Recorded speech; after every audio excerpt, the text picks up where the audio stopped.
Chosen by the gods. Naruto enters the world of DxD. Hello everyone, welcome to What If Naruto Was Sent to DxD World by Primordial Gods movie. Before we start, please go support Gabriel Casas 545 for writing that awesome fanfic. This is the translated version I made. There will be some mistaken character's gender, but of course Naruto is a male. In the battle at the Valley of the End, Naruto was fighting with Sasuke, but he was swallowed by a black hole when he clashed techniques with the Uchiha. When he was swallowed, he found himself in limbo where he was able to meet the three great primordials. These were Kami, Yami and Shinigami, these being beings of immense power that were even stronger than Kagaya. They give him a second chance where he can have a better life, or so they hope. Chapter 1. The New Opportunity. Currently a huge fight was taking place between Uzumaki Naruto and Uchiha Sasuke. These two were battling, since the Uchiha, like most Uchihas, wanted power, and the Sannin of the Snakes Orochimaru offered him the power to kill his brother in the battle that was taking place. Both Naruto and Sasuke were fighting in an even way until they both collided their attacks, Naruto with his Rasengan and Sasuke with his Chidori. When both techniques collided, it caused a gigantic explosion that sent both flying. From one side to the other, Naruto recovered first and went at a gigantic speed towards Sasuke, but from one moment to another, a hole opened and absorbed Naruto. The blonde tried to get out of that hole, but couldn't manage to absorb Sasuke. Opened his eyes in surprise. Sasuke. What the hell happened to the dope? Well, no matter what, trash, get out of my way now. I will go with Orochimaru and get the power to kill Itachi very soon. Itachi, you will die for killing the entire clan very soon. I will have your blood. After the Uchiha left the Valley of the End, Kakashi had suddenly appeared with his summoning dog Pakin to look for his students, or rather his student, since he considered Naruto a lost cause. He was the only cause of the death of his sensei and Kushina-sama, whom he considered his family. Those were the thoughts of the Konoha Jounin. After a few minutes of appearing, the copy ninja saw the whole scene with a frown, since the two headbands of his two students were lying in the water, one with a lot of blood and the other scratched, which implies that they had deserted. Kakashi, Pakin looks for Naruto's trail, and Sasuke finds his trail. Do it quickly. We need to bring them to the village. We can't let any of them die, especially Sasuke, since he is the last Uchiha. Pakin. Okay Kakashi, I do now, but I have a very bad feeling about everything that's happening. Kakashi. I hope the demon is dead. He must pay for the death of Minato-sama and Kushina-sama. I hope Pakin finds his corpse so he can burn it and turn it into ashes, as it should have been since he was born, since sensei was killed in the Kyuubi attack. After a few minutes, Pakin sniffed the entire place where Kakashi's students fought and frowned, since the Uchiha's scent was disappearing while Naruto's remained in the valley, but his body was not there, which he did not understand. At least there should be a trace, so he assumed that the river took him or he died in the battle, so he nodded to himself and reported everything he found out to Kakashi. Kakashi. So the demon brat is most likely dead. Well, I will report it to Tsunade-sama. The loss of the Jinchuriki would be a shame, but he was useless, so it is not a great military loss for Konoha, no matter how good it is that Kushina-sama and Minato-sama have already been avenged. In Konoha at the same time, a conversation was taking place between two of the strongest ninjas that have ever existed in the Leaf Village. One of these ninjas was the Godame Hokage Senju Tsunade, and the second ninja was Jiraiya of the Sannin, the sage of the Toads. They were talking about the mission that was given to the Genin and Naruto. Tsunade. Well Jiraiya, how do you think the brats and the demon will fare on the Uchiha recovery mission? Jiraiya. I don't care if they get that stupid Uchiha back, I just hope the demon dies on that mission and that Kushina and Minato are finally avenged. It's a shame I can't kill him because he was our Jinchuriki. It's a shame, otherwise I would have killed that stupid brat a long time ago to avenge Minato. Tsunade. That's it, we agree, pervert. How I wish that stupid demon would die in the Uchiha recovery mission, and if not, I'll simply kill him myself. He'll die for what he did to Kushina-chan. Meanwhile, the entire battle was seen by three primordial deities of immense power that even Kagaya Otsutsuki, the rabbit goddess, would hesitate to even fight them for the power that these three primordial gods have were Kami, the primordial goddess of creation and light, Shinigami, the primordial god of death and darkness, and Yami, the primordial god of order and chaos. The trio of primordials were frowning. Since the child of the prophecy was now in limbo, they also saw with furious eyes by what they heard from Kakashi, Tsunade and Jiraiya. Those pathetic mortals were not enough to humiliate Naruto, their champion, but now they speak badly of him. That human garbage from Konoha was beyond repair, but one of them was more furious, and this was Yami, the god of chaos and order, and the most powerful of these three gods, since the imbeciles of the leaf dared to harm their champion. Yami. Shinigami, Kami, we will go to Limbo. The child of the prophecy cannot die like this. We need to save him as quickly as possible. He does not have to die. He is my champion. He deserves a second chance where he can live a happy life in peace. I no longer care what happens in the elemental nations. Those shinobi cannot be fixed. The two primordial gods looked at each other and sighed, but nodded. They did not want the child of the prophecy to die. They had to save him. The child lived in darkness. The child lived in the hatred of the village. He did not deserve that. He deserved to be happy. He deserved at least peace. So the three primordial gods disappeared in three lights into limbo where the child of the prophecy was, the one who was the savior of the shinobi world. But Naruto, he was in limbo talking to the one he considered his father in his mindscape. Maybe you shouldn't have held back with the Uchiha, you already had an even higher level than those foolish Sannin. But your gravity seals limited you, because you didn't remove them or kill the Uchiha, you power-hungry fool, roared the Kyuubi, also called Kurama. By the sage of the six paths, you know well, that if I killed Sasuke, all of Konoha would marry me like a dog, you know that well, Father Naruto answered. Sadly, since now he was trapped in this place in this void, the Kyuubi looked at the one he came to consider his son of everything but blood and sighed sadly, remembering how he met Naruto when the foolish blonde was 1 year old and approached him without fear, entering his cage, hugging him from there. Naruto was his ray of sunshine, always visited him unconsciously, and little by little, his hatred decreased considerably, and his reason for living, his reason for existing focused on a single person, and that was Naruto, his puppy. What do you think I can do to get out of this place? Asked Naruto, hopeful that his father knows how to get out of this place. Kurama was going to respond until suddenly both the Uzumaki and the Kyuubi called Kurama felt three enormous presences that made even Kurama open his eyes in shock by the power erupted by those three presences. But in the same way, he was not going to be intimidated. He had to protect his cub, he had to protect Naruto. Who are you and what are you doing in my cub's mind?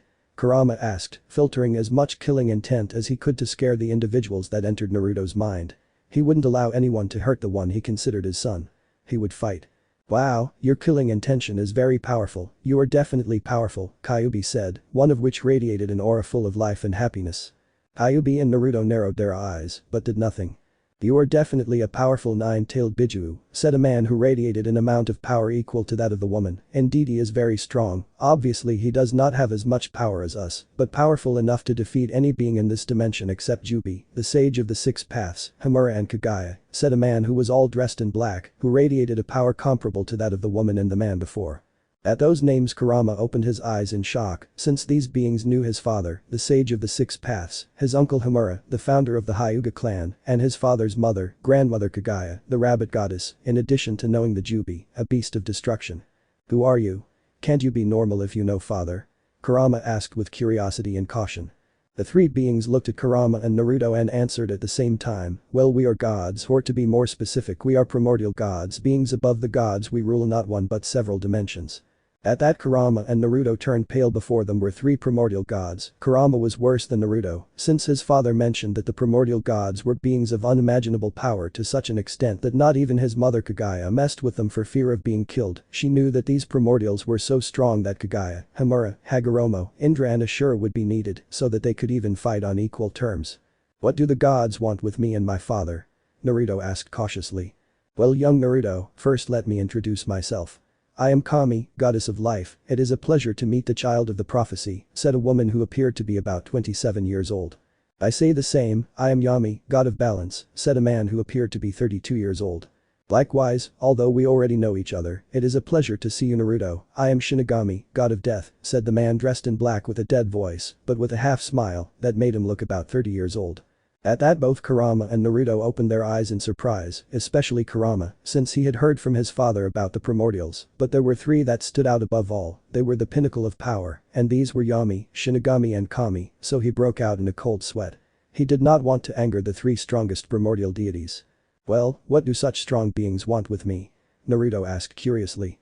Nothing surprises us, only that you are trapped in limbo, but what surprises me more is what your teacher said and what your village is saying at present. I proclaimed Shinigami. At that, Naruto raised an eyebrow and Kurama had a bad feeling. Kami, you will see what your master did, and you will see what your village is doing today. You will see the few beings who truly love you, and the behavior of the entire village of Konoha regarding your death. I hope you are prepared, little son of the prophecy, because what you will see is very hard, but first it is time for you to leave Kurama, and both of you see with your own eyes what happened after Naruto was left in limbo. After Kami said that, the trio of gods snapped their fingers and the gate containing Kurama broke, and then the three gods Naruto and Kurama disappeared and Naruto's mind to appear alone in limbo.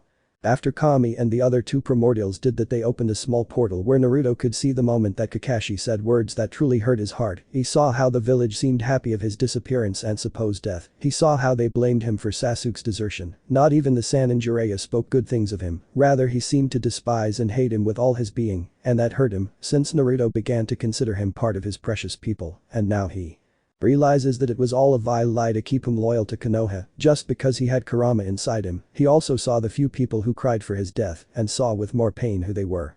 Kakashi, so the demon brat will most likely report this good dead man to Tsunade-sama. It would be a shame to lose the Jinchuriki, but he was useless, so it's not a great military loss. Jiraiya, well, it's a shame that our weapon was killed so easily by the Uchiha, but at least the Kyuubi is dead and Minato and Kushina have been avenged. I'm a little disappointed that I wasn't the one who killed that fool Naruto.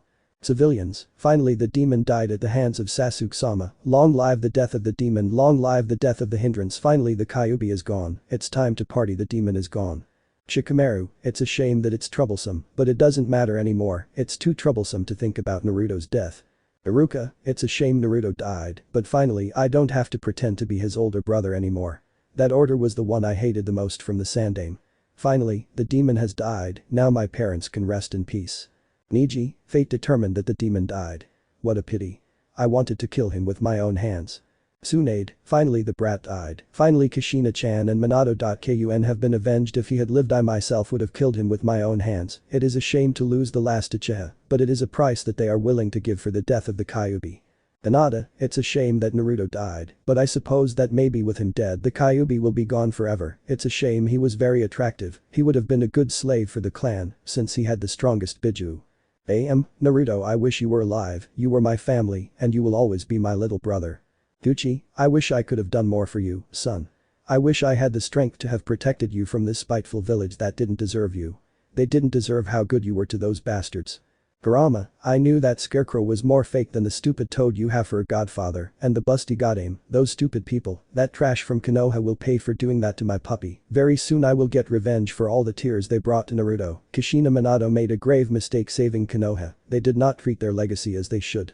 Naruto lowered his head, he thought that at least Kakashi saw him as a valuable student. He thought that he would be loved by his sensei, that he was someone who at least esteemed him as an apprentice.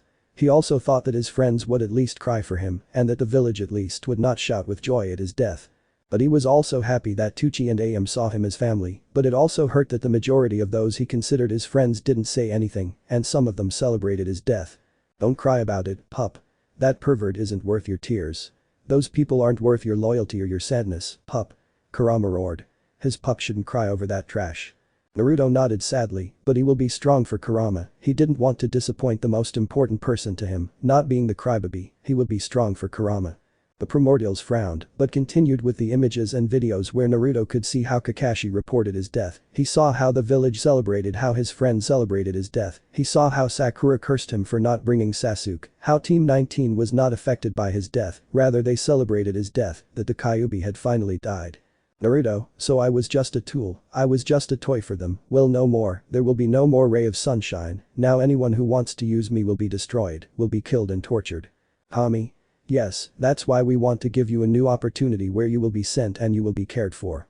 Shinigami, we the Primordials will give you some gifts so that you are stronger than ever, you will be so powerful that even the various gods will fear you in time, you will be superior to any god, titan, dragon, and even Primordial's little Naruto.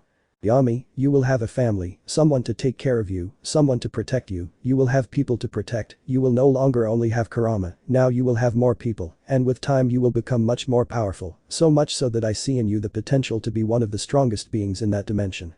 Naruto opened his eyes in surprise because he wanted to have a family apart from Kurama, whom he considered his father, the only one who cared about him. The blonde-haired boy was happy, very happy to finally have a happier life, but that would not change the fact that he would seek revenge against the traitors and against the people who hurt him as a child.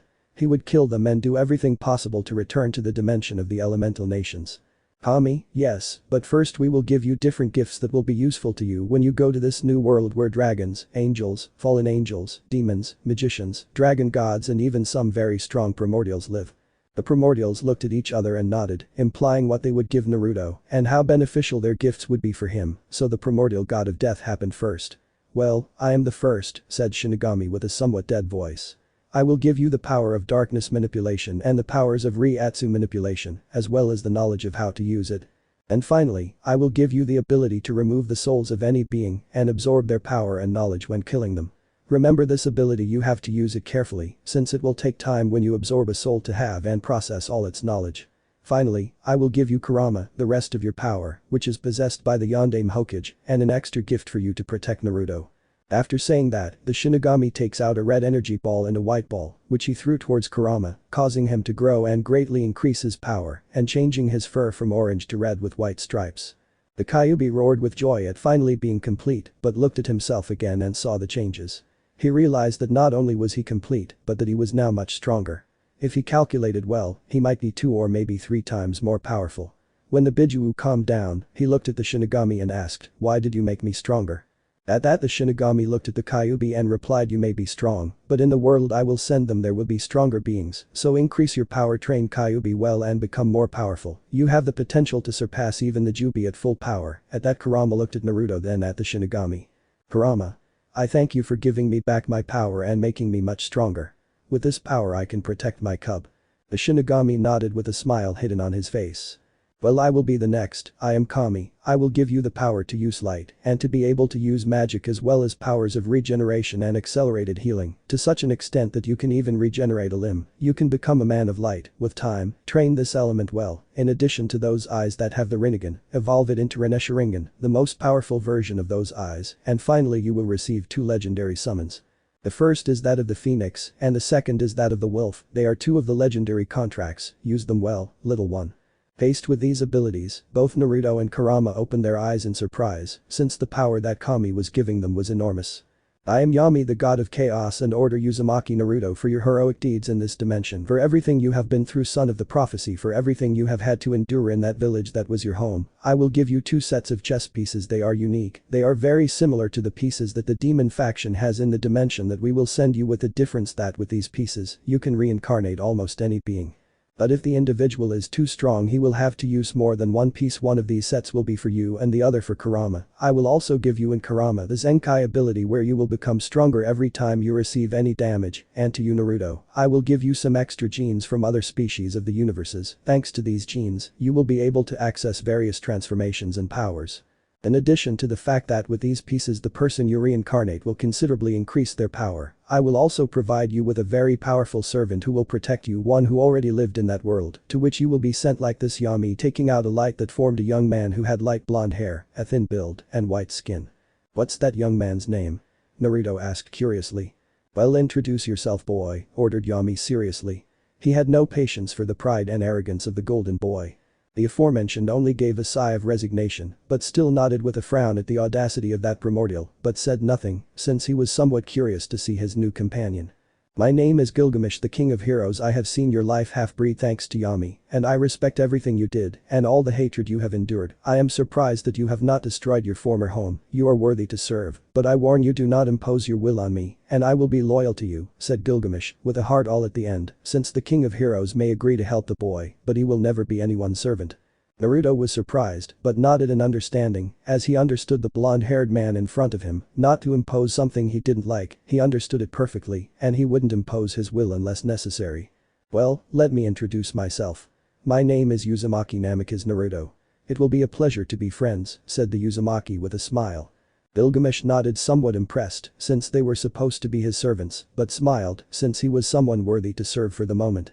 He will give his opinion later when he knows his leader better. "It will be a pleasure to help you, Naruto.san," replied the king of heroes. Naruto nodded, happy to have new friends and allies, while Kurama looked cautiously at the figure in front of him. It was noticeable that he exuded power, perhaps almost as much as he did. This king of heroes was someone very interesting, and he was quite amazed by the power he exuded, so smiling to himself, he sighed with satisfaction that his cub had such strong allies. "Kami, well Naruto, you will be sent to another dimension, you will live a new life, and Kurama, you don't have to worry, you will be partially free with Naruto. You can be up to 4 kilometers away, but when the little blonde turns 4 you will be completely free, since the seal will be broken." "Kurama, I see, I don't mind being like this with the puppy." "Yami, and not only that, Naruto will re-emerge as a Kyuubi, that is, as a Yokai to the world where he will go thanks to our gifts and blessings. His power will increase rapidly as he grows." After Yami finished, without the Shinigami and Kami realizing it, he sent his essence and a large amount of his vital energy to Naruto. He wanted to see how strong Naruto would be with his essence and vital energy, although that would make him his son, he supposed, but that didn't matter. He wanted to see how strong the child of the prophecy would be with his power. Besides, he deserved that gift after what he lived through. He also knew that soon he would face the Akatsuki space clan, and that was dangerous, and he didn't want Naruto to die. His champion didn't have to die, and if he had to break some rules, so be it. But the gods had other thoughts, since Naruto would not only be a Kyuubi, but over time he would become a Jubi, one far superior to the original Biju, and with that power, he will be one of the strongest existences in the world where he will go, and in the world of the elemental nations. He will be so strong that neither Kagaya nor Hagoromo can compare to Naruto, and that is without the powers of the Uzumaki, since if Naruto manages to awaken the Uzumaki genes, he will become even stronger than they suppose. At what Naruto said, Kurama opened his eyes in surprise, since now Naruto would be a Kyuubi, he would be equal to Kurama, or at least partially similar to him, that was very good, finally he would be equal to what he considered his father, since Kurama was a Biju, a being made of chakra. Well, it's time for Naruto to be a child, it's time for you to go live happily, said Kami with a smile, it's time for you to live as you should. We will take you to the Yokai faction of Kyoto where there will be other Yokai, locate Yasaka, the leader of Kyoto, when they find out that they are Kyuubi, they will have her protection, said Yami. So Kurama will take your human form, and you will be able to leave the seal that was made by me. I hope you take care of the child of the prophecies. The same with you, Gilgamesh, ordered Shinigami with an authoritative voice. Kurama Gilgamesh nodded to the Shinigami in understanding. Well Naru, it's time for you to have retribution and the love that you failed to have, all the gods nod happily. Kami, well little Naruto, we say goodbye. I will tell you this information to the dimension in which you are, only Yokai have chakra. There will also be dragons, demons, gods, dragon gods, angels among other beings of great power that easily surpass the strength of the cages of your dimension. After the gods finished speaking they waved their hands, and Naruto shrank to the size of a newborn child who was placed in a basket, and from the blonde came a red chakra formed into a 20-year-old young man, from whom a gigantic power radiated. Shinigami, well Gilgamesh, Kurama, it's time for you to go to a new opportunity, take care of Naruto, he will be the savior or the destroyer, it only depends on you. Remember you will be sent to Kyoto, where the leader of the Yokai is, and remember that Naruto will awaken his Uzumaki genes, most likely his hair will change from blonde to red, and he will be able to have his adamantine chains among other Kekkei Genkai of his clan training well. After the gods finished speaking they snapped their fingers and teleported baby Naruto, Gilgamesh, Kurama to the world of DxD, more exactly to Kyoto, where the Yokai faction was so that they could meet the leader of the Yokai Yasaka, the strongest Kyuubi, or that will be until Naruto and Kurama arrive. Shinigami, what we did with Naruto was right, intervening like that is strange and bad, you know very well that doing what we did is wrong. Kami. Yes, what we did was good. Naruto needs power, and we just gave it to him, besides, he is the reincarnation of them, he is the balance. Yami, you know well that by being turned into a Yokai he will not only be a Kyuubi, but a Jubi. His power and potential is above all, perhaps even with time he will surpass us, and I know that he will do it. Naruto's power is almost unlimited, his potential is the greatest that exists in the elemental nations and many other dimensions, and you know well that when he returns to the elemental nations, he will be able to balance this place, either by means of destruction or by means of peace. Kami frowned but sighed. She knew Yami was right, and she still wasn't sure if the arrogant king would be Naruto's guardian, she still didn't know if he would be a negative or positive influence, she just hoped Naruto wouldn't kill everyone in the elemental nations, she just hoped he would be the kind boy he should have been in the elemental nations, and nothing would happen to him in the dimension he was going to. She knew that the strongest being in that dimension was strong enough to fight her and give her a good fight with his 50% power, but she couldn't get involved in those matters, not unless she was attacked, and she doubted something like that would happen. Kami, lose Yami, but both you and Shinigami know well that Naruto is a being of light and darkness, what worries me is that he will turn bad if he succumbs 100% to the darkness, neither I nor the Shinigami will be able to stop him, his potential is above ours, I just hope that the boy does not succumb to the darkness, but the dimension to which he was going, and many more dimensions will be in danger. Shinigami. I highly doubt that will happen, sister, he is a being too loyal to do that, I know well that his enemies will suffer, I do not consider him a bad being, and I do not think he will become that, but I know well that being a grey being will not be in the light and darkness, but in a middle ground, he no longer cares what happens to the rest, he will only worry about his precious people. Kami. It was good to leave him under the protection of the arrogant king, you know very well that he hates the gods, and must be hating us for having revived him, so that he can take care of Naruto, his pride will not make him kill Naruto before he gets stronger. Yami, the king of heroes is strong, he will be able to protect him. My other option was King Arthur or Queen Artoria as you like to call her, but you know well that to protect Naruto, she would not be enough. She is strong, but not that strong, in addition to enhancing Gilgamesh's abilities, and I know that he will not betray Naruto. He will keep his word. Gilgamesh will be anything, but he is a man of his word. He will take care of Naruto with all his power, although I do know his personality and most likely he will not follow all of Naruto's rules, although I doubt he will set many rules. Shinigami. You really have a lot of faith in that man, right Yami? That surprises me. What are you planning? You're not normally like that, you're someone neutral who doesn't think about others, but you've made sure that Naruto is very well protected. Yami frowned, I'm not planning anything Shinigami, I'm just curious how Naruto.kun changes the perspectives of the King of Heroes, and I want to see how Naruto changes too. I know that they both influence each other in a positive way. Naruto will stop being so good to everyone, and Gilgamesh will put aside a little of his arrogance. Yami and Shinigami raised an eyebrow in curiosity, since Yami was not there so they assumed he was up to something, but they didn't know what, and that made him frown. They knew that of the three Yami was the strongest, even if they joined forces they doubted they could beat him. Hell, Yami was so strong that if a fight between them occurred, they would most likely perish in battle, so they sighed in resignation, since they would have to be prepared for what their brother is doing. Yami's thought. I hope Naruto becomes strong, since he not only has to worry about the beasts of that world, but also the Akatsuki clan, he has to become strong for his own good and that of his own.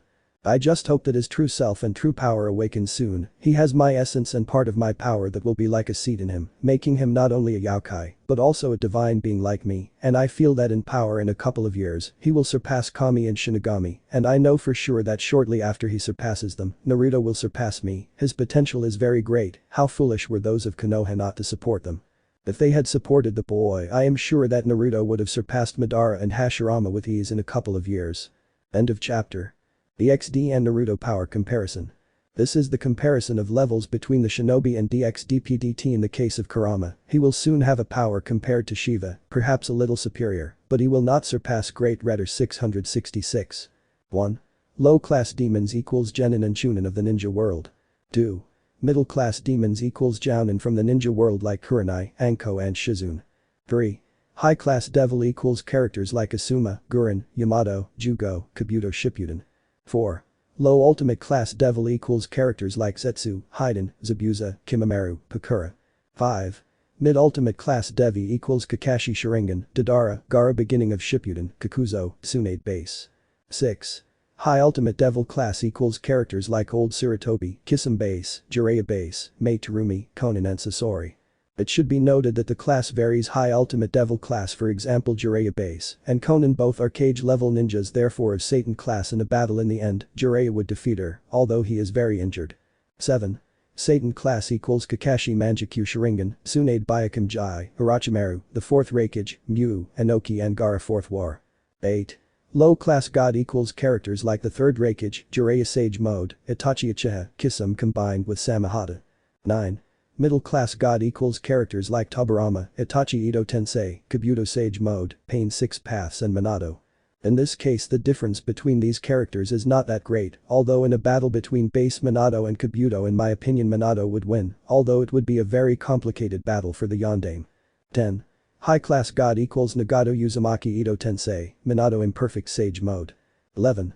Super Demonios equals Sasuke Manjikam Sharingan Eterno, Minato Moto Chakra Kurama Naruto Moto Chakra Kurama Urashiki Tenari Kinshik. 12.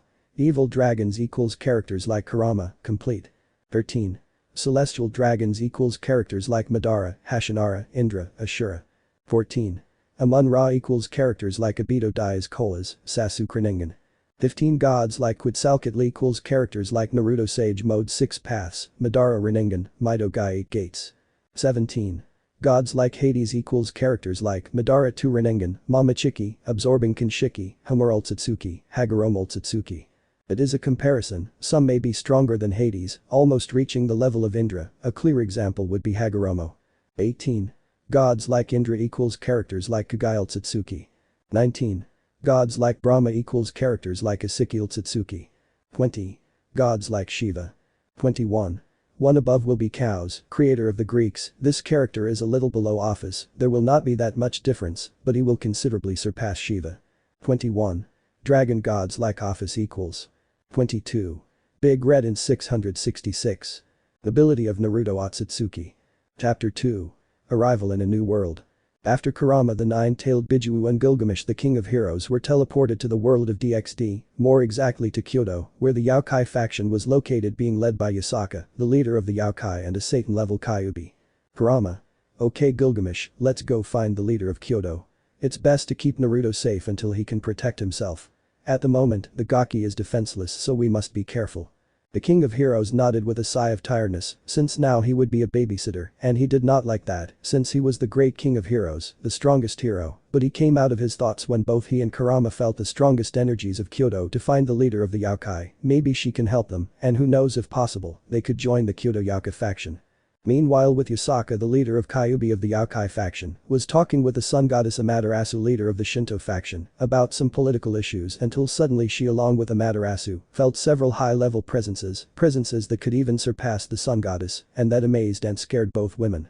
Since Amaterasu despite not being in the top 10, she was powerful enough to be at the top of the class of gods, being as powerful if not more than Odin, the father of the Norse gods, and a high-level god for something the Shinto faction is one of the strongest factions being respected, even by the Hindu faction, which is currently the strongest faction.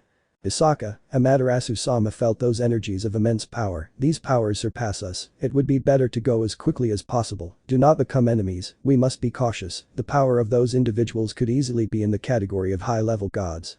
Amaterasu. Lose Yasaka-chan the energy of those three presences is immense, let's see who they are and what they want in Kyoto, just let's hope they are not enemies, otherwise we will be in a lot of trouble, since it will be difficult to deal with those beings if a battle occurs. Yasaka, come on Amaterasu-sama we can't allow them to damage Kyoto, a fight with them could destroy everything in this place, I just hope a battle doesn't happen. After both women finished speaking, the two went at full speed towards the location where the three god-class presences were, both women went with speed, along with several other high-level yokai, to be able to deal with the invaders. Meanwhile Kurama and Gilgamesh felt several presences approaching and prepared for a possible confrontation. Kurama. Get ready Gilgamesh.sa and several presences are approaching at great speed and do not attack them unless they attack you, we do not want to cause problems, protect Naruto at all costs, he is the most important thing, and now that he is a baby, he will not be able to protect himself, so use all your power to protect the Gaki if things go wrong. Gilgamesh nodded, but frowned. She was now a nanny, but she wouldn't say anything. The gods had charged her with protecting the child. Sighing, the King of Heroes spoke. Gilgamesh, of all those energies, none of them are a threat to the two of us. The truth is that only two could be considered strong, but not enough to defeat us.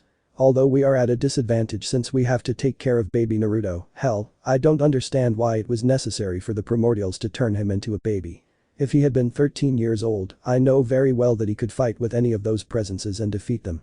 He was easily at a level even higher than those presences. Kurama. I understand, but what those gods did is for the best so Naruto can have a better childhood, let's just hope we don't have to resort to a battle. I know we can defeat them, but in the crossfire Naruto will get hurt and that's the last thing I want. After about 5 minutes Amaterasu and Yasaka along with several yokai appeared where Kurama, Gilgamesh, and Naruto were to confront those three powerful presences that easily two of them entered the top 10 of the strongest existences. Who are you and what are you doing in Kyoto? Asked a beautiful sun goddess, who appeared to be a voluptuous woman who was about 25 years old with blonde hair that shone like the sun. Amaterasu, Shinto sun goddess leader of the Shinto faction the most powerful Shinto goddess. Identify yourselves, who are you? What are you doing in my house? If not, I will have to finish you off, said a blonde woman with the body of a goddess. This was Yasaka, the strongest Kyuubi and Yokai on par with a Santana's level demon. Yasaka, the strongest Kyuubi leader of the Yokai faction. Kurama. I am Kurama Akatsuki and I am a Kyuubi, a pleasure, next to me is Gilgamesh the King of Heroes, and the little one who is with us is Naruto Akatsuki, he is also a Kyuubi, and he is my son and my protege. When Kurama finished speaking everyone saw behind the strongest nine-tails Bijuu and felt two enormous presences coming out of both Gilgamesh and Kurama, both were such enormous energies that even Amaterasu sweated a lot and a small shiver ran through her, since Gilgamesh the King of Heroes surpasses him and by far she knew the stories of the power of the King of Heroes, a semi-god so strong that he rivaled the strongest gods, while the other is easily on par with the god Indra, and that was bad. Since most likely they are in the top 5 or 4, especially the boy Gilgamesh, his power was definitely in the top 4 or 3, on par with the most powerful god of Hinduism, Shiva, the god of destruction, but just as they felt the two great energies they left as if they were never there. Isaka's thoughts. That Kyuubi is strong, and very hexy. I think I'm in love. I wonder if he has a partner, but I wonder who that adorable child will be. I would like to adopt him, he is a beautiful little thing. He is also a Kyuubi like me. I could be the child's mother if Kurama Dono allowed me. Amaterasu's thought. The power of these two is enormous, and even the baby who is with them has an immense energy even stronger than me. This is worrying. The power that comes off is unreal. My power is nothing compared to those two, and the baby has an immense power. Most likely with due time and training his power can match or surpass that Kurama and the king of heroes Gilgamesh. Amaterasu. I see that you are powerful. If I fight against you, all of Kyoto would be destroyed even with Yasaka-chan's help. I highly doubt I can defeat even one of you. Your power far exceeds that of the celestial dragons, so it's better if we talk. I don't want problems in this beautiful city. Okay, please follow us, trust us, we are not going to hurt you or the child you were carrying. I give you my word that nothing bad will happen, Yasaka said with a nod to Amaterasu for the words of the sun goddess. Kurama. Fine, I'll trust you, but if you try to harm my cub either directly or indirectly I will destroy you. I don't care if you are gods, primordial gods, dragons, angels, fallen angels, yokai or any other beings who harm my cub will die, and their death will not be pretty. The yokai and the goddess of the sun Amaterasu opened their eyes because of such a threat and intention to kill that the Kyuubi released in front of them. Death itself could be felt in the place. Even the yokai that accompanied them were on their knees because of the sensation of death, and everything around them was trembling from the power that the Kyuubi called Kurama gave off. But just as the power and the sensation of death came, it went away after a few seconds, causing all the yokai to give a great sigh of relief, although they were still trembling from the power and killing intent of Kurama. Kurama, as you have already realized, I am not weak at all, so I will warn you one last time.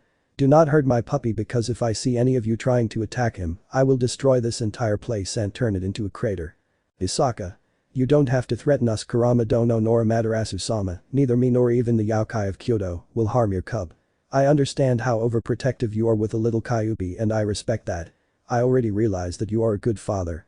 Kurama and Gilgamesh nodded and followed the sun goddess and the leader of Kyoto, along with a little Naruto who was carried in a basket by Gilgamesh, who walked with his guard up in case any of the yokai attacked him. The king of heroes didn't know why he was being protective of the brat, since he wasn't like that, but he dismissed it. He assumed it was because he was a baby, and his hero instinct wouldn't allow Naruto to be harmed, much less when he couldn't defend himself. 10 minutes later, 4 people and a child could be seen at a large table.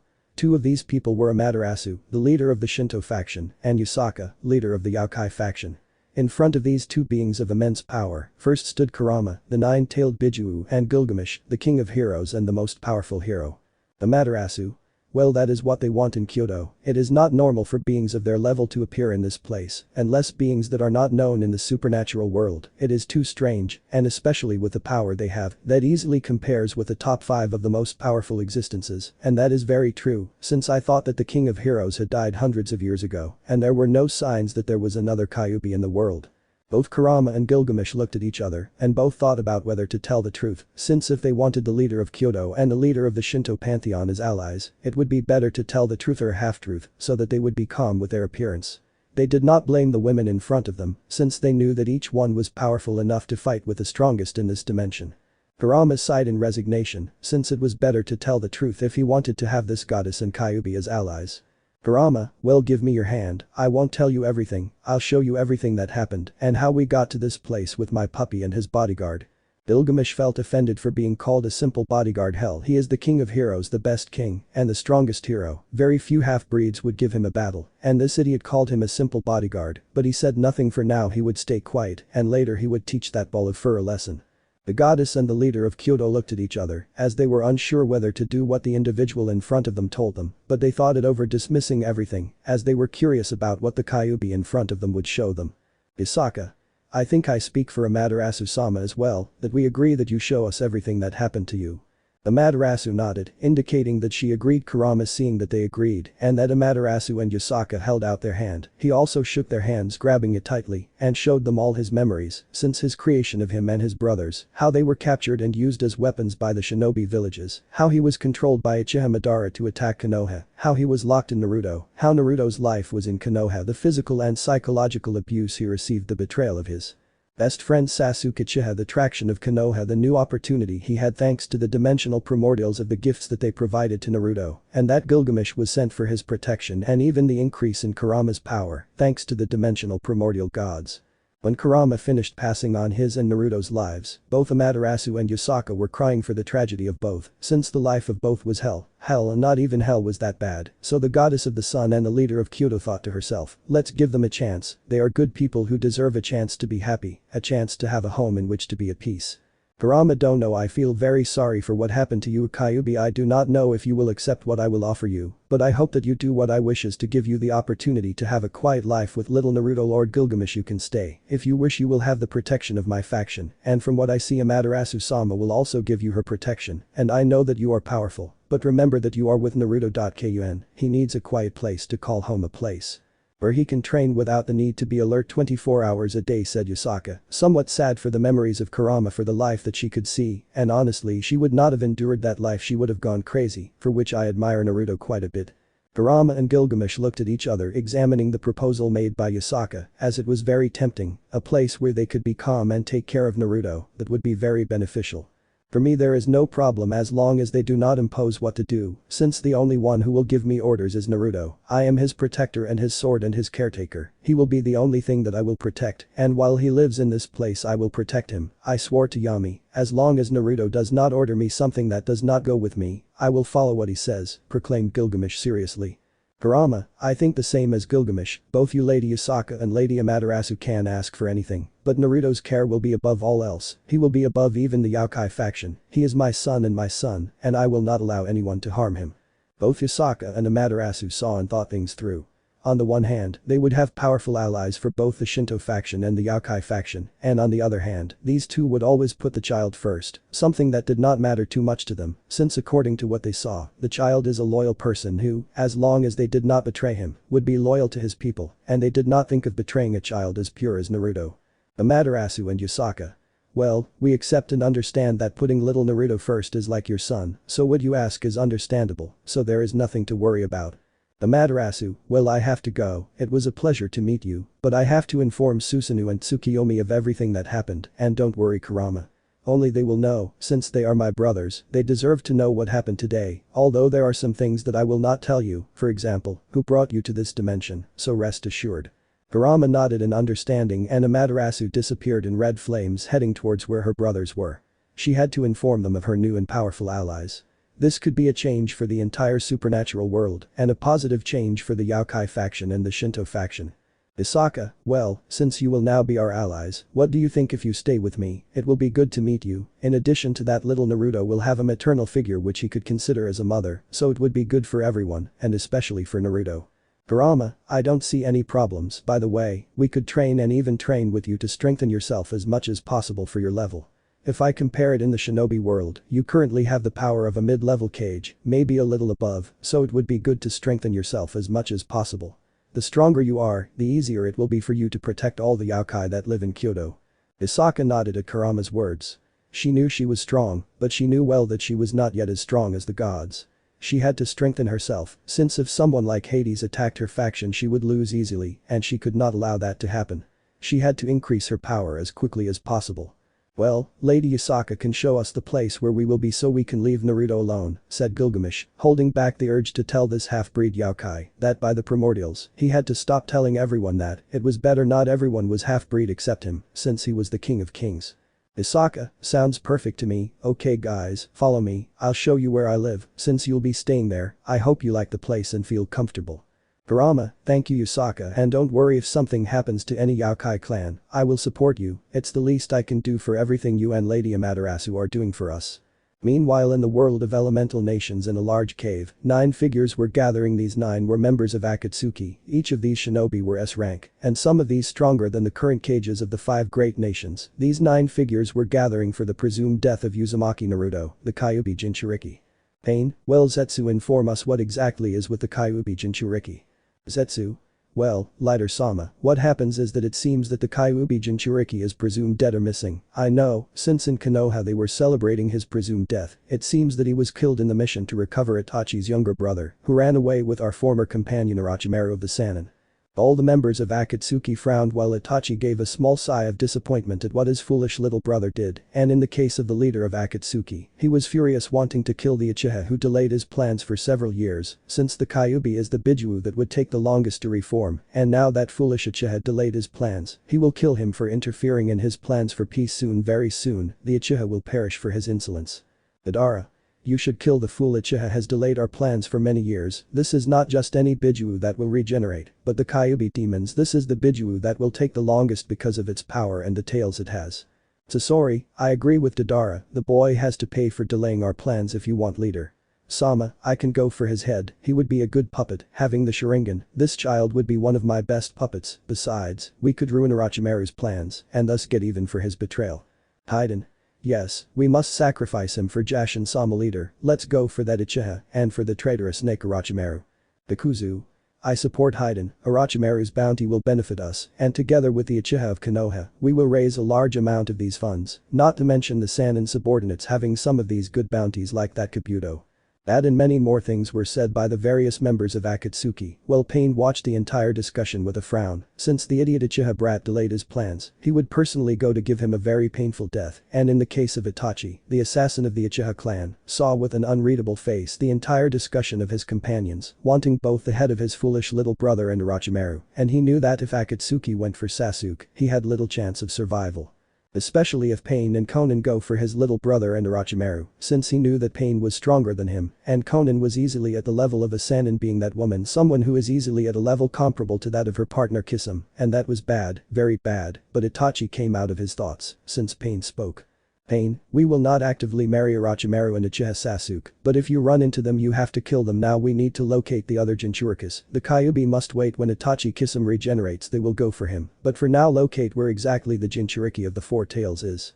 Itachi, Highlighter Sama, Itachi replied seriously, although in his mind he was worried about his little brother, since Orochimaru is a very dangerous ninja due to his power and greed, he internally cursed the Sannin for taking his brother from Konoha. Pain, well this meeting is over, you may leave, locate the Jinchurikis, in 3 years we will start the house of the Bijuus. The other members of Akatsuki nodded and disappeared to search for information on the location of the other Jinchurikis. At the moment when all the Akatsuki disappeared, both Conan and Pain being the only ones who stayed, they saw someone come out from the shadows, but the Akatsuki couple did nothing, since they knew who the person in front of them was, it was their leader, the true leader of Akatsuki, Uchiha Madara. Pain. I suppose you heard everything that was said, right Madara, what Zetsu informed us is too worrying, we will lose a lot of time, since the Kyuubi will take too long to regenerate, and it will be very difficult to hunt it. Madara. It is a shame that the Kyuubi's Jinchuriki is dead, this delays our plans quite a bit. I want you to give the Snake Sannin a home and bring Sasuke Uchiha to me alive.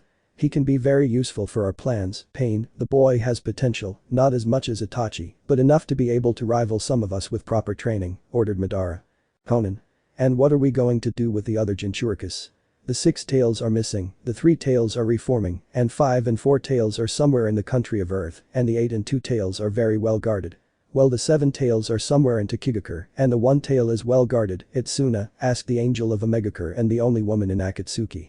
Madara, locate them, the most problematic will be the Jinchuriki of 8 and 2 tails, it is said that the 8 tails is as strong as the Reikage, and he is currently the most dangerous of the 5 cages, due to his immense speed, very few members of Akatsuki would have a chance to defeat him, only Itachi or Pain, and maybe Conan and Kisame, will have a chance to fight against the Reikage, and be able to defeat him. Pain, then I myself will go for the 8 tails if none of the Akatsuki members have a chance of fighting against the Reikage, and the 8 tails Jinchuriki I know that I am superior to them, since I am a god. In the world of DxD, more exactly in the Shinto faction, a meeting was taking place between the 3 strongest of the Shinto faction. Susanoo, god of storms, Amaterasu, goddess of the sun, and Tsukiyomi, goddess of the moon, each powerful in their own right. Susanoo, well sister, what did you want to tell us? What happened in Kyoto exactly? Susanoo asked seriously, but also curious to know what his sister wanted to do with Yasaka and the Yokai. Susanoo, god of the sea of storms and battles, the 2nd strongest Shinto god. Tsukiyomi, yes, sister, what happened for you to come home so anxious? What do you have to tell us? The goddess of the moon asked curiously. Tsukiyomi, goddess of the moon, the 3rd strongest Shinto goddess. Amaterasu. You see brothers, it seems we have new allies, one is a Kyuubi, and his power is easily at the level of the top 5, while the other is someone who was thought dead, he is Gilgamesh, the king of heroes, he is easily in the top 4 of the strongest existences, answered the beautiful goddess of the sun, and the strongest of the 3 brothers. Amaterasu, sun goddess and leader of the Shinto pantheon, the strongest Shinto goddess. At what Amaterasu said, both Tsukiyomi and Susanoo opened their eyes in shock, since there was another Kyuubi, but that was on par with gods like Indra, and that apparently the king of heroes Gilgamesh had allied with them, a very powerful ally. They knew the power of Gilgamesh. They knew that he was a very powerful king who classified as one of the 10 strongest existences in the world. What they did not know was how he was still alive. He was supposed to have died years ago, but they dismissed it. It does not matter that now he is their ally, which seems strange to them. He was supposed to be an arrogant king who never allied himself with anyone, or so the story said. Amaterasu, I know what they will say, that Gilgamesh is arrogant and how a Kyuubi can be so powerful. Well, I will only say this. They too are taking care of a child who has the potential to even surpass the dragon goddess of infinity. That child has enormous power despite being a newborn, and that is amazing, to tell the truth. Susanoo, impossible sister, no being has that potential. The dragon goddess of infinity is one of the most powerful beings, only surpassed by the beast of the apocalypse that was sealed by the biblical god in Great Red, the most powerful dragon. Those 3 beings are in the range of dragon god, they are beings of immense power, impossible to overcome. Tsukiyomi, Susanoo is right, those 3 beings are impossible to overcome, even Shiva, who is the strongest god, would lose against Office, and that is saying a lot, not even father had a chance with her as a child, has the potential to surpass the dragon of infinity.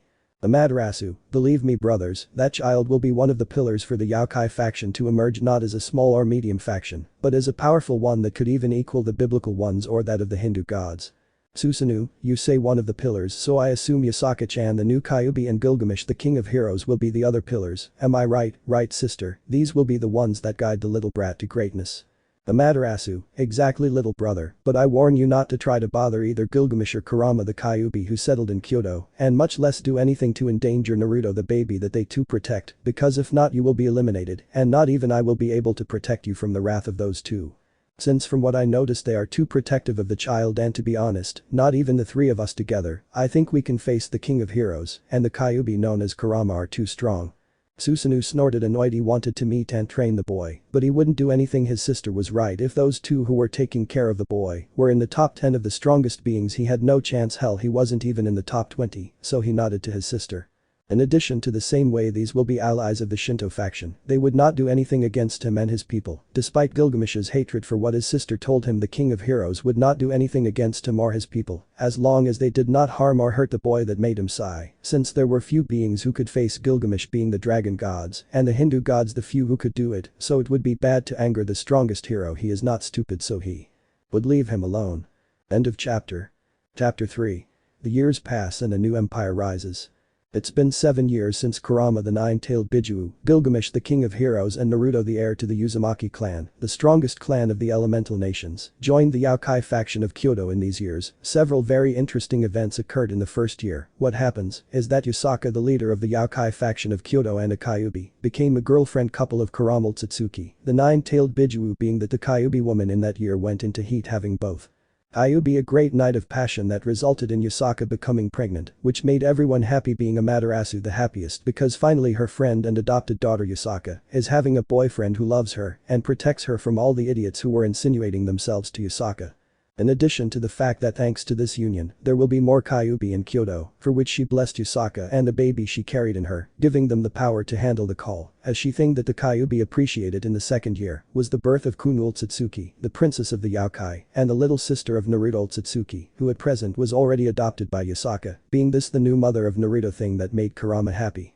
Since finally his cub would have a complete family, he could be a being of destruction, but his family was his only light, and he would not allow anyone to harm them. In the third year the relationship was formalized as husband and wife between Yasaka and Kurama, being chaos for all the supernatural beings who walked after the Kyuubi, that some compared her beauty with the seraph Gabriel of the faction of the angels, and some would even say that the Kyuubi surpasses in beauty the purest seraph of heaven. On the other hand, Kurama Akatsuki to strengthen Yasaka, this turned the queen of the Yaokai into a pseudo-Bijuu, having Yasaka as much chakra as the Hachibi, which amazed Kurama and made him happy, since he knew that his wife's chakra would increase with the passing of the years. In addition to making her a pseudo-Bijuu, Kurama made Yusaka his queen piece of his nobility, and thanks to all this the Kyuubi woman had a great plus of power, so great that now she knew that she was stronger than even Amaterasu. Kurama estimated that in terms of power, Yusaka already surpasses any of the Mayu, although it does not reach the level of the celestial dragons, but it was very close to them, and with time it would surpass them. He had faith that the power of his partner will grow much more. In the 4th year Naruto began his training with Gilgamesh with swords and other weapons. This was done to strengthen him physically, so the king of heroes seeing Naruto as a little brother, and that was a strange thought for him. Arrogant king. Also, Kurama and Yusaka made several Yokai clans join the Kyoto faction, increasing the Yokai population of Kyoto. In addition, Kurama killed several of the Yokai elders who were traitors, since they were conspiring to kill Yusaka, so the Bijuu killed them in the worst way, that is, by making them mincemeat. First he chained them, then sent his best torturer to cut off their limbs and remove their skin, so that finally they bathed them in acid. This was done by Kurama. Since that garbage not only tried to kidnap Yusaka, but also kidnap her puppies and sell them to the demons. In these 7 years Kurama and Yusaka made an agreement with the Dragon King's Tiamat, the Dragon Queen of Karma, and her best friend Irene Bulsirian, the Scarlet Destroyer, a dragon so strong that in terms of power, could easily keep up with the current Lucifer. These joined Kurama Satsuki in his faction Tiamat because she respected Kurama and thus could protect the dragons that were in her care from the gods who bothered her to join her faction.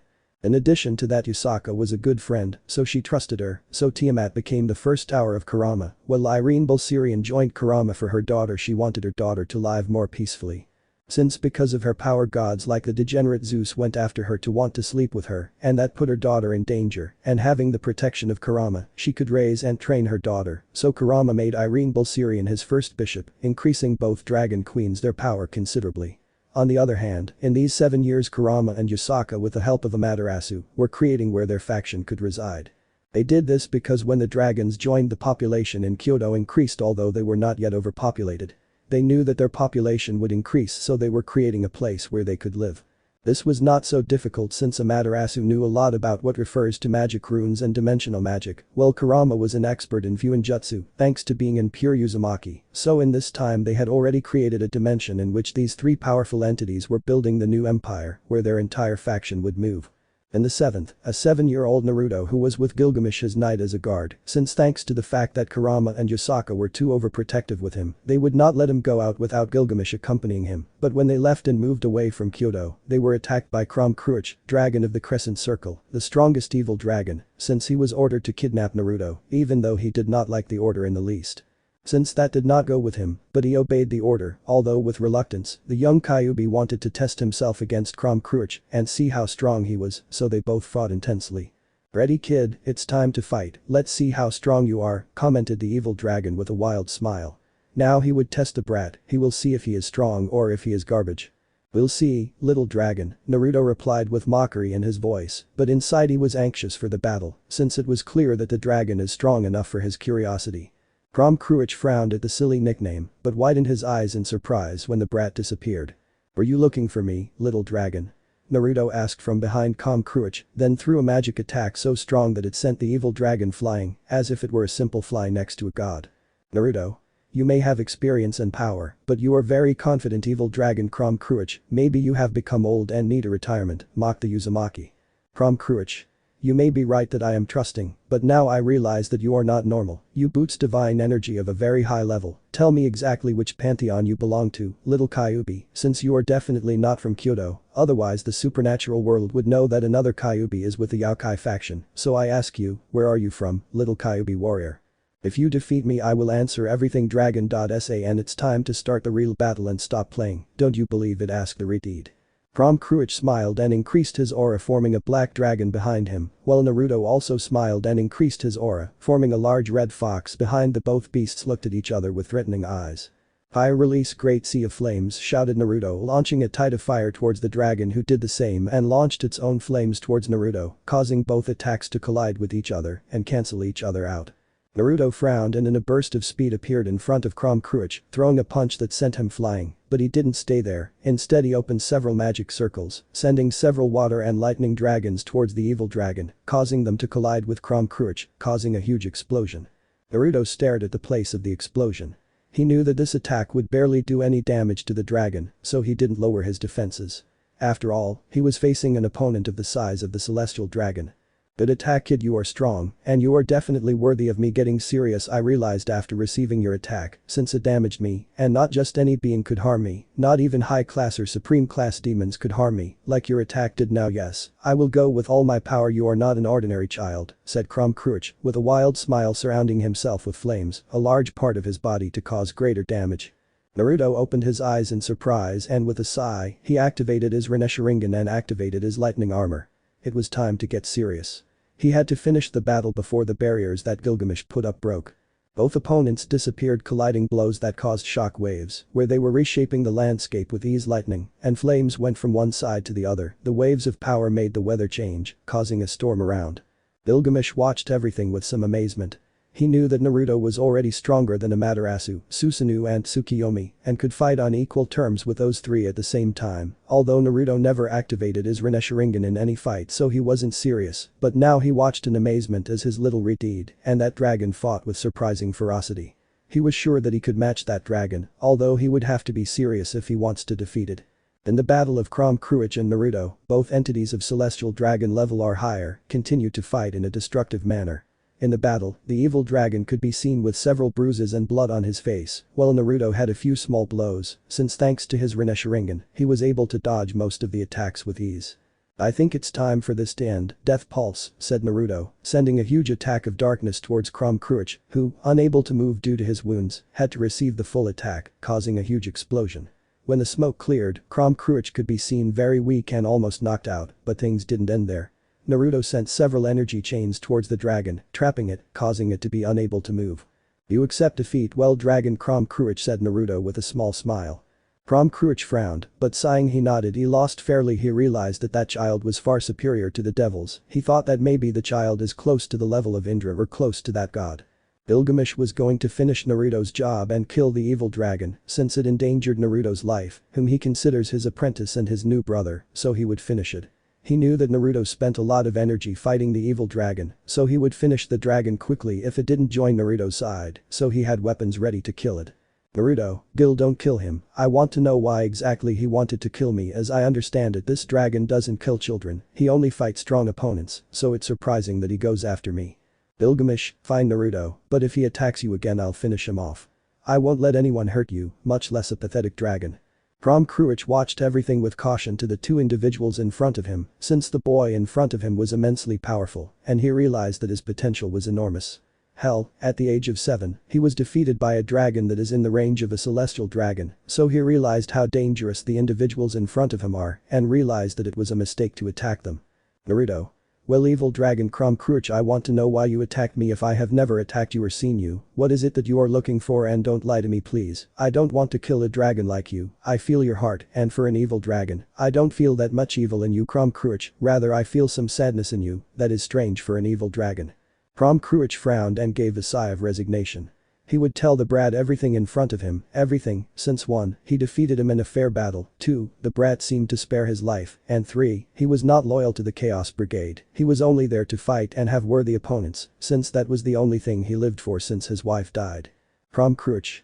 Fine, I'll tell you everything, Yakai Prince, it's not like I have any other choice. Your power may be on par with Indra's, while your partner next to you is stronger. I have no chance against you, and you defeated me in a fair duel, and I respect that. After Kromkruch said that, he told Naruto everything about the Chaos Brigade, who that brigade was made up of, and he told him about who the leader of that brigade was, who sent him to kidnap him, and why they wanted him. Naruto, I see, so the son of Lucifer sent you to kidnap me. It's interesting, I thought I went unnoticed by the world, but I see that some beings already know of my existence. I propose something to you, evil dragon Kromkruch. Kromkruch raised one of his eyebrows in curiosity, as he wanted to know what the boy in front of him was proposing. Naruto, noticing that he had caught the dragon's attention, began his proposal. Naruto, I propose that you join my nobility. You will have my protection and that of the Yakai faction, and although you may not believe it, my faction has grown stronger, being as strong as any of the biblical factions today, so you do not have to worry if you join me, you will not have to fear office. I know that with time I will surpass that dragon, in addition to that you will be able to be with other dragons and train with them, we could even train together to strengthen ourselves.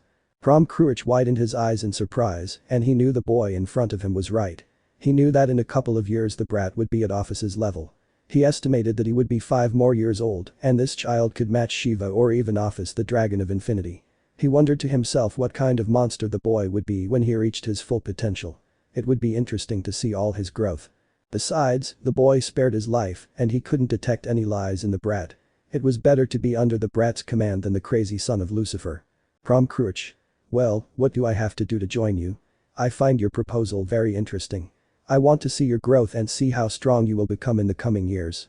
Naruto, well, the only thing I ask is your loyalty. You can do what you want as long as it does not harm my faction, and well, simple, what you are going to do is join my nobility. These pieces are similar to the demon pieces, only these pieces will not turn you into yokai, they will only give you some extra abilities, such as the use of chakra among other unique abilities that will help you strengthen yourself, even to overcome the celestial dragons. I know that you are close to their level, or maybe you are at their level, but I know that with proper training, you will be strong enough to defeat both celestial dragons at the same time.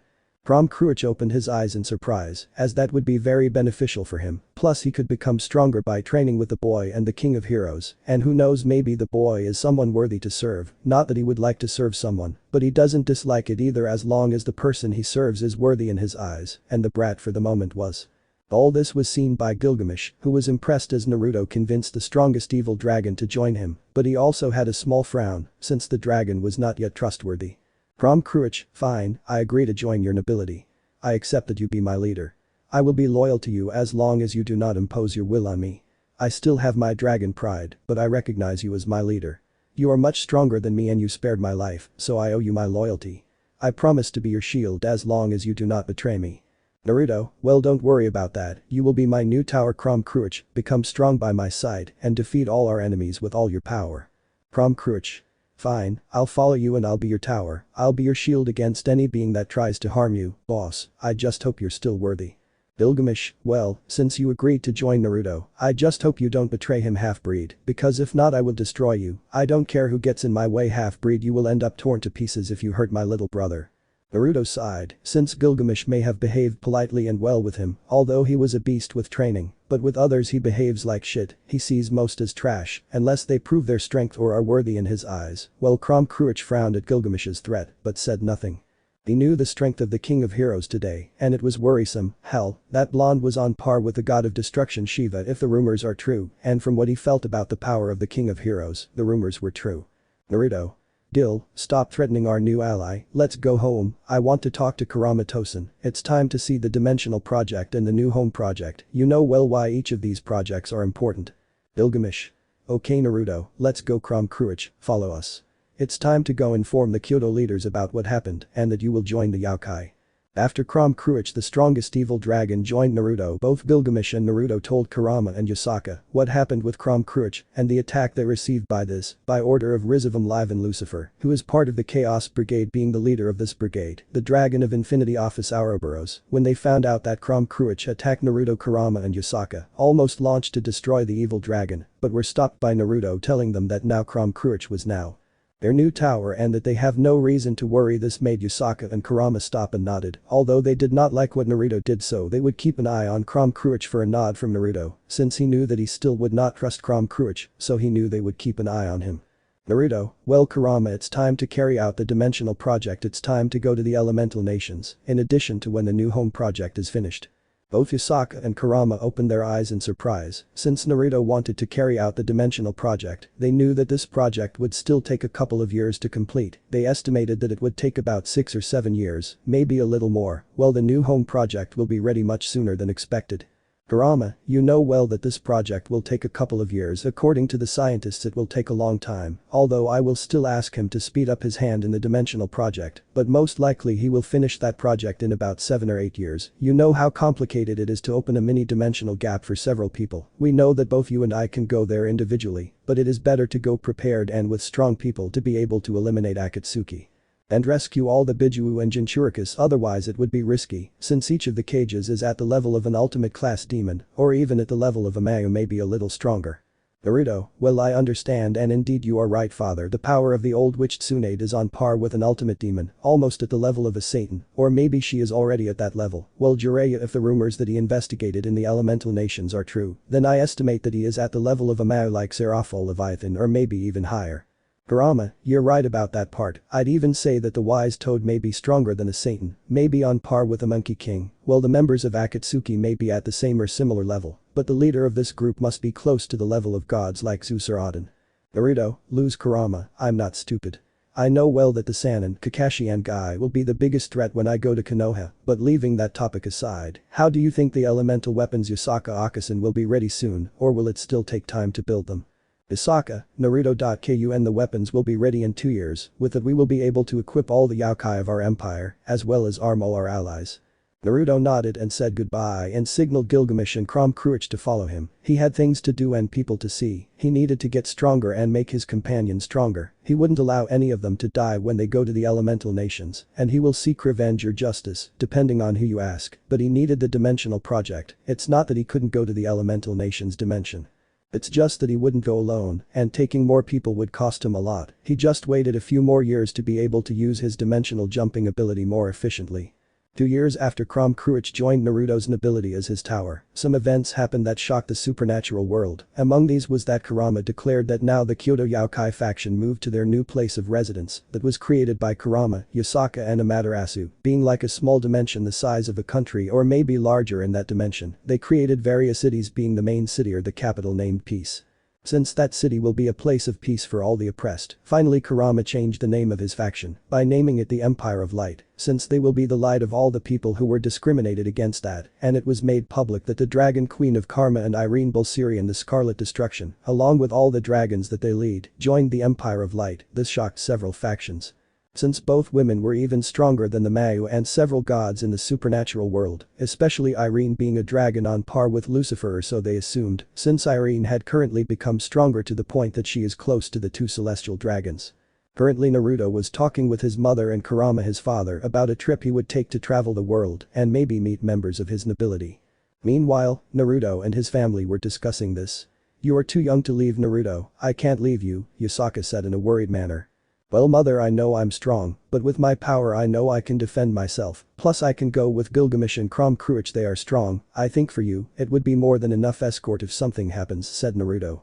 Yasaka frowned at that, she knew that escort would be more than enough to protect her baby literally, she knew that if those two worked together they would defeat her, hell Gilgamesh alone could defeat her, well Crom Cruach was at her level, so they had the power to protect their Sachi, and she even knew that Gilgamesh was stronger than her very few beings could, against that arrogant one she knew it well only Kurama or Naruto had a chance of stopping him.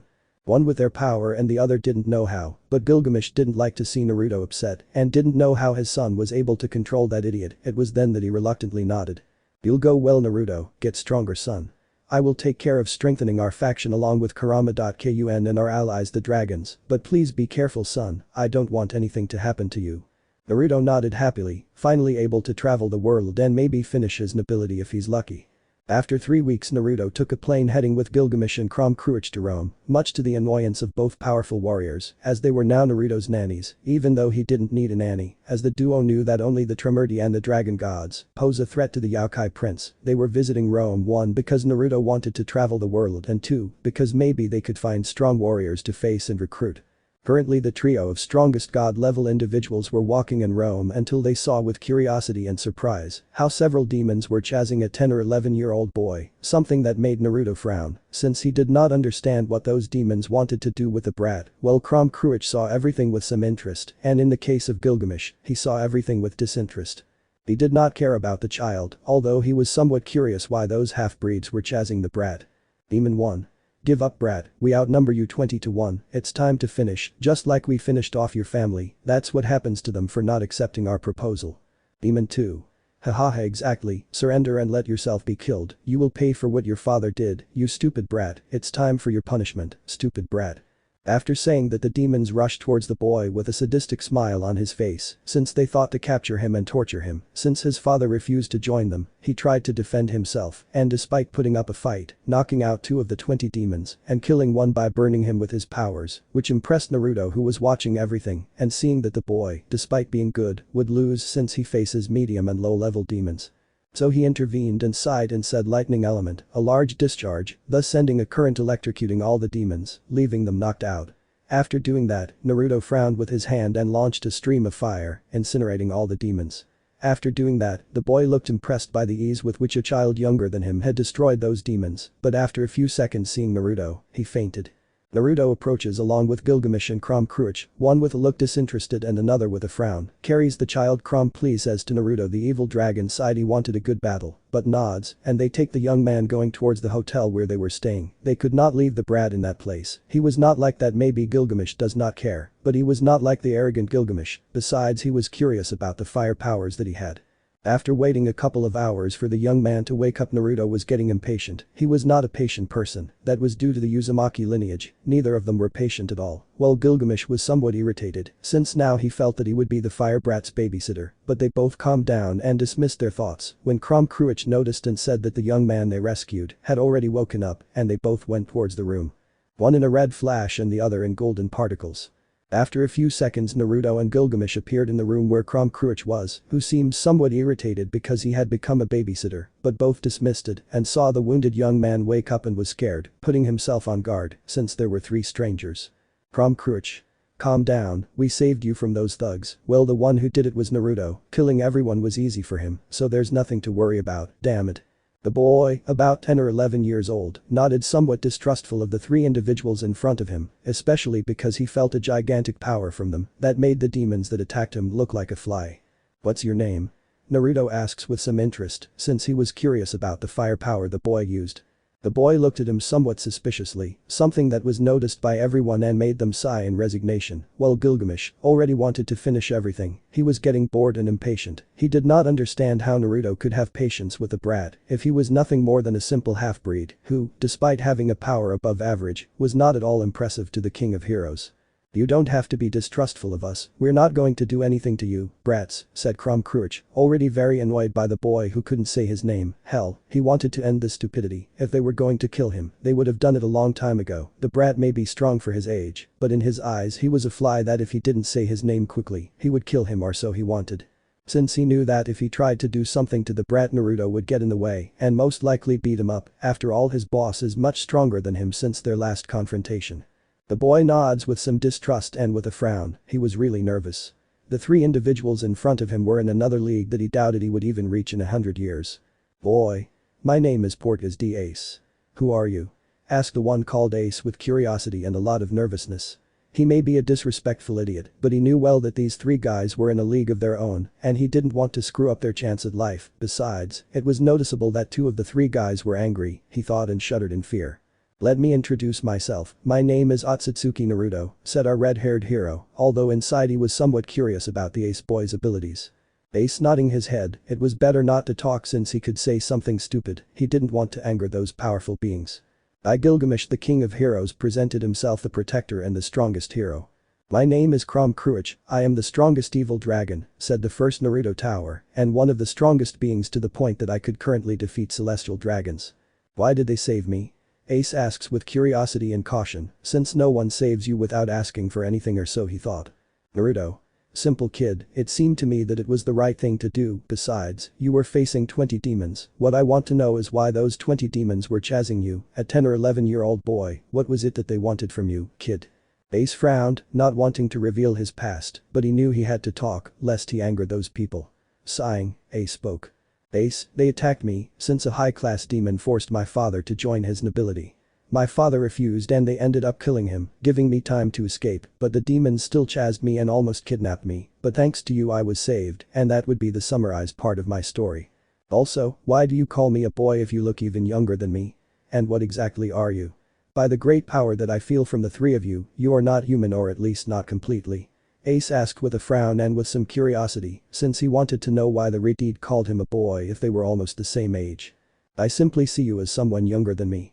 Maybe in appearance I look younger than you, but in experience I am older than you. Naruto replied with a flat face. And what exactly do you want from me, since from what I could understand you are not human, if you are with a dragon and demigod as friends, so it is you, asked Ace curiously. Well, I see you noticed I'm a Kyuubi, said Naruto, proudly taking out his 9 tails, making him look very imposing. Ace nodded in surprise. He had heard from his dad a while ago that there were Kyuubi yokai, but there were few. Since there were only 4, he assumed that the boy in front of him would be one of those 4.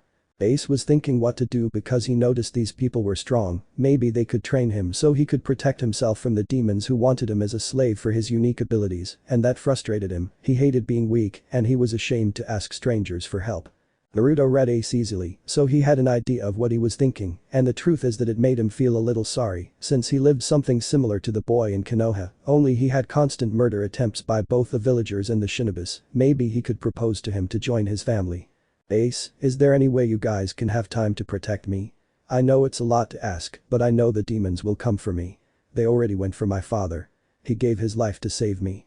I don't want him to die for nothing. I want to become strong enough to protect myself and find those responsible for what happened to my father.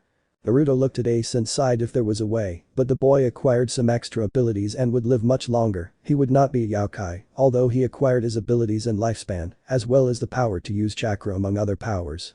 Naruto. If you wish you can become a member of my nobility, you can be my new pawn, but I will tell you this: when you become my pawn, you will acquire some extra abilities, such as using chakra among other abilities that will strengthen you. In addition, you will acquire the vitality and lifespan of a Yaokai, that is to say you will live hundreds if not thousands of years. Would you be willing to stop being completely human? Ace thought about it. On the one hand, his power will increase, he will gain greater abilities, but at the same time he will live a long time and may see his enemies die. On the other hand, he would not be alone, nor would he have his new boss and his fellow nobility, since he assumed that he would not be the only one in the nobility of his new boss, so there were more pros than cons to accept Naruto's offer. Ace, well, I accept, I will join your nobility, it will be interesting to join, also I feel that with you, I will be able to become strong, and I will be able to defend myself from the demons who wanted to have my power and have me as a slave. I feel that you will not treat me as such. Naruto nodded and took out a pawn, making Ace his new pawn in family. He would not let the demons try to kill his new familiar before destroying the underworld, and that idea had been tempting him for a long time, since the demons are the ones who have given him the most problems in this life. Naruto. From now on you will be under my protection and that of my faction. You will not have to worry about others. I will protect you, as well as protect all the members of my nobility, and help train that power that you have. You do not have to worry from today. You are under my care and that of my faction. End of chapter. Naruto and Kurama nobility. The Blizzard and Naruto Akatsuki. King. Naruto Akatsuki, Prince of the Yaokai Kyuubi of Order and Chaos. Queen. Merlin, Sorcerer Supreme of Infinity, the strongest magician. Bishop. Azrael, the Angel of Death, the strongest angel. Bishop. Zareth Dragniel, the strongest black mage, chaos mage. Knight. Arthur Pendragon, the child of hope, the heir of the king of knights. Knight. Gilgamesh, the king of heroes, the strongest hero. Tower. Crom Cruach, the strongest evil dragon, crescent circle dragon. Tower. Bahamut, black chaos dragon's death dragon. On, Natsu Dragniel, the fire dragon slayer, the fire wizard. On, Grey Fullbuster, the Ice Dragon Slayer, the Ice Wizard. On, Toshiro Hitsugaya, the Ice Dragon, Ice Shinigami. On, DxD Ace, the Fireman Master of the Flames. On, Shin Wolford, Supreme Wizard Messenger of God. On, Juvia, the Water Master Rain Woman. Beyond, Kuroka Taujo, Mestre de Senjutsu La Gata Negra. On, Mavis Vermilion, the Strategy, the Witch of the Thousand Plains. The Blizzard of Kurama Akatsuki. King, Kurama Akatsuki, Kyuubi of Destruction, King of the Empire of Peace. Queen, Yasaka Akatsuki, Kyuubi of Creation, Queen of the Empire of Peace. Bishop, Irene Bulsirian, Queen of the Dragons, the Scarlet Destroyer. Bishop, Metatron, Supreme Seraphim, Supreme Angel of Order and Justice. Knight, Urza Bulsirian, Princess of the Dragons, the Scarlet Death. Knight, Nero Claudius, Emperor of the Roses, the Red Knight. Tower, Igniel, Fire Dragon King, the strongest fire dragon. Tower, Tiamat, Dragon Queen of Karma, the Master of Water. On, Kisu Kurihara, the Illuminated One, the Man of 1,000 Plains. On, Yoruchi Shihoin, the Goddess of Speed, the strongest Nakasho. Beyond, Jeliel Fernandez, Holy Magician, Celestial Magician. On, Soifin, the Black Assassin, the best assassin. This would be the fixed nobility of the nobility, although I'm still unsure about the rest of Kurama's pawns. I'll soon start thinking about who will be in Kurama's nobility. I also plan on making a second nobility for Naruto, although it will be weaker than the main one. Top 10 currently before Naruto's arrival. This top 10 is currently not in this top yet. Kurama, Gilgamesh or Naruto are still not included at the moment. Later I will make a top with Naruto, Kurama and other beings, but that will be when Naruto already has most of the members of his nobility. Therefore, this top is only based on the 10 strongest. Odds like Amaterasu, Aden and La will be in the top between 11 and 15, but that will soon change thanks to the arrival of Kurama and Naruto. Characters like Ajuka, Azrael, Metatron, Surziches, Samuel are among the 11 to 20 strongest, but with the arrival of Naruto, some will rise to the top and others will fall. Top 10. Amun-Ra, Lord of the Sun and Light leader of the Egyptian faction.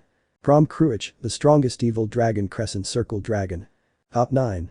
Quetzalcoatl, leader of the Aztec faction goddess of wind, rain and creation. Thor, the god of lightning the mightiest Norse. Top 8.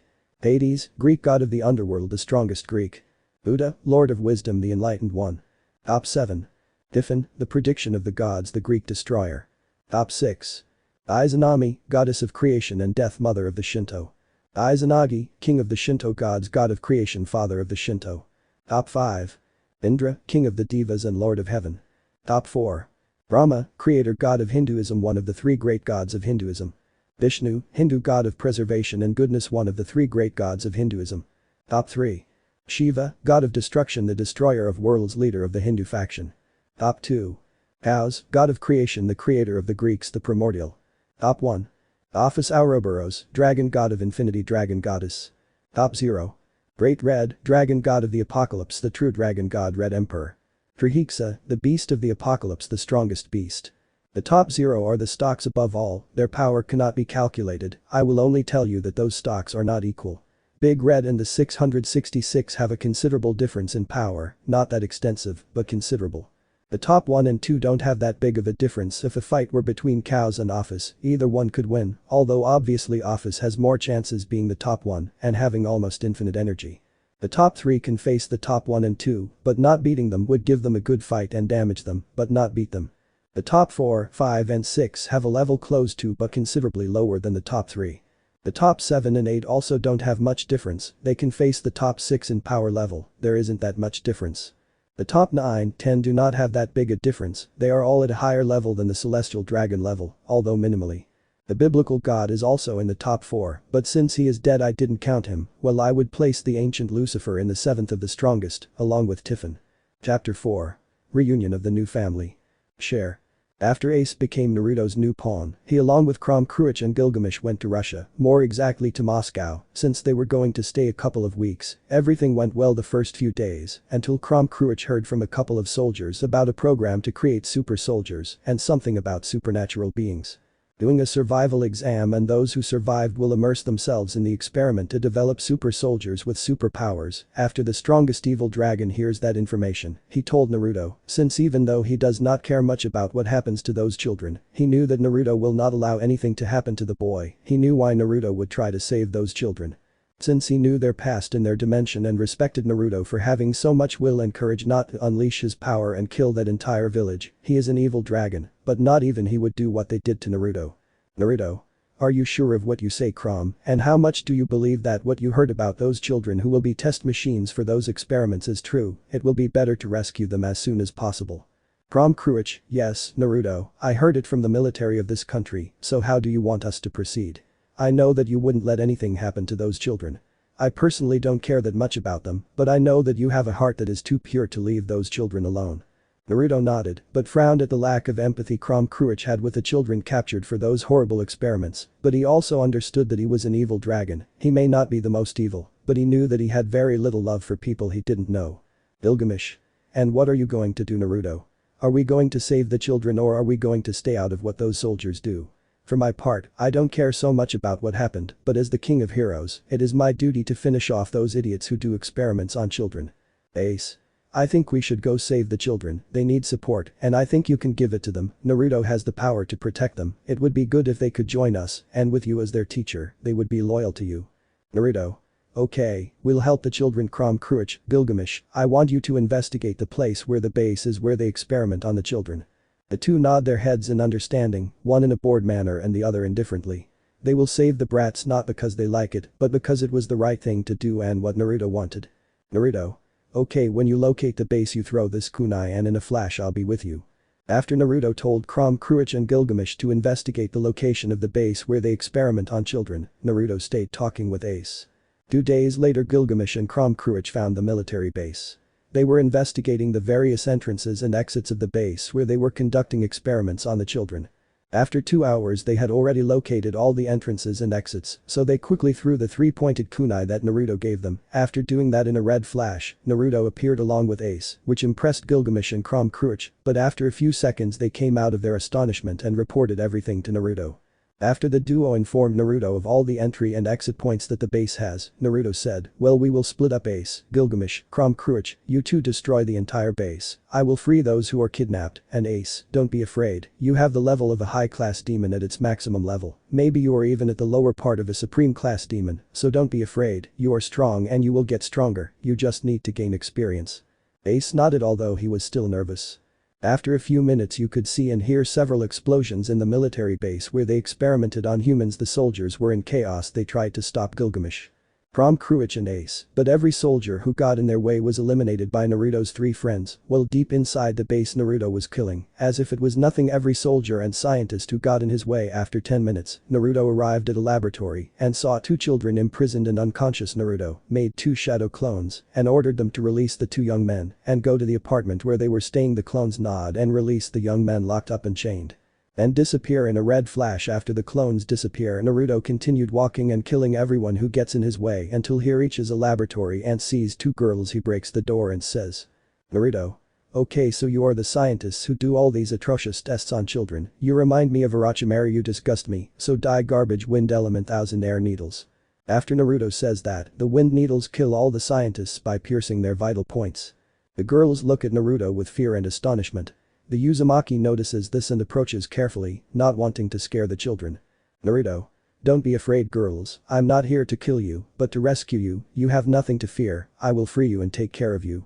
The girls nod, somewhat distrustful, and Naruto releases them and makes a shadow clone that grabs both girls and disappears in a red flash and grabs all the weapons he sees and seals them in a scroll. After that Naruto sighs and goes to where his friends are to be able to finish and leave, while Naruto was running and killing dozens of soldiers while putting several explosive tags everywhere he passed. After a few minutes he arrives where Gilgamesh, Ace, Crom Cruach are and sees them surrounded by dozens of soldiers, about to shoot them. Naruto notices this and gets enraged. Although he knew that they will not be able to kill his companions, he knew that they could hurt Ace because he was still new to this, so he says crystal release crystal spikes, thus killing all of Naruto's friends. They were surprised, so Naruto does hand positions and makes 3 clones that go and grab Gilgamesh, Ace and Crom Cruach and disappear in a red flash. After that dozens of soldiers surround Naruto. He smiles and says lightning release large discharge, thus stunning the soldiers. Then at that Naruto smiles sadistically and says Kai like that, causing large explosions throughout the base and disappears in a red flash.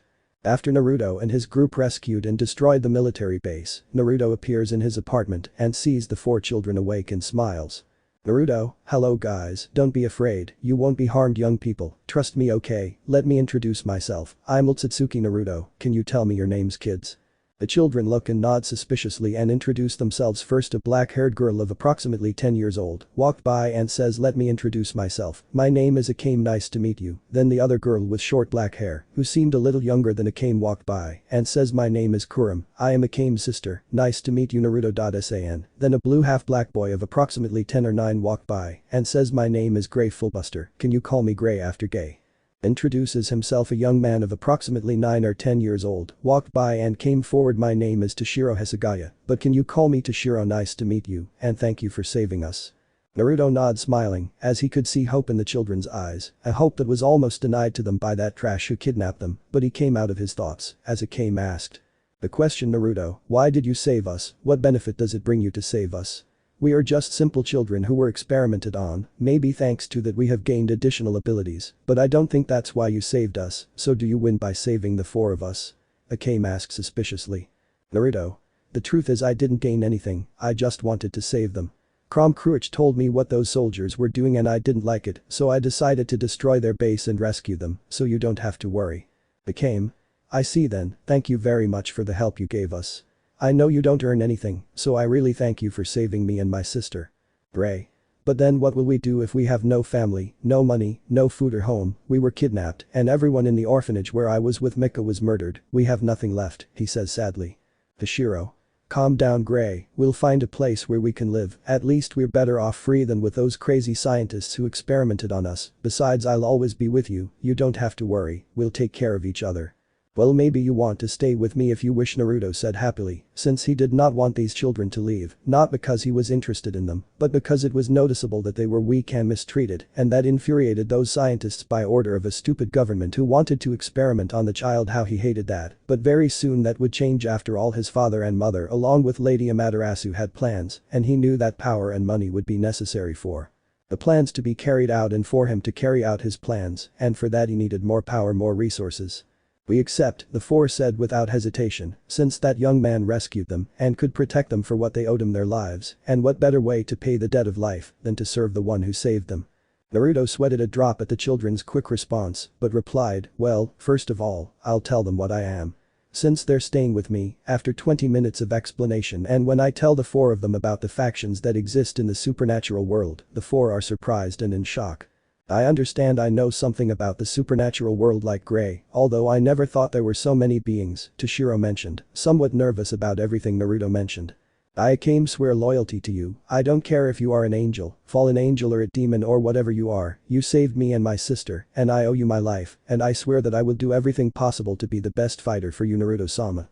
None of that, don't worry and don't call me Sama, just call me Naruto, guys, said Naruto with a small drop of sweat for Akame's devotion. He only hoped that girl didn't behave like the child Kagaya who was loyal to Orochimaru, since that devotion would be very uncomfortable for him. Is there any way for you to turn us into a yokai, Naruto-sama asked, and said Kurama, hoping to become stronger and be of the race of her savior and now new friend. Well, yes, but I don't know if they'd like it. Naruto said, somewhat unsure about what to say about resurrection, and that they won't exactly become yokai, they'll just acquire abilities and a stronger body. Ray. Please tell us, Toshiro and I, even though my brother has ice magic abilities, we don't know how to use them well, we're not strong, turn us into yokai, teach us how to use the energy you mentioned, and please let's train, even though you look like you're 8 or 9 years old, you're already very strong. We want to be as strong as you, make us strong so we can protect ourselves and those we love. After Gray said that, Naruto took out 4 pawns and sighing he spoke. Naruto, well, these are chess pieces, with these pieces I will make them my pawns, and they will remain human, they will not become yokai, but they will have several extra abilities, a much longer life, and a stronger body. They also acquired the power to use chakra, in which I will train them. They do not have to worry, and do not worry, they will not be my servants, but my family. I will not treat them like garbage, I promise to treat them as friends and protect them with all my power. The 4 of them are happy to become Naruto's new pawns, since he was their savior and they owed him their lives, and they would do everything possible to become stronger. It's been 6 months since Naruto met and joined his peerage Toshiro, Gray, Akame and Kurama. In these 6 months Naruto was training Akame and Kurama in the use of weapons. Since both girls like swords, while in the case of Ace, Naruto left a clone reinforced with enough chakra to train her in the use of her fire powers and in the extra powers she obtained by becoming his pawn, while Gilgamesh trained Toshiro and Gray in weapons and in their reflexes. The king of heroes was a sadist, with both the training in which the boys underwent was very fruitful if not excellent. Since in the case of Akame, she was able to release something similar to a Kekkei Genkai, this was based on wind manipulation on a large scale. In addition, from that he was able to awaken something similar to a sacred gear called Taigu, which is a sword called Murasame, that with a single cut, can kill a human and even demons or angels, thanks to its powerful poison. In addition to that, it gave him the ability to throw poisons from his body, and even include them in objects. While in the case of Kurama, he also awakened something similar to a Kekkei Genkai that is based on the manipulation of wind like Akame. In addition to this, she also possesses a sword similar to a sacred gear called Taigu, with the name of Yatsufusa. From what Naruto saw, she had the ability to launch dark energy arrays. In addition, from what he read, she has the ability to control corpses with a maximum of 8. While in the case of Gilgamesh it was due to the good reflexes that Toshiro and Gray had.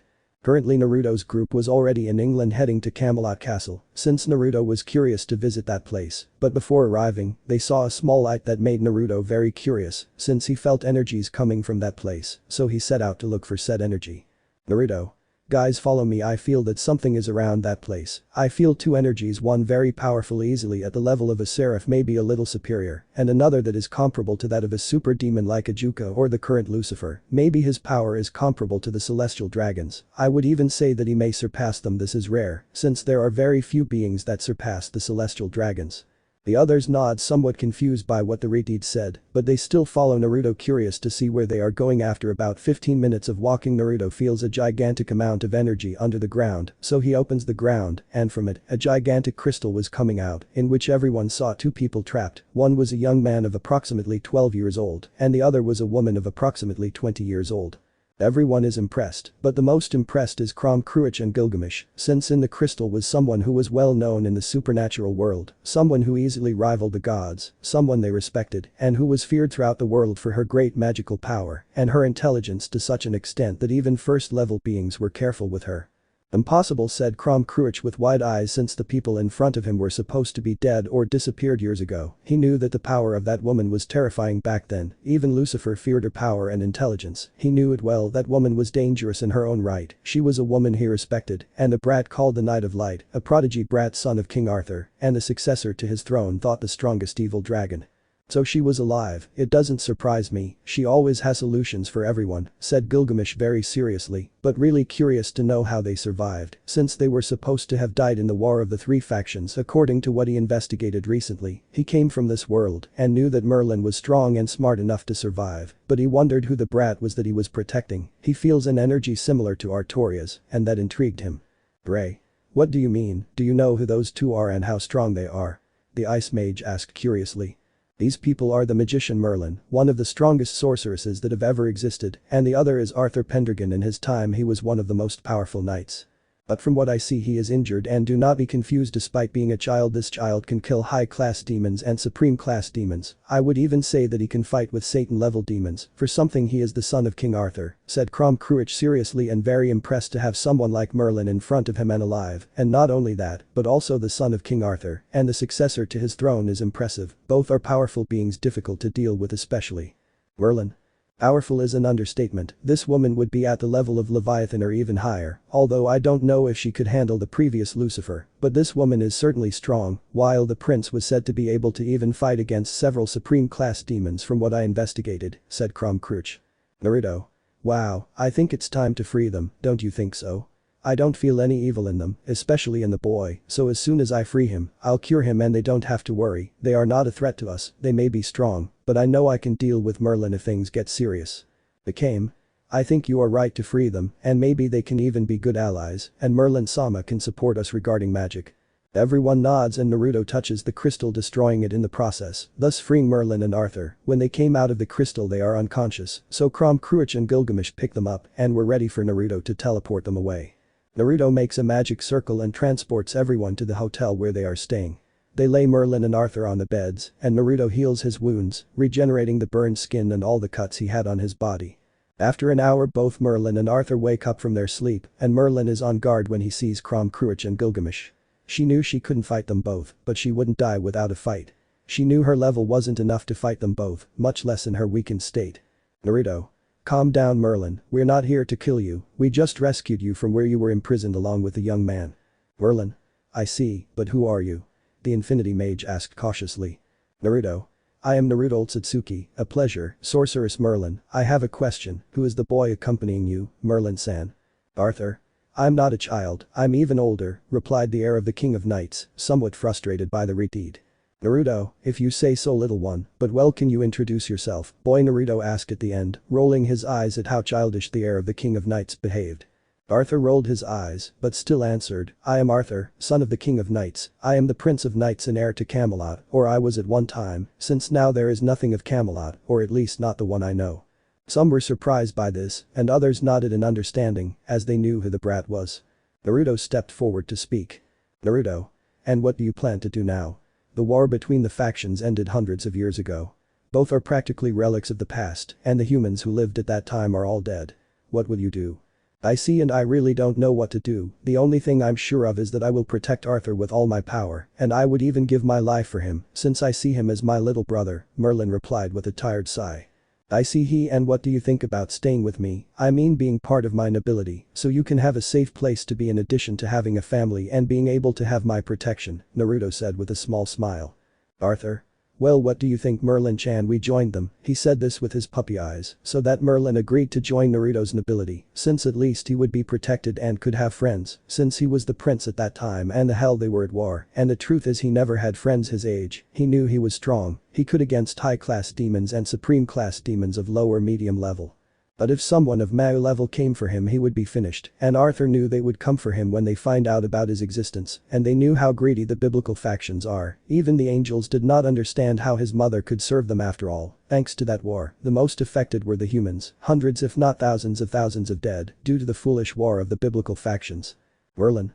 Well, I don't see any inconvenience. I think it will be useful for us, since we will be protected and, since we don't have a place to stay, it seems fine to me, in addition to being able to practice some spells with several of you, if we accept your proposal. Naruto.san.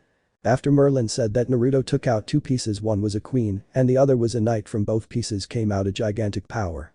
Naruto, Merlin.san, due to your power, the queen piece suits you better. Well, in Arthur's case it would be the knight, but don't worry, as I said before my eyes you will not be slaves, but rather my new family. He says this with the classic Uzumaki smile. This calmed Merlin down, and he nodded happily. Since Arthur could be protected, she knew how greedy the gods are, and she was strong, but she knew she couldn't handle gods of the caliber of Shiva or Indra if they went for her, and from what she felt in the boy, his power easily surpassed the two celestial dragons with ease. End of chapter. Chapter 5. Problems arise, war is coming.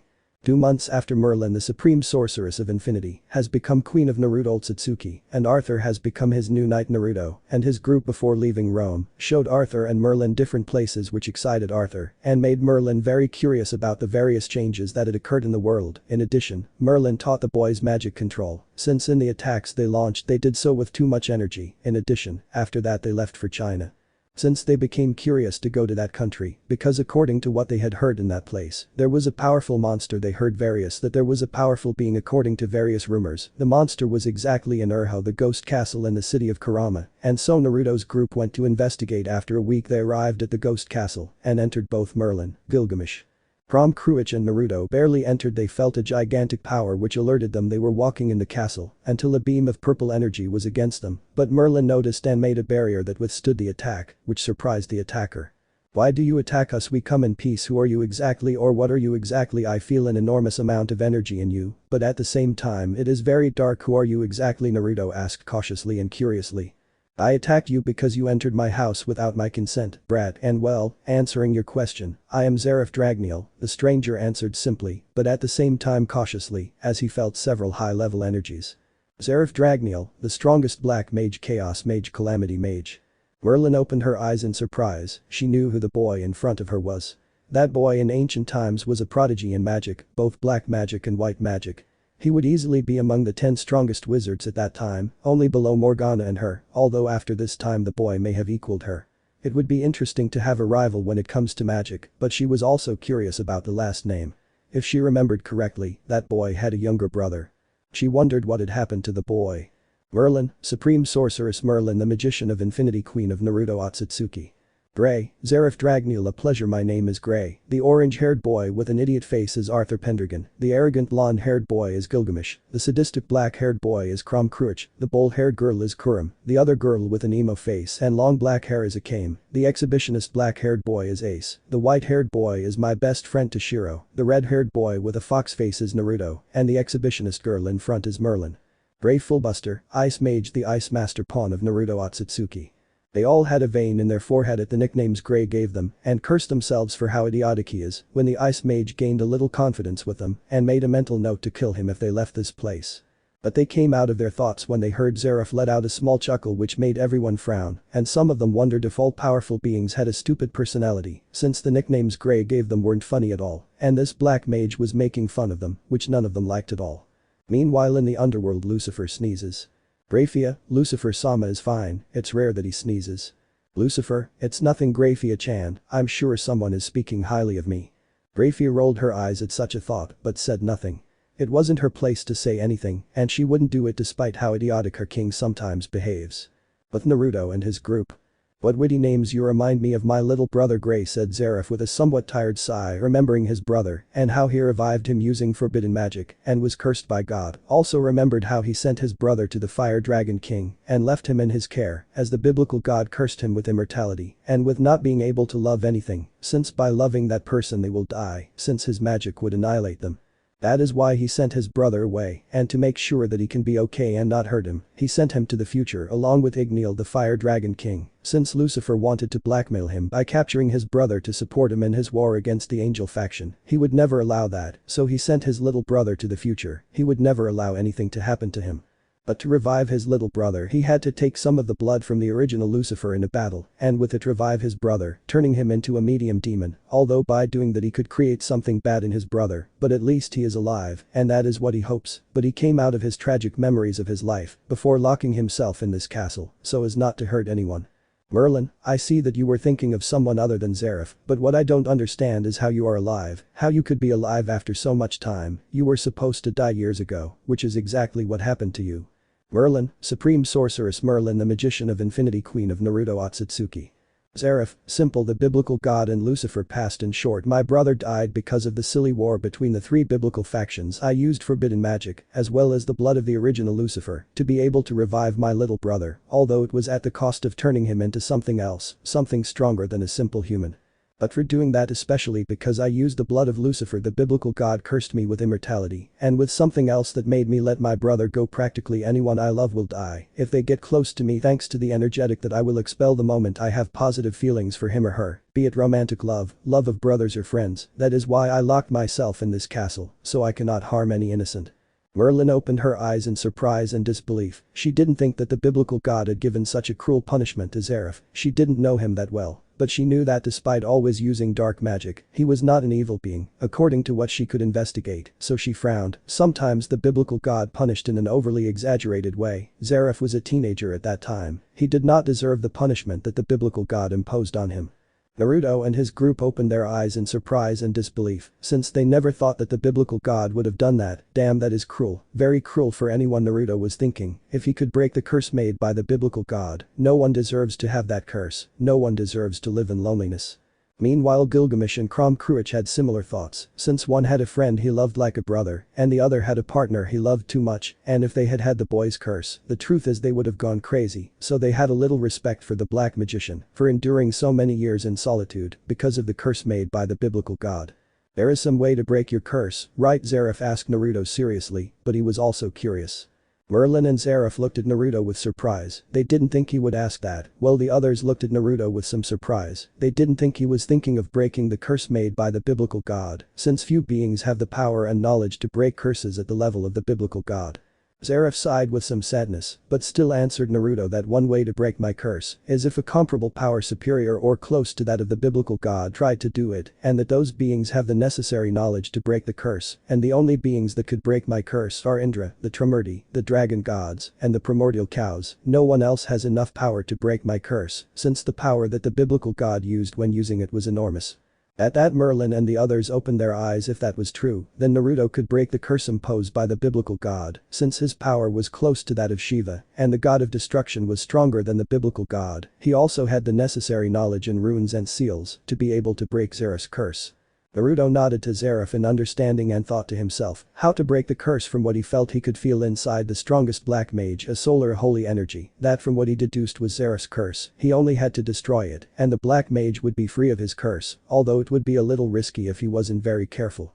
"I see what you're trying to do, Naruto, and with your current power along with your ability you can probably destroy Zeref's curse," Merlin said with a smile, for the little she knew of her new king. He was strong enough to fight against the biblical god, and she knew that his power would continue to grow, and that was what intrigued her, since, as she knew, Gilgamesh and the father of her king known as Kurama were the only ones who surpassed them, and that impressed him. She didn't think that Gilgamesh had become so strong, since in ancient times the power of the king of heroes was comparable to that of Indra, and as she understands that Kurama may be on par with the god Shiva, so she knew that her king would break Zeref's curse. She knew that Naruto was a good person, although she also knew that inside him there was enormous hatred, although she didn't know towards who or what, and that intrigued her, but she knew that at some point her king would tell her and the rest of him why he has so much hatred.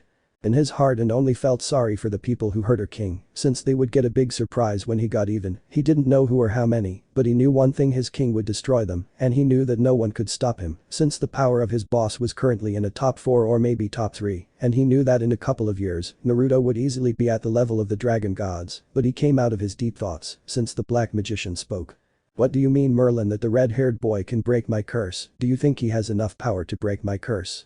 asked Zeref with his eyes wide open, with the hope of finally having a normal life without the curse that the biblical god imposed on him, that finally he can love and maybe, just maybe, start a family. If the boy breaks his curse, he would be loyal only to Naruto. He only hoped that he can break this curse that he has, and maybe he can also look for his younger brother.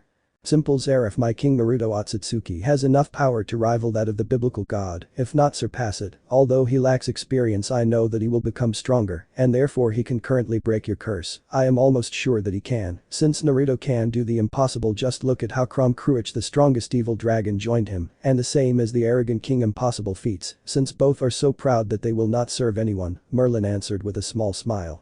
Gilgamesh frowned at Merlin's lack of respect, although he did not deny that he was arrogant, since he is above all, even the gods, and the only one who was his equal, not his superior, was the one he considered his little brother, and that was Naruto, whom he would take care of, although he knew he did not need it. Gilgamesh, the king of heroes, the strongest hero, Naruto Knight Akatsuki. Cruich rolled his eyes at what the exhibitionist mage said, since he joined Naruto for various reasons, but the main ones were because he was defeated in battle, 2 because his life was spared, and 3 because in his eyes, Naruto was the only king he would serve voluntarily, and 4 because he knew he would have good fights being by the side of the prince of the Yokai. Cruich, the strongest evil dragon, crescent circle dragon, Naruto Akatsuki Tower. Naruto smiled at what his queen said, since Merlin joined his nobility, she was the one in charge of talking with others. The truth is, she was the best at talking to avoid unnecessary problems or battles. While Zeref was surprised, he didn't know the king of heroes in person and had only seen Cruich in his dragon form a long time ago, so he didn't know who he was exactly, but having both powerful existences join the red-haired boy is an amazing feat that speaks to his persistence and power, since anyone who has had both existences join their party must be strong enough. Zeref. Seriously, you can break my curse imposed by the young biblical god, you can get rid of my immortality, along with the curse that harms anyone who is close to me and who I want and love. Naruto sighed. He did not want to give false hope, since it would be the first time he would try to break a curse of such a high level. He knew Fuinjutsu, he knew how to use magic runes. In addition, he had the Sharingan with which he could extract any soul and essence. He knew that there may be a 65% chance of breaking the magician's curse, but he also knew that if something went wrong, the black magician would die, and he did not want that. From what he saw, his only motive may be to find his brother and maybe start a family. Naruto. I don't want to get your hopes up, Zeref. There's a chance that I can break your curse. I estimate there's a 65% or 70% chance that I can break his curse, since it will be the first time I do this, but if I fail, you'll most likely die. Merlin and the others widened their eyes in surprise. They didn't think there was a chance the wizard could die. Merlin's thoughts. Well, it is logical that there are possibilities that Zeref could die. A curse imposed by the biblical god is no small thing, and for Naruto, it would be the first time that he breaks a curse of this level, a level that very few would have the possibility of even having a chance of breaking it. Gilgamesh's thoughts. I assumed it was a curse imposed by the biblical god. It's no small thing and I'm not good in that area. I'm more for battles, and if I try to break that curse despite being stronger than Naruto, it will harm that half-breed. Naruto is the most suitable, since he has enough power and knowledge of seals and magic runes. Cruich's thought. It was obvious a curse imposed by the biblical god would not be easy to break, and there will always be a chance that by breaking it the black mage could die. Well, I know that the boss is good at seals and magic runes. There is no one better than him, so I know that he will break the curse without killing the black mage.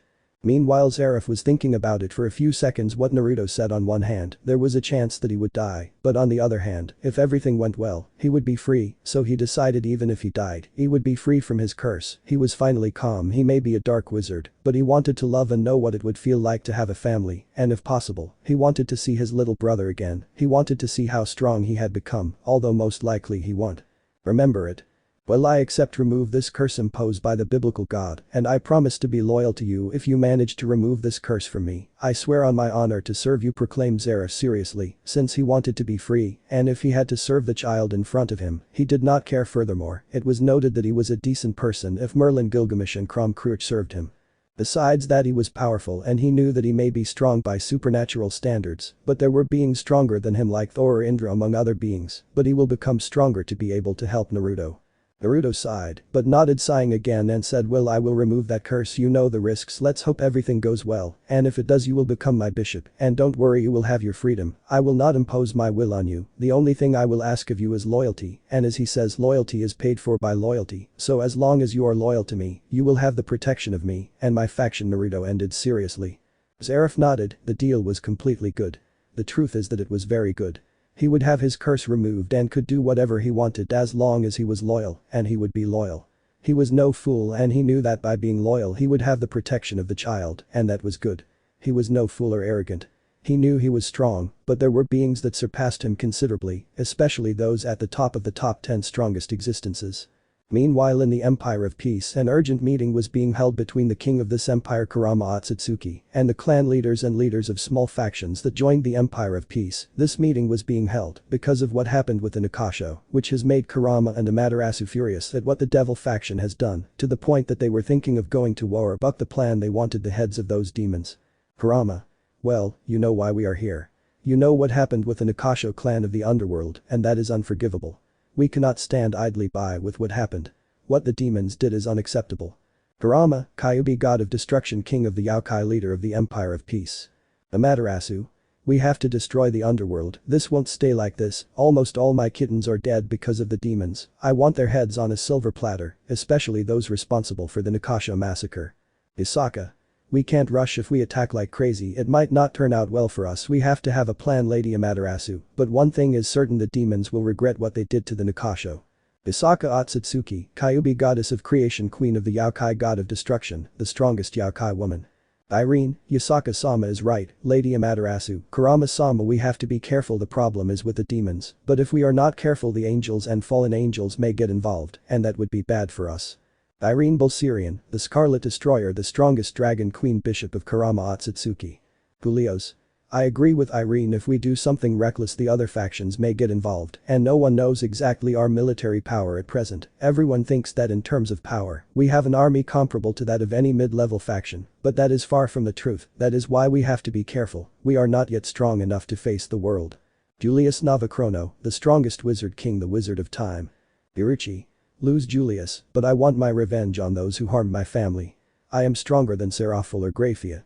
I even know that I could defeat both of them at the same time if I faced them, but they are not my target. Those I want to kill and destroy are those who harmed my family, those who destroyed my people.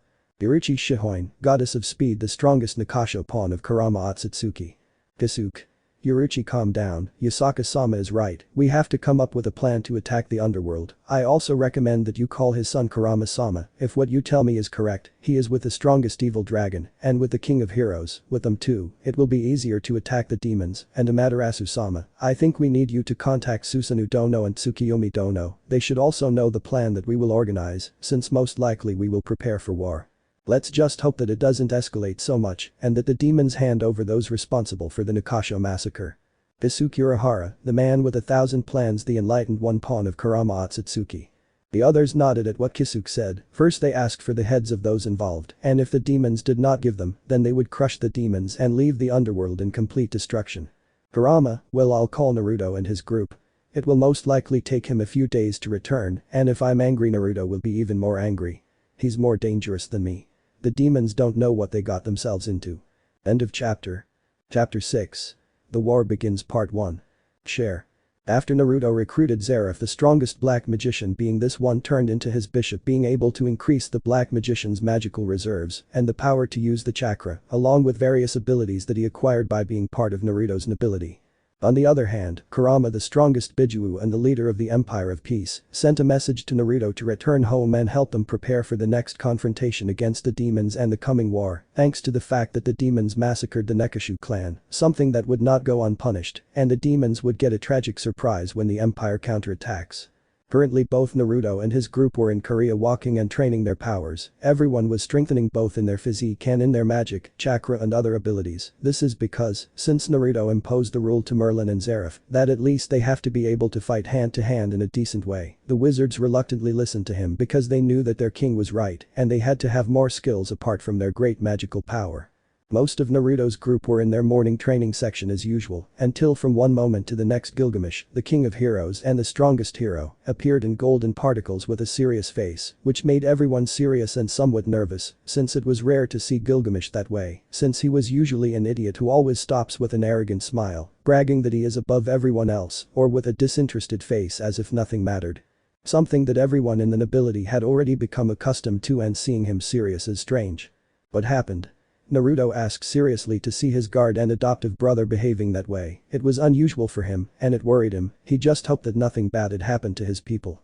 Naruto, we have to return to the empire. The war is approaching against the faction of the demons, and our empire needs all the support possible. In addition, I was in contact with Kurama.san and Yukasa.san. Both informed me of something horrible that will anger you, said Gilgamesh with a frown, since he did not like at all what the demons did, and he knew what will happen. He knew that Naruto wanted blood and would massacre the faction of those stray dogs. Everyone opened their eyes in shock and disbelief when the word war was spoken, since a war was a bad thing, and they knew that many innocent people would die in the approaching war against the demon faction. Most of the nobility knew that the demons were not weak, since they had the four Mayu who are existences at the size of some gods. Even the current Lucifer is said to be so strong that he surpassed the first Lucifer, which most see as ridiculous. The current Lucifer may be the strongest demon currently, but he would never surpass the first Lucifer. Why will there be a war? That is what happened. Gil, tell me now, ordered Naruto in a serious manner, and releasing part of his power, cracking the walls around him, which made everyone sweat because of the power that Naruto gave off, and made Gilgamesh somewhat uncomfortable because of the amount of power that Naruto gave off, but he responded anyway. He may be the king of heroes, but now Naruto was furious and did not want to be the target of his wrath. Gilgamesh, well, it seems the demons wiped out the Nakasho clan that lived in the underworld, and from what I understood there were no survivors. After Gilgamesh said that, Arthur released a gigantic killing intent that made several sweat, but it was overshadowed when Naruto released his own, making several kneel, and even Merlin, Zeref and Arthur sweat from the power and killing intent that Naruto could release despite being so young, while Gilgamesh and Krom Kruich, who were the strongest of the group and despite that had a small shiver. They do not understand how a child could have such a feeling of death. I understand, Gil.kun, replied Naruto with a very dark and icy voice that many would compare to the voice of the Shinigami himself. Naruto's voice made everyone uncomfortable or scared them so much that it gave chills to the weakest like Arthur, Akame, Toshiro, Ace, Gray and Kurama, and made Merlin and Zeref sweat because of the demonic voice their king had, and now they realized what a dangerous enemy the demons had just become. Everyone had goosebumps from the feeling of death. It's time we go. We will leave. I want you to pack. We are going home. The empire needs all the help possible. The underworld and all the demons that inhabit it will pay with blood for massacring the Nakasho. I want the heads of the culprits. If they don't give them, I myself will wipe out half if not all of hell, said Naruto in a dark way and with a frown, increasing his power. Everyone nodded nervously at Naruto's power, but some of them were happy to destroy the idiots massacred the Nekashu clan, but some sweated from the power that Naruto gave off, while Krom Kruich denied. Since the underworld had not changed at all, they continued killing every being that got in their way. It gave them some pity for what Naruto would do to them. Since he had never seen him so angry, and that really intrigued him, he wanted to know what his boss was going to do, but he shrugged his shoulders, since he would support Naruto. Also, he might be able to fight against the Mayu, as he knows the current Lucifer is strong, so if he could, he would ask Naruto to be able to face him. After 5 days, Naruto and his group left for the Empire of Peace, where they were going to meet with Yasaka and Kurama, the leaders of the empire, to plan a counterattack against a faction of the demons. When arriving at the Empire of Peace, the first thing that happened was that Naruto learned that Igneel, the Fire Dragon King, had joined the empire along with his offspring Natsu. Upon learning of that, the Reteed informed Zeref, who was happy to see his brother and thanked the one who took care of. The Igneel, seeing that Zeref had no bad intentions with Natsu, had no problems in doing that. He can talk to the Black Magician, and at the same time he was impressed that Zeref's curse had been destroyed, so Naruto was able to reunite the Black Magician and the Fire Dragon Slayer, which despite the fact that Natsu still did not see him as a brother to Zeref, he at least gave him the opportunity to get to know each other and create a bond of brothers. With time, this gave hope to the strongest Black Magician of being able to recover his younger brother, and to strengthen the bond, Igneel suggested to Naruto that he join Natsu to his nobility, something that the prince of the empire did everything so that Natsu and Zeref would get to know each other better. Currently, Naruto was in a meeting with Yasaka talking about what happened with the Yakai clan. "Mother, is it true what happened with the Nakasho clan?" asked Naruto seriously and with a frown upon learning of the massacre of innocent people, children who barely lived dead because of the demons. But he would be in charge of leaving the entire territory of the underworld in dust. He would destroy their will. And no more the pacifist. If they attack his people, he would strike back 1,000 times. He would destroy the spirits of his enemies. He would destroy all hope until they beg for their lives. Yes, son, unfortunately it happened. Apparently the Nakasho clan was massacred by demons. We do not know exactly which demons are guilty, but since the demons do not want to punish those responsible, then we will go to war, apparently Yasaka replied with a frown and sadness in her voice for the poor children, for her people dead because of those demons that she herself mattered. Well, it's time for them to pay. Then the demons attacked my people, then I will attack yours. I will wipe you off the face of the earth if you don't apologize and execute those involved, roared Kurama with a great thirst for blood. Yasaka, Amaterasu and Naruto agreed with that. They did not want a war, but the Shinto god supported Kurama in the decision to teach the demons a lesson for the massacre they did to their relatives Yakai the Nekashu, and they also agree with that. The demons had to pay dearly for what they did. Even the dragons want to massacre the demons for attacking their people, since now the dragons saw everyone in the empire as their people, and they wanted the blood of those who massacred the Nikohu. Well, Kurama.kun, it's time for the demons to pay. I won't let the demons harm our empire again, much less harm my daughter and son. If we have to erase the demonic faction, so be it, said Yasaka with a dangerous glint in her beautiful eyes. Naruto, I will also go to teach those demons a lesson, and you do not have to worry, I will finish them off for you and my precious people. The demons will pay for damaging our empire. Kurama, alright cub, it's time for us to show those stupid demons how strong we are. Well then it will be so, but what do they want to do? Asked Yasaka the Yakai queen curiously. Kurama, simple, we infiltrate the underworld. I will go with Irene and Igneal. They are more than enough to face the 4 Mayu and hundreds of demons, since both dragons are close to the level of the top 10 of the strongest beings in the world, and just in case I will go with Yuruchi. She wants blood of those who harmed her people. She may not be in the top 10 or 20, but she is strong enough to defeat Seraphol. Naruto, well, I'll go with Merlin and Crom Cruach. We will attack the parts of the underworld and reduce their total forces. Merlin and Crom Cruach are at the top of the strongest. I wonder how the underworld will react when they know who is with us. Everyone nodded with them. They could easily do considerable damage to the underworld. In addition, Naruto was thinking of using the 6 paths with his clones and summoning various animals and destroying the entire underworld. He wanted to teach Lucifer a lesson. After 3 days, Kurama's group and Naruto's group infiltrated the underworld with ease. Meanwhile, in the plaza of the underworld, hundreds of demons were gathered in state watching at last the execution of one of the last Nakasho. This was Soifin, who was caught, although there was another survivor that Lucifer hid and gave her to his sister to be the tower piece of his nobility, without anyone noticing. Unfortunately, no one could find the criminal SS Kuroka Taojo. Current Lucifer Surziches along with Ajuka, one of the 4 Mayu of the underworld, and Graphia, the strongest queen of this, saw with a little sadness and guilt for killing the Yakai just to calm the masses. But before they do anything, 4 figures appeared in a red flash. One of those 4 figures Surziches Lucifer recognized. Since that figure was Yasaka's husband, one of the most dangerous beings in existence. According to what is said in power, he was compared to Shiva, the god of destruction of the Hindu pantheon. You're the husband of Yasaka, the leader of the Yakai faction, right? Surziches said, narrowing his eyes. Actually, I am Yasaka's husband, but I am the Yakai king, and as king, I will not allow the Nakasho massacre to go unpunished. After saying that, Kurama made a shadow clone that grabbed Soifin and took her in a crimson flash to the empire. I'll tell you something, Lucifer. Don't hand yourself over to those responsible for the Nakasho massacre, or there will be a war, one in which you and your faction will not fare well, Kurama said coldly, some of his power gushing forth. This made several demons shudder and Surziches along with Ajuka feel uncomfortable, as the power erupting from Kurama was comparable if not superior to their own. Well, unfortunately I won't be able to do that, Surziches responded coldly to Kurama's threat. The aforementioned frowned at that, but then smiled and said, well, leader of the demons, then I will make your faction pay and see the pain that the Nakasho suffered. After saying that, gigantic explosions were heard throughout the underworld. In addition to that, several giant creatures with purple eyes were destroying and killing several demons throughout the underworld. Among these creatures were a rhinoceros, a hawk, a bull, a chameleon, a crab, a wolf and a lion, among others. These were indiscriminately killing the demons, as well as causing great damage to the underworld, which made the demons in the stadium angry along with their leaders, and at the same time alarmed them to see giant creatures destroy their homes so easily, so they classified those creatures at the level of a high-class demon to supreme class.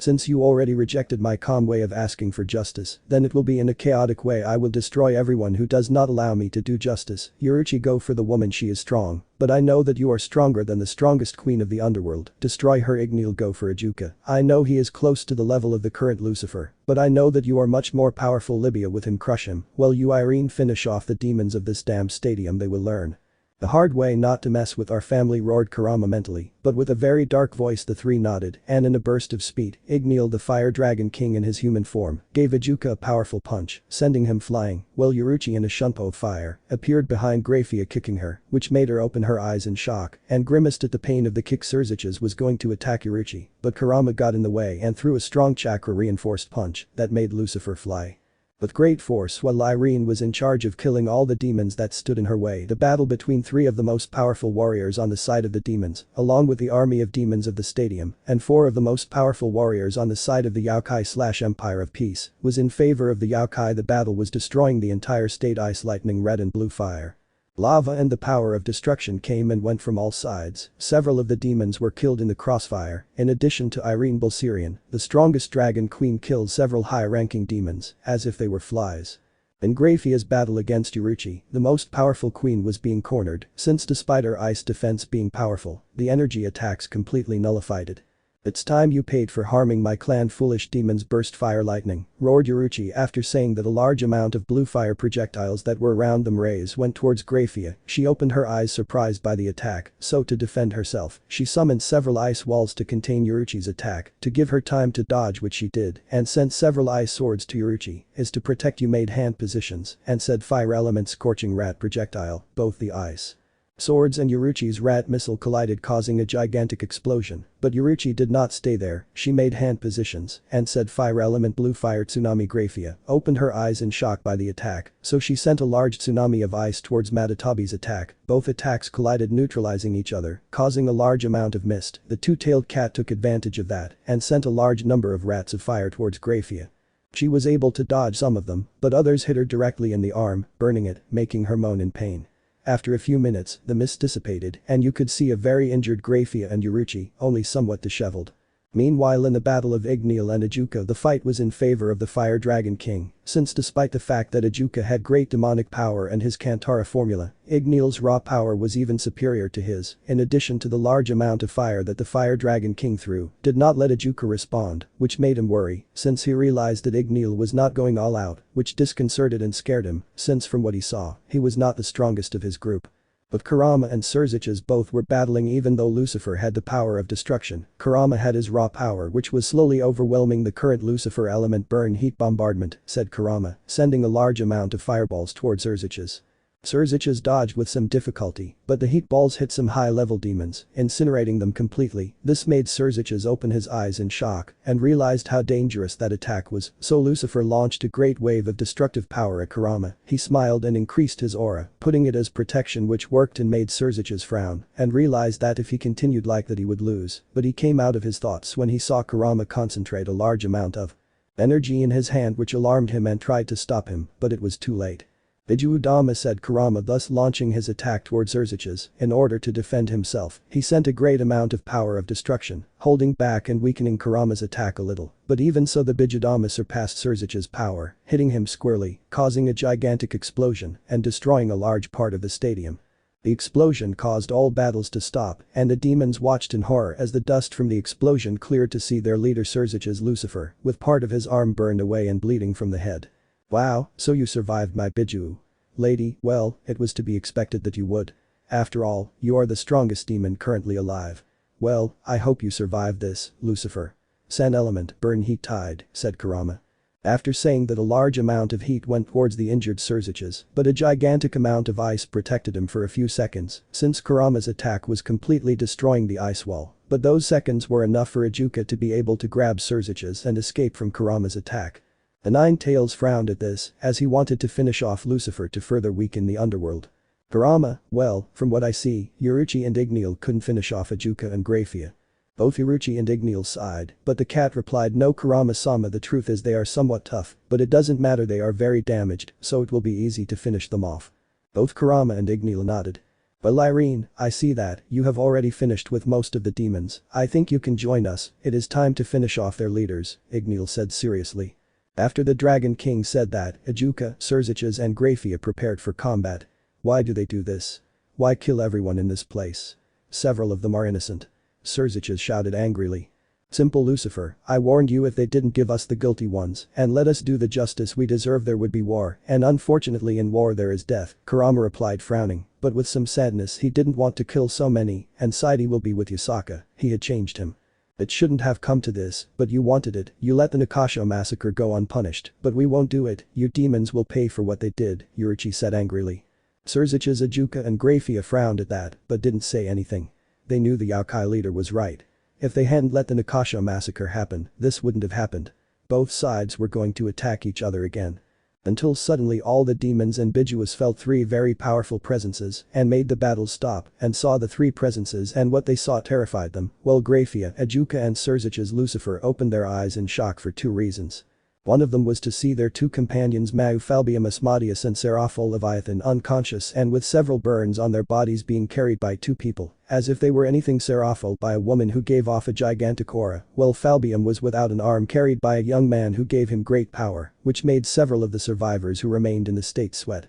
The second thing about the shock of the demons was that the woman in front of them was Merlin the Witch of Infinity, the supreme sorceress or also known as the strongest witch, a very powerful sorceress that even the same god and demon kings feared her, and the black-haired man with blonde, it was Krom Kruich, the strongest evil dragon, someone said to be on par with celestial dragons, but they came out of shock when they saw the figure in the middle speak with a very cold voice for a child.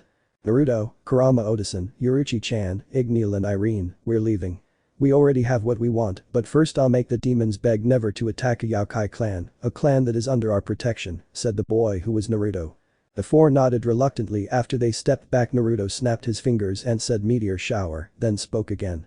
Naruto, this is the first and last warning Surziches Lucifer, if you want a war you will have it and I will show what will happen in a moment as just a simple child's game. What you have to do to stop this future war is execute the culprits or hand them over to finish them off. You know what you have to do to stop this, said Naruto with a great aura of power for a child, which made everyone sweat and some to their knees after saying that Naruto disappeared in a red flash along with his friends. While with the demons they watched in horror as dozens of small meteorites the size of a car, medium as a house and huge as the size of the entire state, were heading towards the entire underworld, killing hundreds of demons, destroying much of the infrastructure of the underworld. Ajuka, Surziches Lucifer along with several high-ranking demons, split up and made dozens of barriers protecting several demons in the underworld, and Grafia left with Seraphol and Falbium to protect them in their weakened state. Meanwhile, currently in the Empire of Peace, the Yaokai and their allies were in a meeting of utmost urgency after the rescue of Soifin, since their second objective Kuroka had apparently escaped the fear of the demons. Well mother father mother Yasaka mission accomplished, we attack the demons, and Falbium of the four Mau was disabled by me, and I doubt she will wake up in the next few weeks, if not in the next few months, while Seraphol was defeated by Merlin and Krom Kruich being trapped in a very powerful illusion. She may not be that physically damaged, but mentally she is, so I doubt she will wake up recently, and if Lucifer does not comply with our demands, there will be war. Everyone nodded in understanding, impressed by what Naruto did. But what exactly did you ask for, Naruto? Kisuke asked curiously, although he already had an idea of what he asked for. Well, Kisuke, Naruto said, what I asked for is that they give us all those guilty of the murder of the Nakasho, as well as that the demons publicly apologize for what happened with the Nekomatas, Naruto said with a half smile.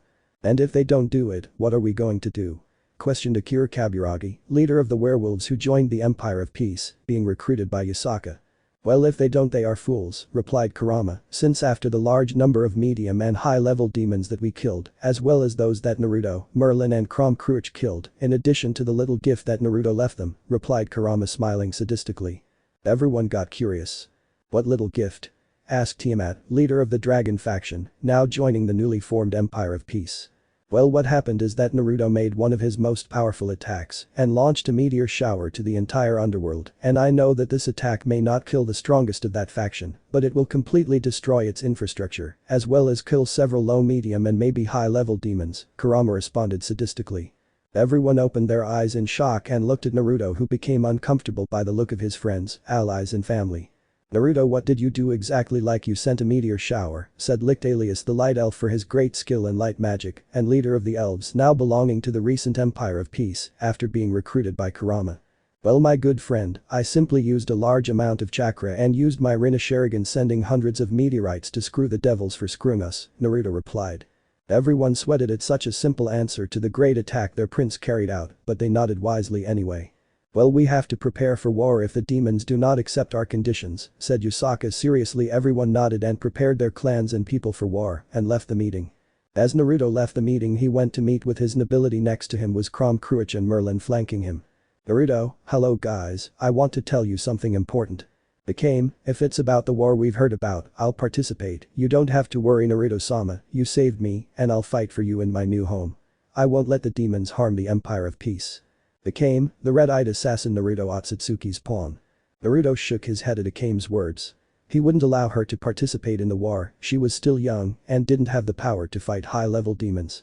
Naruto, it's not that guys, I will not allow you or the younger ones who are Ace, Kurama, Toshiro, Natsu and Gray, you will not fight in this war, I do not want you to die, you still need training to reach the necessary level, and Arthur, you will stay with them, he was the oldest and the strongest of them, your duty is to protect them, those who will help me in this war if it happens, will be Zareth, Gilgamesh, Crom Cruach and Merlin, if war arises, you will be leaders of the armies. For now we will wait for the response from the underworld, we will wait for things to calm down. Gilgamesh, Zareth, Crom Cruach and Merlin nodded, each of them was willing to fight the demons for various reasons, Gilgamesh because he was loyal to Naruto, Zareth was a little annoyed with the demon faction, Crom Cruach because he wanted good fights and Merlin because he wanted the demons as his new laboratory subjects. End of chapter. Chapter 7. The War Begins Part 2. It's been almost a week since the attack of Kurama the king of the Empire of Peace and Naruto the prince of the Empire of Peace, together with their friends towards the underworld these days. The news of the massacre of the Nakasha by the demons and the attack of the leader of the Yokai, consequently to the Mau, and the entire demonic population, reached the vast majority of the factions of the supernatural world, which surprises all the factions. Those of the faction of the sky were surprised and alarmed so quickly. In heaven the seraphim reacted in a chaotic manner, since they were worried that this would lead to a war between the Yokai Bar Empire of Peace and the demons, and that gave them chills, since that war would drag many humans and even other factions, and from what they could notice and find out King Kurama already made his first move, momentarily paralyzing the faction of demons. Flashback. Michael's brother, something important happened that could change the supernatural world, Gabriel said, alarmed by the news she heard and only prayed to her father that the conflict between the demons and the Yokai would not escalate, since if it did the war would be chaotic for the world. What happened Gabriel? Why are you so upset, sister? Michael asked, somewhat alarmed to see his beloved sister so upset, since she didn't normally behave that way. She's calm and innocent. What happened brother Michael is that the demons massacred the Nakasho clan that lived in the underworld, leaving almost no survivors of the Yokai clan. Gabriel replied sadly at such a massacre orchestrated by the demons, but alarmed by what the act of the demons entails, she was sure that most likely there could be a war. She only begged her father that both parties talk and solve this possible conflict as soon as possible, otherwise it would take several lives. Raphael, Uriel and Michael opened their eyes in shock and disbelief at the foolishness done by the demons, but then frowned at the stupidity and malice in massacring the Cat clan, and knowing what such a massacre entails. Those foolish demons, how dare they massacre a Yokai clan, said Uriel with a frown and quite angry at what happened. Now he realized that the demons did not change in the slightest. We thought the current leaders of the underworld were different, Raphael said angrily and sadly for the deaths of that Yokai clan. Michael didn't say anything, but you could see sadness for what happened to the Yokai clan, and he knew that what happened would cause a war to take place. The demons didn't change, the leader of heaven thought with resignation. That's not all brother, according to what I was informed apparently the leader of the Yokai currently called the Empire of Peace known as Satsuki Kurama, along with 3 of his subordinates infiltrated the underworld and rescued one of the last Nakasho, who was going to be executed in the battle between the Yokai and their companions, and the leaders of the demons caused several high-level demons to die in the crossfire, and from what I understand Satsuki Kurama was gradually defeating Surzich's Lucifer, which implies that the leader of the Empire of Peace is an opponent to fear, in addition to that the opponent who faced Tajuka another of the Mau of the underworld, and as I learned apparently they fought on equal footing, and Graphia the queen of the current Lucifer, faced a certain Uruchi, and she ended up defeating Graphia, but that's not the worst reported Gabriel sad, but it would be, since he knew what would happen now, and he did not like it in the most minimum. Michael was surprised by what his little sister had said, but signaled for Gabriel to continue with his report. The aforementioned nodded with a sigh of tiredness for everything that had happened between both factions. The battle apparently stopped with the arrival of 3 people. One was a young man with black and blonde hair. This was apparently an evil dragon. I don't know his name, the truth, although I suppose he must be extremely strong, perhaps at the level of the Dragon Kings. The other individual was a child who apparently was the leader of those 3, and the last one was someone that all the factions know well. This was someone that even Lucifer and Leviathan feared. This was Merlin, the Witch of Infinity, or the Supreme Sorceress as they called her in ancient times. Gabriel answered seriously and somewhat nervous, since that mage is extremely strong, and she knew that several seraphim would be needed to defeat her. Both Raphael, Uriel and Michael opened their eyes in shock, since they knew that name. She was supposed to have disappeared years ago, and even worse, apparently another young man was with her and a child was their leader, which suggests that he was more powerful than her, and she respected him, which is strange, since Merlin did not follow anyone's orders. That news is alarming. Merlin is a very powerful witch, if not the most powerful, but as long as we don't attack her, she won't attack us, said Michael seriously and somewhat nervous because Merlin was still alive. In ancient times, she was someone who was in the top 11 or 10, but now she may have become stronger, and that would be detrimental if the sorceress tries to attack them. Gabriel, yes brother, but that's not all. It seems the entire underworld was completely crushed by the boy who was the leader of that small group. Uriel, what do you mean, Gabriel? The seraph asked, alarmed by the news of the destruction of the underworld.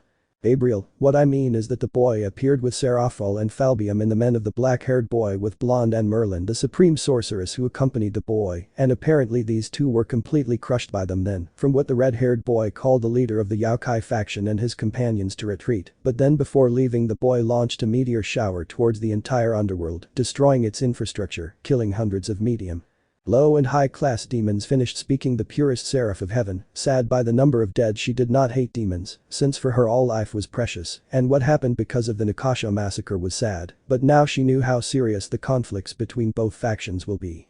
Raphael, Uriel and Michael opened their eyes in shock as a child, a simple child, rampaged through the entire underworld as if it were nothing, devastating everything and killing hundreds of demons as if they were nothing, but they came out of shock as Raphael realized what Gabriel said and thought to himself. Red-haired boy with great power, and he remembered that Yusaka has a second son a little older than Kunu, about 10 or 11 years old, with red hair, and everything clicked in his head. Raphael, Gabriel, I know who the boy is, or at least I know who could be who, and I'm quite surprised by the power he has for his age. Who is the boy? Michael asked seriously, since a child with that power was easily at the level of Indra if not superior, and now he was nervous, since another being from the Empire of Peace was in the top 10 of the strongest beings, and that made him uncomfortable, since most of the top 10 are beings that could rival or defeat the celestial dragons, who are existences of extreme power. Well, the boy may be the first son of Yusaka Satsuki Naruto, who is a Kyuubi I think, Raphael answered seriously, but surprised by the boy's power. You mean to tell me that Yusaka's son was the one who launched a meteor shower on the entire underworld and practically brought them to their knees, Michael said and shouted in alarm. That's right, brother, Raphael replied seriously. All the seraphim frowned at that, as they never thought that a child could be so strong as to bring the underworld to its knees, and they realized that the child might be close to the power of his father, who in ancient times was in the top 4 of the strongest beings. We have to do something. This could lead to a war. We should talk to the Yaokai, said Gabriel seriously. Yes, but I don't know if they will want peace after the death of the Nekomata clan, and in the case of the demons, I don't think they want peace after the Yaokai leaders destroyed the entire underworld, said Uriel seriously, but with a frown. Everyone frowned at that, as they knew it would be difficult for both sides to cease hostilities. After all, both groups had already attacked each other, one with the Nikasha massacre and the other with the meteor shower. Meanwhile in Grigori Azazel, Shemhazai and Barakiel were talking about the letter and news that came to them. Do you believe the news is true? Barakiel said seriously. Well, I confirmed it with my informants. Apparently, the demons annihilated the Nikasha who lived in the underworld and were going to execute a girl who did nothing in front of a state full of demons, Shemhazai said seriously and with a frown. But it seems that the demons did not come out unharmed. As far as I understand, a large part of the underworld was destroyed by the Yaokai leaders and their agents, and it seems that Falbium and Seraphol are unconscious, Azazel said seriously, although he was noticeably amused by what happened in the underworld. Sometimes demons were foolish to provoke beings of immense power. And who was the one who defeated them? Barakiel asked, equally serious and amazed, since he knew that both were extremely powerful, just a little weaker than Azazel. Even he knew that Falbium may be at his level, but Seraphol he knew that most likely she would defeat him. After all, that demon is the strongest woman in the underworld. Well, as I understand it, Yasaka's husband and leader of the Empire of Light, Otsutsuki Kurama, along with 3 of his agents, infiltrated and fought with Ajuka, Graphia, and Surzich's Lucifer, along with several high-level demons, and it seems their battle was in favor of the king of the Empire of Peace, until 3 people appeared, and one of them we all know well, Azazel said seriously. And who was the person we know and is with the Yaokai, asked Barakiel, curious to know who that character was. Well, it seems that the Witch of Infinity, or also called the Supreme Sorceress Merlin, is alive and serving the Yaokai, or rather a child with the power of a supreme class god, Azazel replied. Barakiel opened his eyes in surprise. He knew that Merlin was powerful. Hell, she was even stronger than any demon. The only one who would defeat her would be Lucifer, and that would be if he went with everything he had, since Merlin is a magician with too many tricks. So he frowned, since Merlin only followed someone strong and worthy in her eyes, so it is rare if not impossible for her to follow someone. Only one person would be worthy in her eyes, and that was King Arthur. But that was not all. It seems that the leader of that trio, who was a child, along with Merlin and another boy, although I could not find out the boy's name, these 3 defeated Falbium and Seraphol, incapacitating them for a long time, and after that, the child, apparently before disappearing with Kurama, the leader of the Empire of Peace and his companions, launched a meteor shower, destroying much of the underworld, as well as killing hundreds of high, low and medium class demons. Azazel said, impressed that a child could bring the underworld to its knees, and began to think about how strong he would be when he reached his maximum capacity, and a shiver ran through him, since now the boy would be on par with Indra or even superior. Several of the other factions learned of the Nikasho massacre, as well as practically the attack that was made to the underworld. Odin and the Nordic faction were impressed that Yasaka and his recent empire practically declared war on the demon faction, as well as learning that the underworld was largely destroyed by the attack of a child who is apparently Yasaka's son. Father, what do you think will happen between the new Empire of Peace and the faction of demons? Thor asked seriously, but also intrigued to know what will happen, perhaps getting involved in this new war, since he wanted to fight with strong people. Thor, the god of thunder, the strongest Norseman, the Norse beast. Well, it seems we will have to improve our defenses, my son, because if the war between the Empire of Light against the demons begins, it would be chaotic for the factions. From what I know, the Yaokai King Kurama may be at the level of Indra or even higher, and as far as I know it seems Seraphol and Falbium are in a coma, according to my informants. As I understood, they were knocked out by the son of Yasaka and 2 of his companions, said Odin with a half smile. Odin, All-Father, leader of the Norse supreme god. The son of Odin opened his eyes in shock and disbelief, as he knew the age of Yasaka's son, and he was very young to do that, maybe 10 or 11 years old, but that did not matter to him, and he thought to himself, it will be interesting to meet Yasaka's son. If it is true that he did what he did, he wanted to have a battle with the boy. But Shiva, the god of destruction, was very surprised by what happened to the faction of demons, since he knew that they had Lucifer and Ajuka, that both demons were so strong that together they could rival the celestial dragons and even defeat them, and that made him think, how strong would that Kurama and his son be? Since to destroy the underworld, it must be something. Maybe he must be in the top 4 or top 5 of the strongest beings, and that was amazing for a child of 10 or 11 years old, and he began to think how strong he would be when he reaches his full potential. Maybe he could reach his level or even surpass it. That was interesting and surprising. Shiva, god of destruction, leader of the Hindu faction, one of the big 3 of Hinduism. Meanwhile, in the underworld, a meeting was currently taking place between the Mayu and the leaders of the remaining 72 pillars. Well, I called you to this meeting to see what we are going to do with the Yaokai faction now called the Empire of Peace, said Surzich's Lucifer seriously, since now he was sorry for what happened with the Nikasho massacre, and he saw the consequences of what the demons under his command did, and the truth is he regretted it very much. Surzich's Lucifer, Demon King of Destruction, Crimson Mayu, one of the 4 demon leaders. What else are we going to do? They destroyed a large part of the underworld. They defeated and practically put 2 Mayu in a coma, which are Seraphol, Leviathan and Falbium Asmodeus, so war would be the best option, answered Lord Phoenix, leader of the Phoenix clan in the underworld, this being one of the leaders of the 72 pillars of the underworld, now only 34.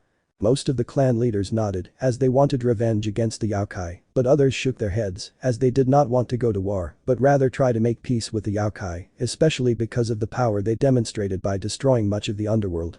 I don't think going to war is good, since from what we saw his leader Kurama was extremely powerful, and it would be dangerous to have a war against him, and his empire would be very dangerous for us. We lost a large number of low Medium and some high-level demons as I saw in the counts of our forces, 35% of our forces were destroyed, much of the underworld was damaged, and 2 Mayu were incapacitated. What do you think with that loss? We will be ready for a war with Otsutsuki Kurama and his empire, that from what we saw, has the strongest dragon queen, and the strongest magician which is Merlin the supreme sorceress of infinity, answered Zeodicus Gremory seriously, but with a frown at the stupidity of going to war with such powerful beings, and he lamented, since everything that happened was the fault of the greedy demons who massacred and damaged an Akasho clan, and now see everything that caused, he thought. And what do you want us to do then? Zeodicus asked Zekrom Baal, leader of the Baal clan, the most important clan currently in the underworld, frowning and angry at what the Gremory leader said, since he wanted to destroy that foolish empire, he doubted they could against the demons and more with the strongest demons. Zeodicus frowned at that, as he didn't want to go to a war and didn't want to see any more of his friends and family die. Okay, calm down everyone, we came to talk not to fight, ordered Surzich's Lucifer, increasing his power, making everyone sweat from the power released by the current Lucifer. Everyone calmed down at that. Well, since they calmed down, I know that the Yaokai destroyed a large part of the underworld and incapacitated 2 of the Mayu, but if we go to war, it would be very difficult to win, besides that the fault was mine for allowing the Nakasho massacre. But well, according to the leader of the Yaokai faction, he wants the heads of those responsible for the massacres, if not they will go to war, and honestly, I don't know if we manage to win, said Surzich's Lucifer, in a serious and sad way when mentioning the massacre. Everyone's eyes widened in shock at their Lucifer's words, but some frowned at the reminder of the Nakasho massacre, and that it prompted the possible war with the Yaokai and the recent Empire of Peace. Indeed, and I have seen the odds so far. Our most powerful opponents are the leader of that recent empire called Otsutsuki Kurama and his companions, who from what Grafia told me in her battle, and what my opponent told me in mine, these were called Uruchi and Akasho at the level of a Mayu or maybe higher.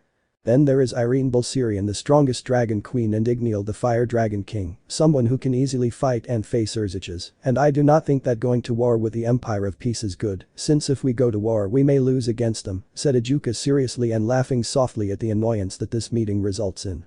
He knew that if they went to war with the Empire of Peace, the demons had little chance of winning and more, because of the large number of losses they have, after a child threw a meteor shower at them. Ajuka Belzebuth, demon king of creation, the smartest demon, one of the 4 demon leaders. Everyone's eyes widened in shock as their second strongest Mayu, someone who is classified as a super demon and even several gods fear him, just said that if they go to war with the Empire of Peace they would lose. Lord Citri. What do you mean? Do you think if we go to war we'll be annihilated by the new empire created by Kurama Otsutsuki? Ajuka. Simple, do you remember the boy who threw that meteor shower at us? Asked the Mayu. They all nodded with a shiver, as the boy scared them more than Lucifer himself, that icy voice, and that attack was what shocked them. Ajuka, well, in my opinion that child I think is at the level of Lord Kurama, and according to my calculations, Kurama.san is in the top 3 or top 4 of the strongest beings. Imagine the child and Kurama.san together attacking the underworld. We have no chance. It would take the 4 Mayu to face one of them, and it is not yet certain that we will defeat him, without counting that other first level individuals are with the Empire of Peace, and we do not know if the Shinto faction gets involved in this. Or because if it does then we will be annihilated. Lord Phoenix, well then what shall we do? He asked seriously and angry that he couldn't do anything against the Empire of Peace, after all that empire destroyed much of the underworld, killing hundreds of demons of all kinds. We will try to solve this problem, but if we can't we prepare for war, said Surziches with a frown for going to war with the Yaokai now called the Empire of Peace, and worried about the casualties that they will see if they go to war. He just hoped not to go to a war. That the truth is if they won they were very weakened, and he knew that the fallen or the angels would go for them, and that would be bad for the demons. 3 days after the underworld meeting in a neutral territory, another meeting of utmost importance was taking place. Currently the leaders of the angels and the fallen angels were meeting to try to talk to both the demons and the Yaokai to avoid a future war that could drag other factions, or worse yet could harm humans. Both leaders knew that the war was coming, but they also knew that it could be stopped. Well Michael, I think you know what we have to do, said Azazel with a half smile, but in a serious manner, since the issue of the war between the demons against the Yaokai now called the Empire of Peace would be very destructive, especially with the first level beings that the Yaokai have. Azazel, governor of the fallen angels, the smartest fallen angel, the strongest fallen angel. Lose Azazel, we have to stop this possible war that will take place between the Empire of Peace and the demon faction. What do you think we should do? Said Michael frowning. Michael, one of the 4 great seraphim, ruler of heaven. I think we have to talk to the leaders of the Empire of Peace. I know they can be more reasonable than the demons, Azazel answered seriously. Michael just nodded in understanding, as he knew that the demons would not listen to him even though he was an angel, especially with the advice they had. How do you think we will contact the leader of the Empire of Peace? Barakiel said seriously, but also curious about what they would say. Barakiel, Master of Lightning, one of the leaders of the Fallen. So what do we do? How are we going to meet? Who will speak to their leader? Gabriel asked seriously, something that is rarely seen in that state, I think. Gabriel, the purest angel, the most beautiful seraph, one of the 4 great seraphim. Michael and I could go talk to the leaders of the Empire of Peace. I think we can talk to them first and then to the demons, said Azazel, but inside he was somewhat unsure. Something told him that the Empire would deny peace after all the demons massacred the Nikasho. The others nodded, since they knew that the demons would be the most difficult to convince. After all, they were very proud and conceited beings. End of chapter. Chapter 8. The War Begins Part 3. A week has passed since the meeting of all the demon pillars and the available Mayu to figure out what to do with the Empire of Peace. On the other hand, the leader of the angels, Michael, and the leader of the fallen angels, Azazel, along with Gabriel and Barakiel as bodyguards, were currently meeting. They were going to the Yaokai territory to try to calm the possible war between the Celestial Empire and the demons. Currently, the leaders of the Empire of Peace and the leaders of the angels and fallen angels met at the request of Michael, the governor of the Seraphim of Heaven. Kurama was proud of his strength, but he was not an idiot to deny an audience with Michael, being this the strongest archangel of heaven, according to what he knew.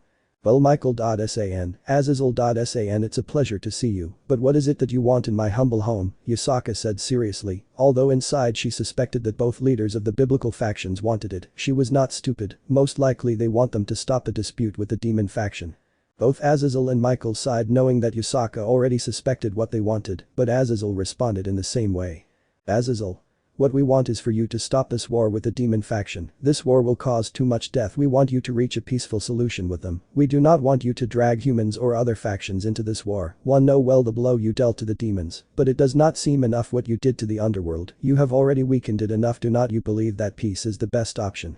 Both Naruto, Kurama and Yusaka frowned at what the leaders of heaven and the fallen angels said.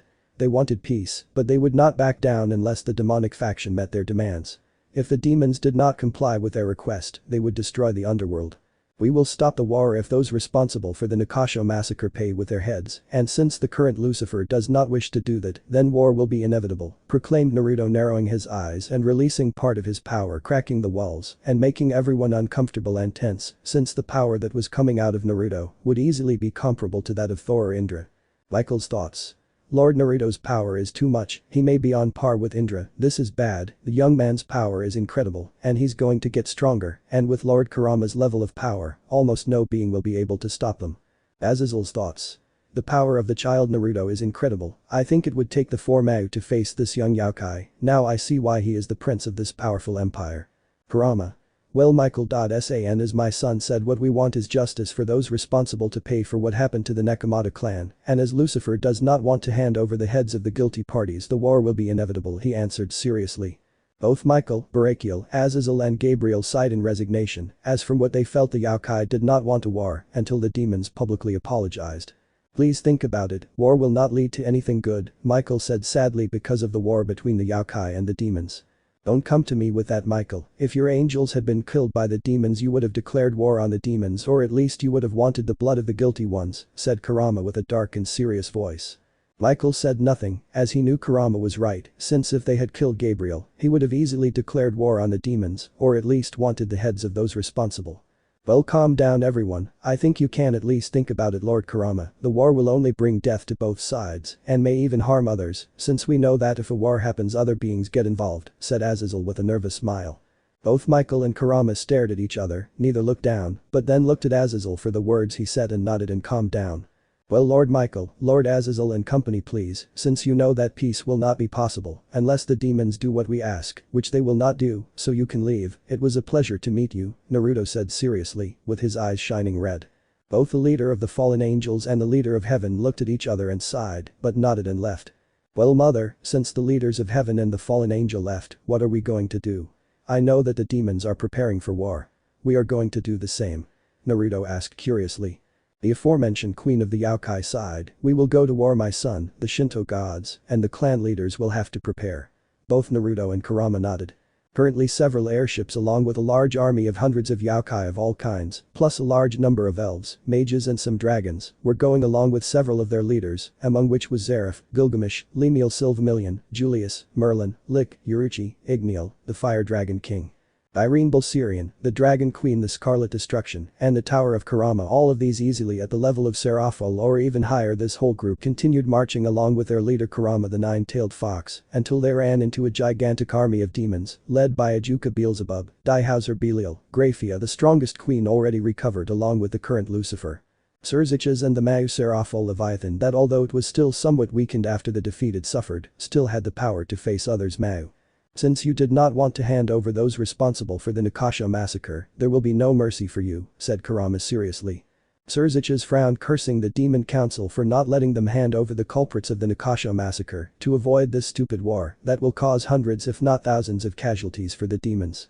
Well, unfortunately I can't hand them over, they are pure blood demons, so I'm sorry King Kurama, and now I will stop you before you attack my people, said the current Lucifer with a frown. All the leaders of the Empire of Peace frowned at the current Lucifer's statement and shook their heads in disappointment. Well, if that's how things are, it's a shame, now there will be several dead demons, Irene said indifferently, since she wanted a good battle and hoped that those demons would give her a good fight. The pain they caused my race will be paid 1,000 times worse, Yuruchi shouted angrily, and releasing her power she would massacre the demons for what they did to her clan. This made the demons tense, since the power that Nikasho released was enormous, easily superior to that of any of the Mau, and the leaders of the underworld frowned, now they had to fight with all those beings of the caliber of gods. There is no choice but war, Kisuke said sadly, since he did not want a war, but if the demons do not give him the heads of those involved, he will fight to end the plague. Baligni'll go for Ajuka, you already fought him, finish him if possible, Yuruchi go for Graphia, I know it will be easy to deal with her, the aforementioned nodded, Julius take care of Seraphol is weakened, so it will be easier for you to fight with her, Irene take care of Diehauser he is powerful do not trust yourself, Irene nodded, well Gilgamesh Merlin, Lik, Lemuel you deal with the high-level demons and support our troops, ordered Kurama seriously. The others nodded and dispersed and went for their objectives, it was time to get their just revenge against the trash that massacred the Nikasho clan.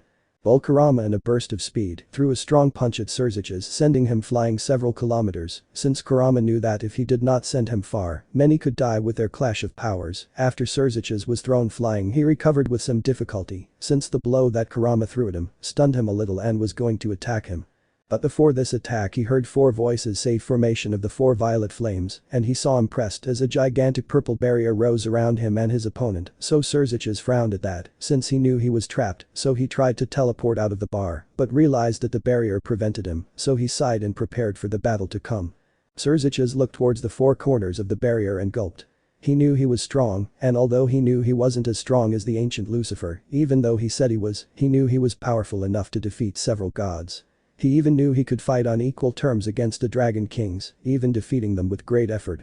But seeing the bar, the people who were there made them swallow hard with great nervousness and some panic, since even he knew that fighting against the 4 of them together would be suicide, since in the 4 corners of the barrier was Otsutsuki Naruto, Prince of the Empire of Peace, Otsutsuki Yasaka, Queen of the Empire of Peace, Kisuke Urahara, the man of 1,000 plans, and Crom Kruich, the strongest evil dragon, someone who is said to be easily at the level of the celestial dragons.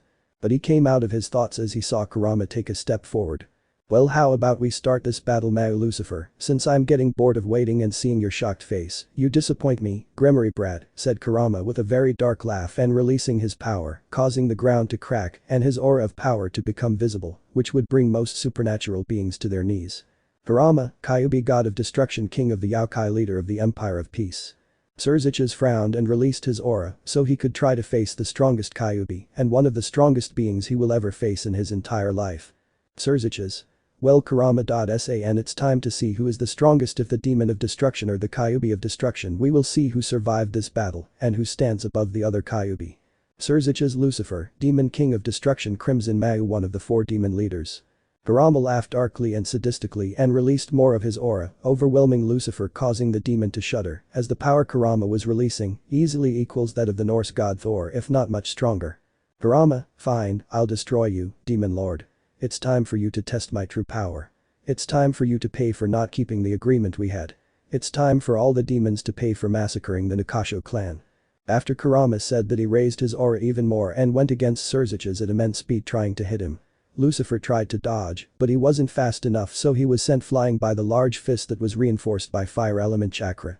Kurama, you may be a super demon, but to me you are a mere fly in my eyes, demon child, and it is time for you to learn your place and for the demons to pay for what they did to the Nakasho clan. Your power is nothing compared to mine, foolish demon. After saying that, Kurama attacked the strongest demon currently alive again. The Kyuubi attacked him in a destructive way with his fire, wind, and lightning jutsus, causing the Mao Lucifer to easily lose ground. Outside the barrier, the four beings holding it had a smile on their faces, seeing Lucifer being beaten by their leader in a sadistic way where little by little, they saw Lucifer being completely destroyed by their leader. Bukuku, that idiot Surzich's Gremory thinks he can stand up to my Kurama.kun. Hell no, that idiot supposedly Lucifer doesn't even come close to my Kurama.kun's level, and even less so the original Lucifer, who according to Amaterasu-sama was in the top 6 of the strongest beings. Thought Yusaka amused to see how her husband beat up the false Lucifer. Maybe that demon is above the average level of a Mao. But even so, you won't be able to defeat her husband. After all, her Kurama was on par with Shiva, the god of destruction. Isaka Akatsuki, Kyuubi goddess of creation, queen of the Yaokai god of destruction, the strongest Yaokai woman. Foolish demon, you will never be able to face Kurama.san. He is much stronger than any demon that exists or has ever existed in your entire underworld, thought Krom Kruich, amused to see Lucifer being beaten by his boss's father. Hell, he knew that not even with all his power could he defeat Kurama, and that foolish false Lucifer. I think he can face the Kyuubi who runs the empire. Krom Kruich, the strongest evil dragon, crescent circled dragon, Naruto Otsutsuki Tower. Sometimes I wonder how the demons could be so foolish to face Lord Kurama. For the love of Kami, only a few beings could face Lord Kurama. It's a shame the beating they give the current Lucifer, but he has to pay for what they did to Uruchi-chan's clan. She deserves her just justice, thought Kisuke seriously and somewhat sadly, remembering the Nakasho massacre.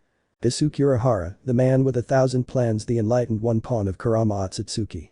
Fake fool Lucifer, you are weak-minded, letting yourself be manipulated by your demonic council, and now these are the consequences. Hundreds if not thousands of demons will be killed by your arrogance in believing yourself to be the strongest being existing, beings that can erase you and your entire faction, Naruto thought with a frown, and somewhat amused by Lucifer's stupidity for not wanting to hand over those responsible for the Nakasho massacre. Useless fool Lucifer, he could have stopped this war.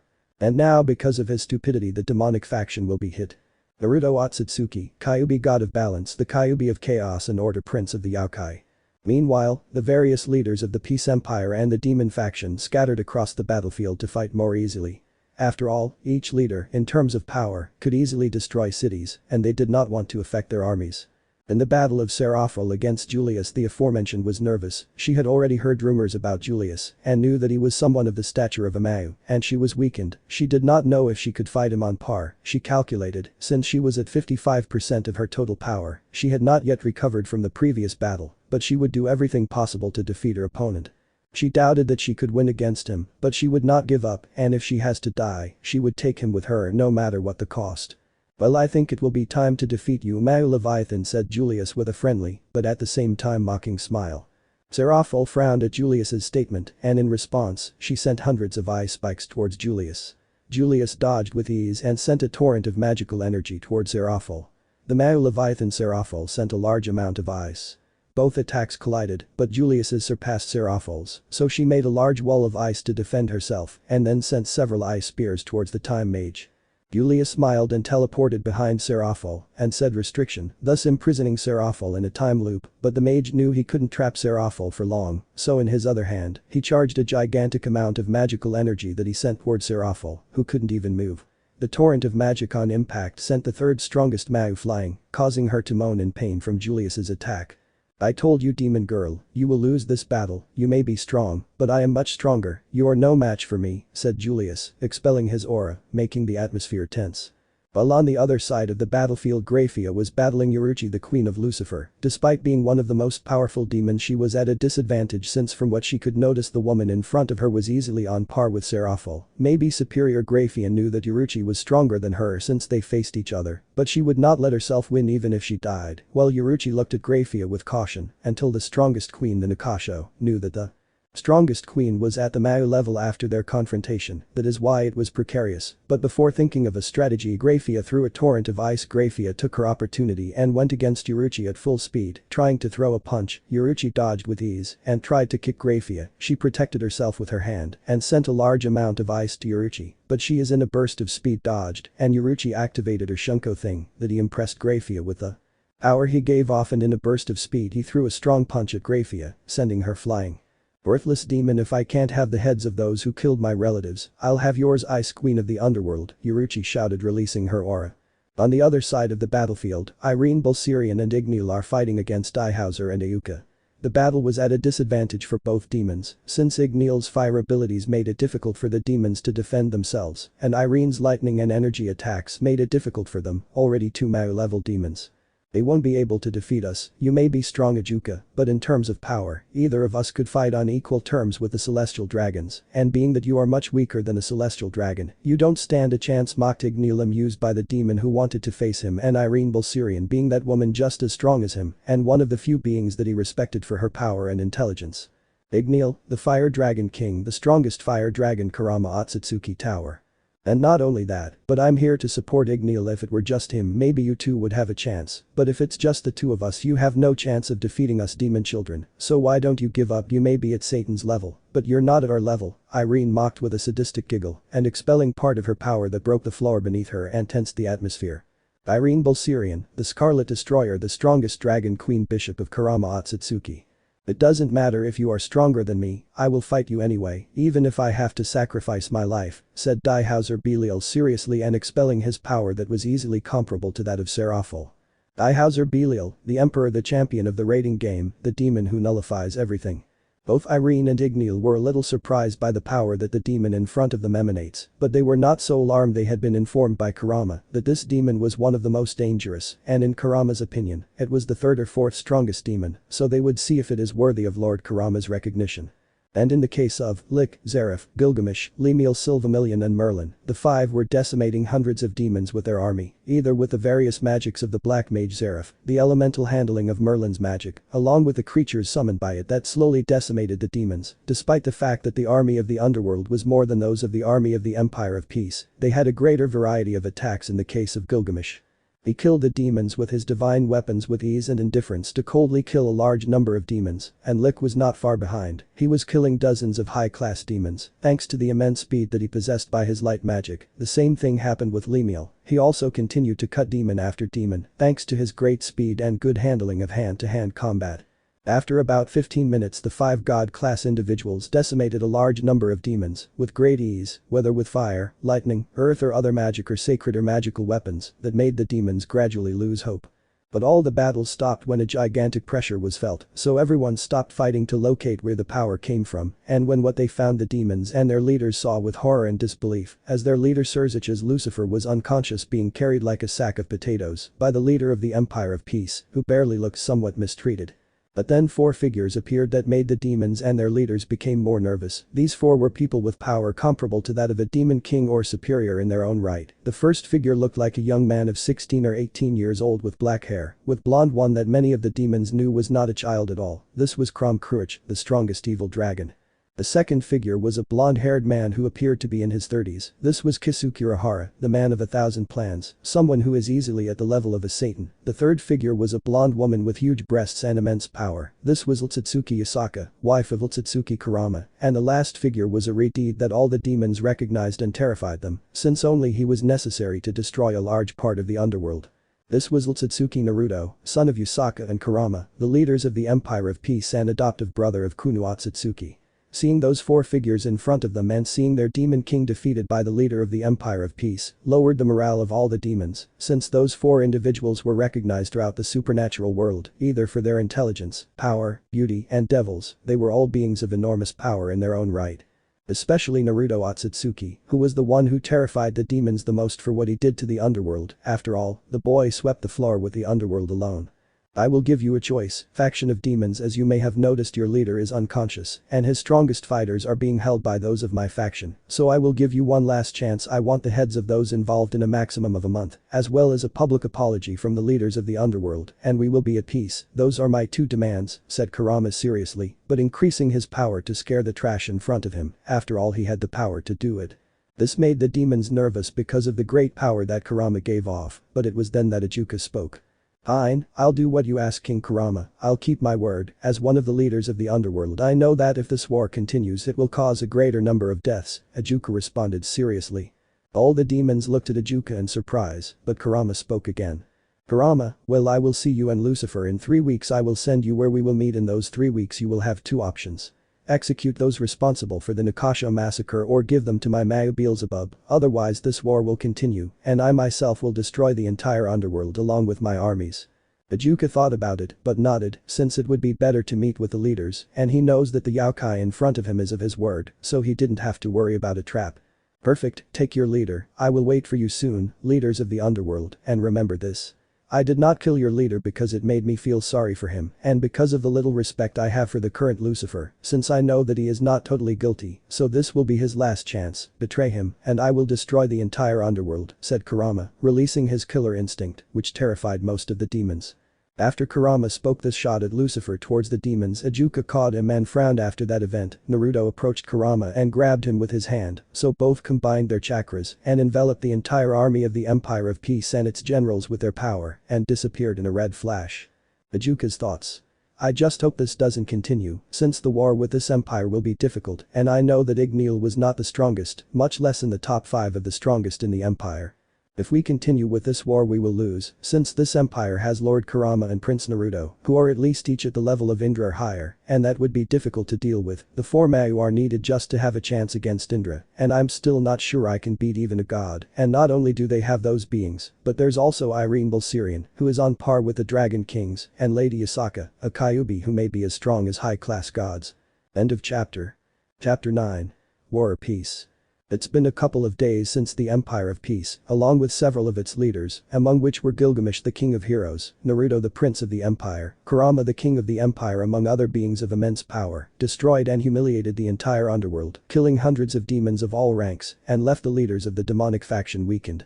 In addition to what was mentioned, several of the factions of the entire supernatural world learned that the first emperor of the Empire of Peace completely destroyed Surzich's Lucifer, the current demon king, and the strongest demon in the underworld, being this one of the 20 most powerful beings among all the factions of the supernatural world, which gave to understand to several of the factions of the supernatural world that Otsutsuki Kurama, the king of the Empire of Peace, is also classified as one of the 20 most powerful beings of all factions, and even several thought that Kurama was in the top 10 of the strongest existences, since everyone knew that the Mayu Lucifer was not weak at all, his power was easily close to that of the celestial dragons, and that the king of the Empire of Peace defeated him, as if he were garbage, put them on alert, since the strongest demon was practically made nothing by the Yaokai king, and now they know the power of the Empire of Peace. A power that is now above many factions around the world. Meanwhile in the underworld a meeting was taking place between the clan leaders of this and 3 of the 4 Mayu, with the exception of Falbium, since he was still in a coma, since he fought with Naruto and his people when they first appeared in the underworld, leaving the Mayu incapacitated. Well, since I woke up from my unconscious state, I think it's time for us to meet with King Kurama for negotiations, said Surzich's Lucifer calmly, although inside he was still somewhat afraid of meeting with Kurama after the battle they had, and despite the fact that he revealed his true form, he could not face the king of the Empire of Peace, and that terrified him, since he had never felt so weak in his entire life, not even in war. But he came out of his ramblings when the leader of the Phoenix clan spoke. Lucifer-sama, are you sure you want to go? Don't you think it could be a trap to kill you and the other Mayu? Said the Phoenix leader somewhat nervously, since the meeting between his leaders and those of the Empire could be a trap.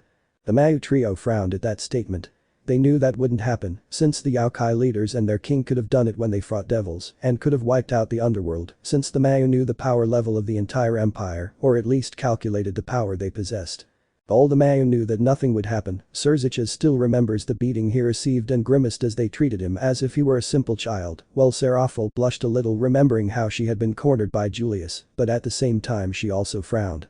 Since the time mage was very strong, she believed that to defeat him, she would have to have the support of another Mayu to at least face him, and in the case of Ijuka, she frowned as she remembered her battle against Irene, the strongest dragon queen, and Igneal, the strongest dragon king, and the truth terrified her how powerful they both were, especially Irene. Ijuka knew that that woman was very terrifying, and he realized it because she was the strongest dragon queen to the point that it is said that her power is close to that of the celestial dragons, and that was bad for anyone, since it would take him and his best friend to even defeat a celestial dragon. But the Mayu trio came out of their ramblings when the leader, I speak of the Citri clan.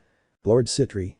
I think you are wrong that the Yokai killed them. If they had wanted them dead, King Kurama would have killed Surzich's Sama. Well, in the case of my daughter Seraphil, despite being seriously injured, she was not killed by that young man named Julius, from what she told me, what makes us understand that they do not want them to die. Either because of the respect that King Kurama has for them according to what he said, or because if he kills them, it would cause a war, and although I believe that the Peace Empire would win, there would be hundreds if not thousands of dead on both sides. Seraphil's father Lord Citri finished speaking with a voice that noticed some annoyance at having to explain everything to the leader of the Phoenix clan, everything that was obvious to him. Since he knew that if the Peace Empire wanted a war, they would have killed the Mayu a long time ago. Several clan leaders including the Phoenix frowned, but they knew that the leader of the Citri clan was right. If war comes, they will most likely become extinct, and even worse in the state they were in, since they currently have hundreds if not thousands of casualties in their ranks, and that was very bad, since the fallen or the angels of heaven could take their opportunity to finish them off, and even other mythologies would try to do so if they saw them vulnerable. Well, then they know where they will meet with the leaders of the Empire of Peace, said, and asked Zeodicus Gremory to lighten the atmosphere, since he realized that there was a strong tension between several clan leaders, since some wanted peace, while others wanted to start a war for their crude defeat against the Yokai. Well, I think avoiding a war would be the best option for our leaders to meet with the king of the Empire of Peace, said Daihauser Belial calmly. Everyone looked at them in surprise, as they did not think that the champion of the rating game, a supreme-class demon who rivaled some of the Mayu of the underworld in power, and it was even said that his power was superior to that of Falbium Graphia and perhaps Seraphil, wanted peace with the Empire. After all, the Empire killed hundreds of demons. And why do you think you should make peace with them? Zekrom Baal, leader of the Baal house and an ultimate-class demon who in terms of power was close to that of a Satan, asked curiously and frowning. Simple, even though we are a powerful faction, we are seriously weakened with a Mayu still unconscious, several high, medium and low-level demons unconscious or dead, our forces have weakened considerably, we may have approximately 50% of our total army active, but if we go to war with the Peace Empire we will be completely wiped out, Daihauser Belial responded calmly. Most of the clan leaders agreed with what Daihauser said, since from what they witnessed, the power of the leader of the Paz Empire was even more powerful than their Lucifer, someone who was among the most powerful beings in the supernatural world, and who even several gods feared. Not for nothing was he the strongest super demon. Zekrom Baal frowned but spoke again. Well, I think in that aspect you are right. King Kurama is a formidable person, and even though we defeated him, the Yokai still possesses powerful warriors, some of them at Mayu level. He is determined. Even though I do not like this, I will agree with our Lucifer and our other Mayu with the negotiations they will make with the Empire. Peace. Finished the leader of the Baal clan. All the Mayu and clan leaders nodded, some happily, others a little annoyed, since they would look weak for practically wanting to make a peace treaty. It has been a little over 2 weeks since the meeting between the leaders of the underworld. Currently 3 of the 4 Mayu met with Graphia, were heading to Kuo to meet with the leaders of the Peace Empire to try to stop the war that could be coming, and they hoped that the war would not come. Since in the previous battle the demons were defeated as if they were nothing, and that was very bad for them. The same thing happens with the leaders of the Peace Empire. They were going along with Gilgamesh and Krom Kruich's bodyguards, since none of them trusted the demons, and that better be prepared in case the negotiations become anything but peaceful. Well, King Kurama, what are you asking to stop this war? Surzich's Lucifer asked seriously, although inside he was very nervous to be in front of the strongest Kyubi, someone who from what he saw in terms of power, was easily comparable to Lord Shiva, the god of destruction of the Hindu faction and the strongest Hindu god. Kurama stared at the current demon king and leader of the underworld, but still responded, well, Surzich's Lucifer, what I want are the heads of those responsible for the Nikasho massacre. I want everyone who participated in that massacre to be handed over to me so I can take care of them, destroying bone by bone each one involved, as well as a public apology to us and the Nikasho. I also want monetary compensation for the leader of the Nikasho. She will send you the amount, and the amount I send you will not be negotiable. And finally, what I want is that any reincarnated Yokai not be treated contemptuously, because if that happens, I don't care if those Yokai have reincarnated into demons, but there will be a war in which I will erase the entire underworld and every demon that inhabits it. I only want those 3 things, and if you fulfill them, I will not go to war against you. Isa, tell me what you decide, Lucifer, leaders of the underworld. I think that is reasonable. There are 4 requests that are acceptable to us and requests that can be fulfilled, although there will be some difficulty with the last one, but I know that it can be done, Ajuka replied seriously and sighing in a tired manner, but we also want you to fulfill 2 small things for us, just like you. Both Isaka, Naruto and Kurama looked at each other and nodded, which made the Mayu understand that they could continue to ask for what they wanted, since the 3 Aokai of the top 10 were somewhat curious to know what the demons wanted. Well, what we ask is that the Kuo Academy and part of the territory that is near the place can remain under our command. Of course we will rent this territory, and the second thing we ask is that what they did to Falbium be discarded. Since despite the fact that he is already physically healed, he still does not wake up, and that worries me. I do not know what is happening to him, but I know that something happened to him in the battle, and I know that you can fix it, Surzich's Lucifer said seriously, but inside he implored Lucifer to accept his demands, especially to solve what left his friend Falbium and one of the 4 Mayu practically incapacitated, since without him his faction would be weakened, and that was bad for the demons. Since other factions could take advantage of it. Isaka and Kurama looked at Naruto, and our younger Redeed sighed tiredly, but he still responded to the demons that he disliked for the stupidity they did to the Nakasho. Naruto. Well, I'm going to solve the problem with the Mayu Falbium leaders of the underworld. It will be easy, while in the case of the Kuo territory and its surroundings, I have no problem renting the territory to you, as long as our faction enters without yours offending or attacking them in any way. Because if they did that, I will take care of liquidating every demon that stays in Kuo to quench my thirst for blood, finished the Redeed with his power rising, forming a 10-tailed beast behind this one that had purple eyes with blades and a smile of total evil. The 3 Mayu looked at each other and then looked at Naruto in terror, since the power that the son of the leaders of the Empire of Peace emanated was terrifying. His power was definitely on par with Shiva, the god of destruction, if not superior to that god, and he was the top 3, which made them understand the potential of the boy, and the Mayu and Graphia did not know how such a terrifying beast was formed behind the boy, but just as the feeling of death and the beast appeared, they also left. Which made all the Mayu sigh in relief, since the power that the boy emanated was very terrifying. Surziches.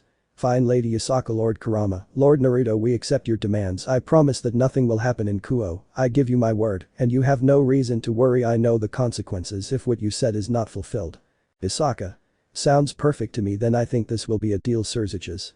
I hope everything is fulfilled according to the contract that will be sent to you in a few days, so we can reach a peace and a neutrality treaty. Kurama. And I hope for everyone's sake that the agreement is fulfilled, since we do not want another confrontation between the demons and the Empire of Peace to arise again.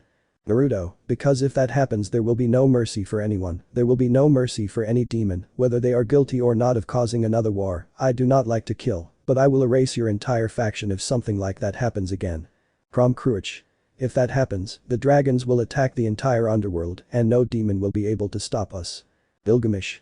Although if they do, I hope they entertain me, half-breeds, since it would be interesting to fight against the 4 leaders of the underworld at the same time, Kukuku.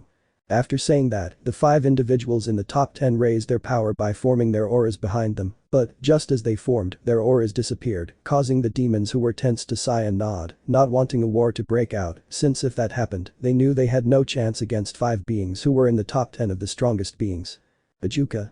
You have no need to worry about the demands you wish to have fulfilled, since your power is obvious, and we do not wish a war against beings of your level. Seraphol. I agree with Ajuka-chan, the demands will be met, Lord Kurama, Lady Isaka, Lord Naruto. I promise you, as the Mayu Leviathan, I will make sure that all the demands you ask for are met. Naruto. Perfect, leaders of the underworld, then it's time for us to go. In a few days I will send you the contract, just sign it, and the agreement will be made. After Naruto said that, he snapped his fingers and everyone disappeared in a red flash towards the Empire of Peace. It's been almost a month since the Peace Empire and the demon faction ceased fire and made an agreement in which the war ceased to the relief of all factions. In this time the Mayu Falbium was able to recover thanks to Naruto curing him of the mental damage that he did to the Mayu, despite the fact that some clan leaders in the underworld did not agree with the peace since they wanted revenge against the empire, but they did nothing with Kurama or his growing empire. Since these clan leaders were a minority, so they did not have enough power to attack the Yokai of the empire, in addition to that those responsible for the Nakasha massacre, or at least the majority who were captured by the Mayu, were handed over to the leaders of the Peace Empire, and they were cruelly tortured and then publicly executed, ceasing the bloodlust of the Peace Empire towards the demons and the other Mayu, thus fulfilling the deal they made to the Peace Empire. On the other hand, the other factions and their leaders, they sighed in relief that the Peace Empire and the Demon faction had come to an agreement not to go to war, as they all knew that if both sides went to war, other factions would most likely get involved, and that would be bad for anyone, since if the war escalated it would affect everyone. Flashback in heaven and Grigori, the leaders of the factions were talking about the peace treaty between the Empire and the leaders of the demons. Michael, the leader of the angels who are in heaven, was sighing in relief that the leaders of the Empire of Peace and the leaders of the demons at least have reached a neutrality treaty and are not going to war, since if that happened, heaven would be involved, and if not, thousands of angels would die, and that would be bad, since God was not alive and they could not make new angels. "Brother, what are you thinking about?" asked Gabriel, the most beautiful and pure angel, curiously, since he had never seen his brother so distracted since the Great War of the three factions. "Well, dear simple sister, I am happy that the demons and the Empire of Peace are not going to war. You know well that if both sides fought there would be thousands of casualties and all of us would be involved and it would cause hundreds of our brothers to die in the conflict," Michael replied. "Yes, I know Oni-chan, I understand that it was good that the war stopped between the demons and the Empire, but unfortunately hundreds of demons if not thousands of these and dozens of yokai died in the conflict that happened recently, and not only that, but the underworld was almost completely destroyed," Gabriel said sadly. Since she did not hate demons, for her demons were living beings like any other, and it made her sad to know that hundreds have died in the conflict, hundreds of beings that her brother Lucifer cared for. She knew that war was bad, and recently she saw it again with the death of hundreds of lives. Michael looked at her sadly and sighed tiredly, but he still responded to his little sister with a sad smile. "Michael, well, Gabriel, at least the leader of the Empire of Peace, even though as you said hundreds of demons died, maybe thousands of these demons and dozens of yokai in the conflict of both sides, I will only say this: better a few hundred than several million, sister, and I am grateful that both sides have leaders who do not want war. Since you and the entire supernatural world know that if the war between both happened most likely that several factions would get involved and that harms everyone." Gabriel nodded, although he was still saddened by the hundreds of deaths that occurred in the conflict on both sides, although at least they had stopped now, and that gave him quite a bit of relief. "Metatron and Azrael, when will they return? They are our brothers and I miss them," Michael asked Gabriel, sadly remembering his brothers who left heaven not because they had been exiled, but because Azrael, the angel of death, her brother, was excluded for being the angel of death, and that made her sad. She knew that her brother is very strong, but thanks to being excluded, she did not trust anyone in heaven. While Metatron did not agree with what the church did to some humans, she did not agree either. But she could not do much. She was not God, she was not his father, but even so she would do everything possible so that what happened with the Excalibur project never happens again. Michael frowned and sighed tiredly as he remembered his two brothers who, despite not being fallen angels, knew well that they were not august in heaven due to the way each of them thought. He only hoped that none of them would make any mistake that would harm the angels.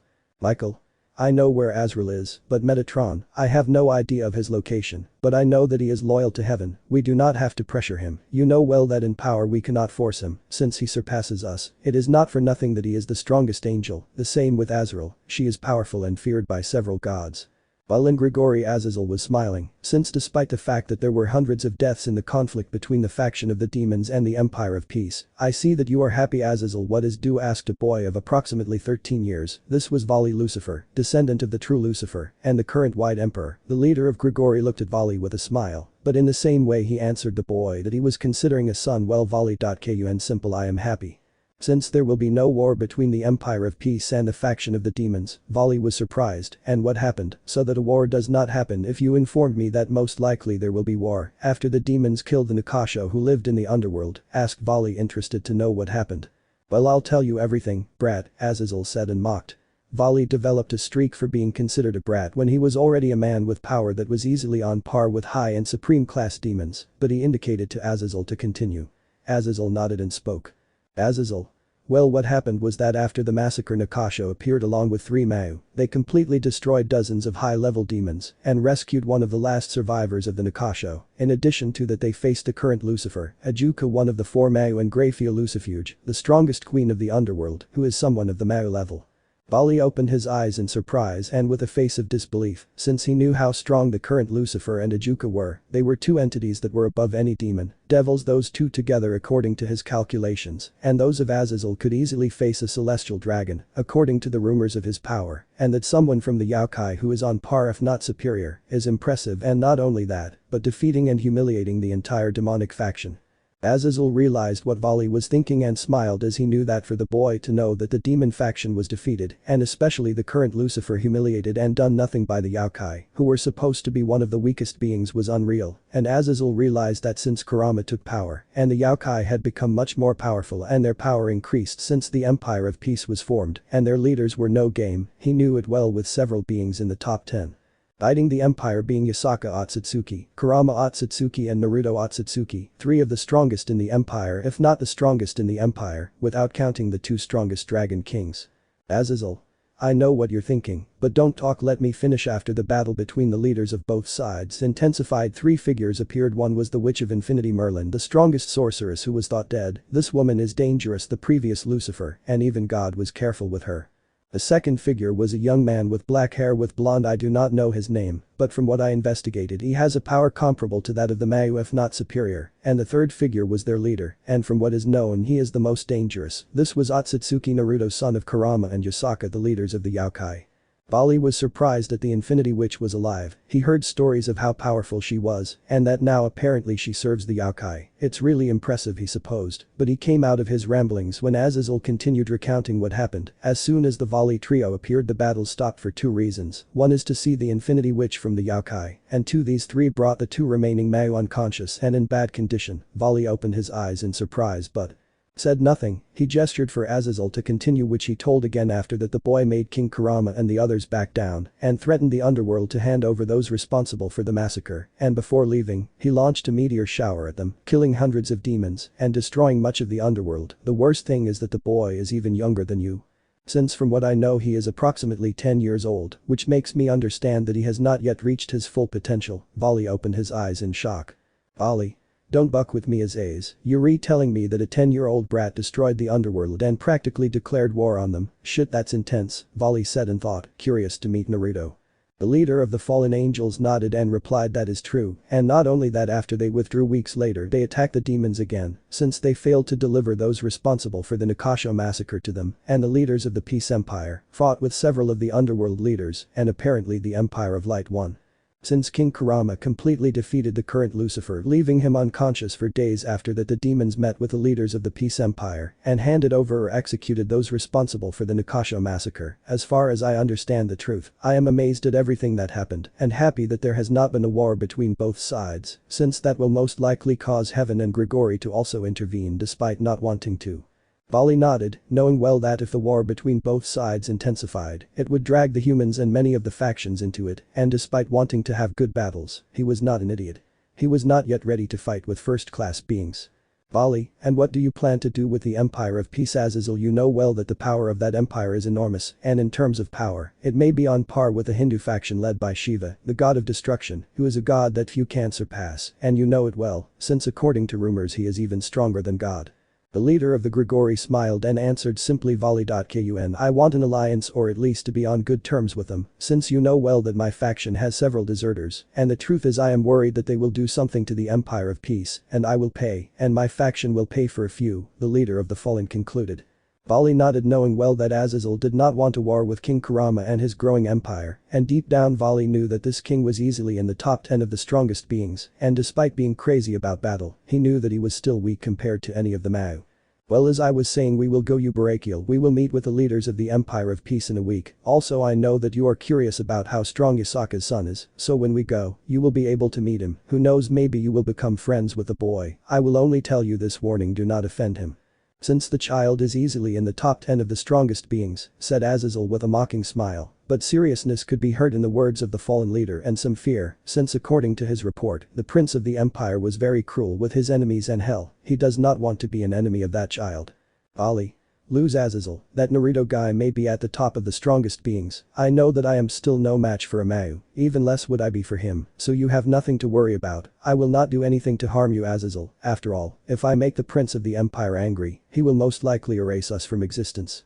Azazel, I hope so, Vali. I will go with you so you can meet high-powered beings and see that there will be beings stronger than even the celestial dragons, and I will tell you this, Lucifer and God were entities that were superior to the celestial dragons. I am not saying that the dragons are weak, what I am saying is that there are beings that surpass them, so I hope you put aside that arrogance for carrying the white dragon, otherwise you will die by a superior predator.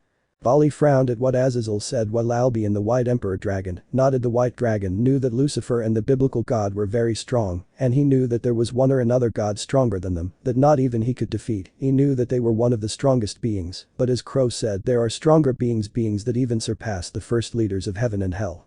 End of chapter. The 10 strongest stocks currently available. These are the current top 10. As time passes, the power of some of these existences increases. Since some of these will increase their power, thanks to Naruto in the top, there will only be characters that are currently free. I will not count the celestial dragons or other beings that are sealed, except for 666, which by logic is in existence above all. Current top 10. Top 0. Great Red, Dragon God of the Apocalypse, the true Dragon God, Red Emperor. Trihexa, the Beast of the Apocalypse, the strongest beast. Top 1. Office Ouroboros, Dragon God of Infinity, Dragon Goddess. Gilgamesh, the King of Heroes, the strongest hero, Naruto Akatsuki Knight. Top 2. Taos, God of Creation, the creator of the Greeks, the Primordial. Naruto, Prince of the Empire of Peace, Kyuubi, God of Order and Chaos. Top 3. Shiva, God of Destruction, the destroyer of worlds, leader of the Hindu faction. Kurama, King of the Empire of Peace, the Kyuubi of Destruction, the nine-tailed Biju. Top 4. Brahma, creator god of Hinduism, one of the 3 great gods of Hinduism. Vishnu, Hindu god of preservation and goodness, one of the 3 great gods of Hinduism. Izanagi, king of the Shinto gods, god of creation, father of the Shinto. Top 5. Visakha, queen of the Empire of Peace, Kyuubi of creation, queen of Kurama Akatsuki. Izanami, goddess of creation and death, mother of the Shinto. Top 6. Prom Kruich, the strongest evil dragon, crescent circle dragon, Naruto Akatsuki Tower. Indra, Hindu god of sky and war, king of Svarga and the Devas. Amaterasu, goddess of the sun and the universe, leader of the Shinto faction. Top 7. Merlin, supreme sorceress of infinity, the strongest mage, queen of Naruto Akatsuki. Seraph Dragniel, the strongest black magician, chaos magician, bishop of Naruto Akatsuki. Top 8. Irene Bulsirian, the strongest dragon queen, the scarlet destroyer, bishop of Kurama Akatsuki. Igniel, the fire dragon king, the strongest fire dragon, Kurama Akatsuki Tower. Typhon, the prediction of the Greek gods, the Greek destroyer. Top 9. Thor, the god of lightning, the mightiest Norse. Hades, Greek god of the underworld, the strongest Greek. Buddha, lord of wisdom, the enlightened one. Quetzalcoatl, leader of the Aztec faction, goddess of wind, rain and creation. Top 10. Amun-Ra, lord of the sun and light, leader of the Egyptian faction. Arthur Pendragon, Chaos Knight, heir to the King of Knights, Naruto Akatsuki Knight. Chapter 10. The strongest white dragon meets the strongest yokai. A couple of days have passed since Vali's talk with Azazel, the governor of the fallen angels, about what happened between the conflict between the new empire and the faction of the demons, giving the victory to the empire by a wide margin by having several first-level beings. Currently the half-demon and the governor of the fallen angels, along with Barakiel, one of the leaders of the fallen angels, were heading to the Empire of Peace for negotiations with the leaders of the empire, since the leaders of the fallen knew that it was better to be allies of those first-level beings than enemies and demons. They did not want to go through what the faction of the demons went through. They were not so arrogant as to think that they would win a war against Kurama. Visakha and their armies, not counting the Shinto faction that had the empire as an ally, and hell. Azazel was not stupid. He knew that the Shintoists were strong and had grown even stronger since they became allies of the Empire of Peace. Maybe even the Shinto faction and the empire together are even stronger than the Hindu faction. After a couple of hours, Azazel along with his companions entered and were received by 2 high-level people that Azazel recognized well. One of them, since one was a beautiful woman with very striking clothes, that was Merlin, a sorceress of the stature of a Mayu, if not much superior to them, and the other was a young man of approximately 20 or 21 years old. This was the man who defeats the Mayu Leviathan Seraphol, one of the 4 leaders of the underworld, with such ease that it shook him. He knew that both beings were not normal people. How interesting, I didn't know that the supreme sorceress Merlin was on the side of the Empire of Peace, commented Azazel with a nervous smile, since the woman in front of him was easily at the level of the celestial dragons, and the other guy, according to rumors, may be as strong as Merlin or even stronger. Although the man's aura seemed familiar to him, it was that of a dragon, but he didn't know exactly which one. That made him curious, since he felt a very dark and at the same time strong aura in the young man who was with Merlin. Meanwhile, Albion inside Vali's sacred gear was somewhat nervous and surprised, since he knew who the young man was. He knew him in ancient times and knew that he was strong, even stronger than Tiamat, the dragon queen of Karma, and the strongest dragon king, close to those of the celestial dragons, if not equal to him and Drake, his rival. But now from what he feels, his power may be on par with the supreme god Ra, and that surprised him quite a bit. Since Cruachan power had grown quite a bit, but he didn't say anything, he only informed his partner not to bother the magician and the black-haired man with blonde, since if he does he would die quickly, something that Vali totally paid attention to. He knew that he was still weak compared to several of the supernatural beings that are even stronger than Azazel. The sorceress smiled at what the governor of the fallen angels said, but she still responded to Azazel, "Well, dear leader of the fallen angels, I am not technically an ally, I am just a loyal subordinate of Naruto-sama, he is my king, and the only one I will follow, and I would give my life for my king, since he is someone worthy to serve." Both Azazel and Barakiel were surprised by the answer and wondered, Naruto-sama. Damn, that brat already has Merlin and the other guy who seemed very familiar to them under his command. What other high-ranking beings does he have? And they shuddered just thinking about it, since if the boy had other beings of this level under his command, how strong would the boy be, and how strong would he become, and that made them nervous. "Okay Azazel, we'll take them to our leader Merlin, please do it," said Cruach seriously, looking sideways at Vali's sacred gear, as if telling Albion not to say his real name, because if he did he would have a bad time. Merlin nodded and snapped his fingers, and from one moment to the next, they appeared in Kurama and Yasaka's palace. They waited a few minutes until Kurama appeared. "Kurama, well Azazel. Donated governor of the fallen angels, what exactly do you want in my empire?" "Well, Lord Kurama wanted to make an alliance or at least have a peace treaty with you and your empire, and maybe some trade with you," Azazel replied nervously because of the look Kurama was giving him, and because of the power he felt from the leader of the empire, and it was terrifying. He thought he was even stronger than his father, the biblical god, which amazed him and scared him quite a bit, since his father was one of the strongest beings of his time, entering the top 4 of the most powerful beings in the supernatural world, only being below Shiva, Cows, Office and Great Red. "I see Azazel don't know, but we will talk about this in private. Your companion fallen angel can accompany you, since I believe he is one of the leaders of your faction, but the child stays," Kurama replied calmly. Vali was going to protest, but Barakiel cut him down with a sharp glare, and Azazel nodded to Kurama who nodded as well and made a small gesture for someone to appear and said, "Okay Naruto, you can go out, take the boy to see the place or do whatever you want, but for the love of all the gods, don't destroy anything." Naruto appeared in a red flash and glared at Kurama for indirectly telling him that he is irresponsible. It is not his fault that in his training, he is a very destructive person, and it is not his fault that several of his attacks can destroy cities.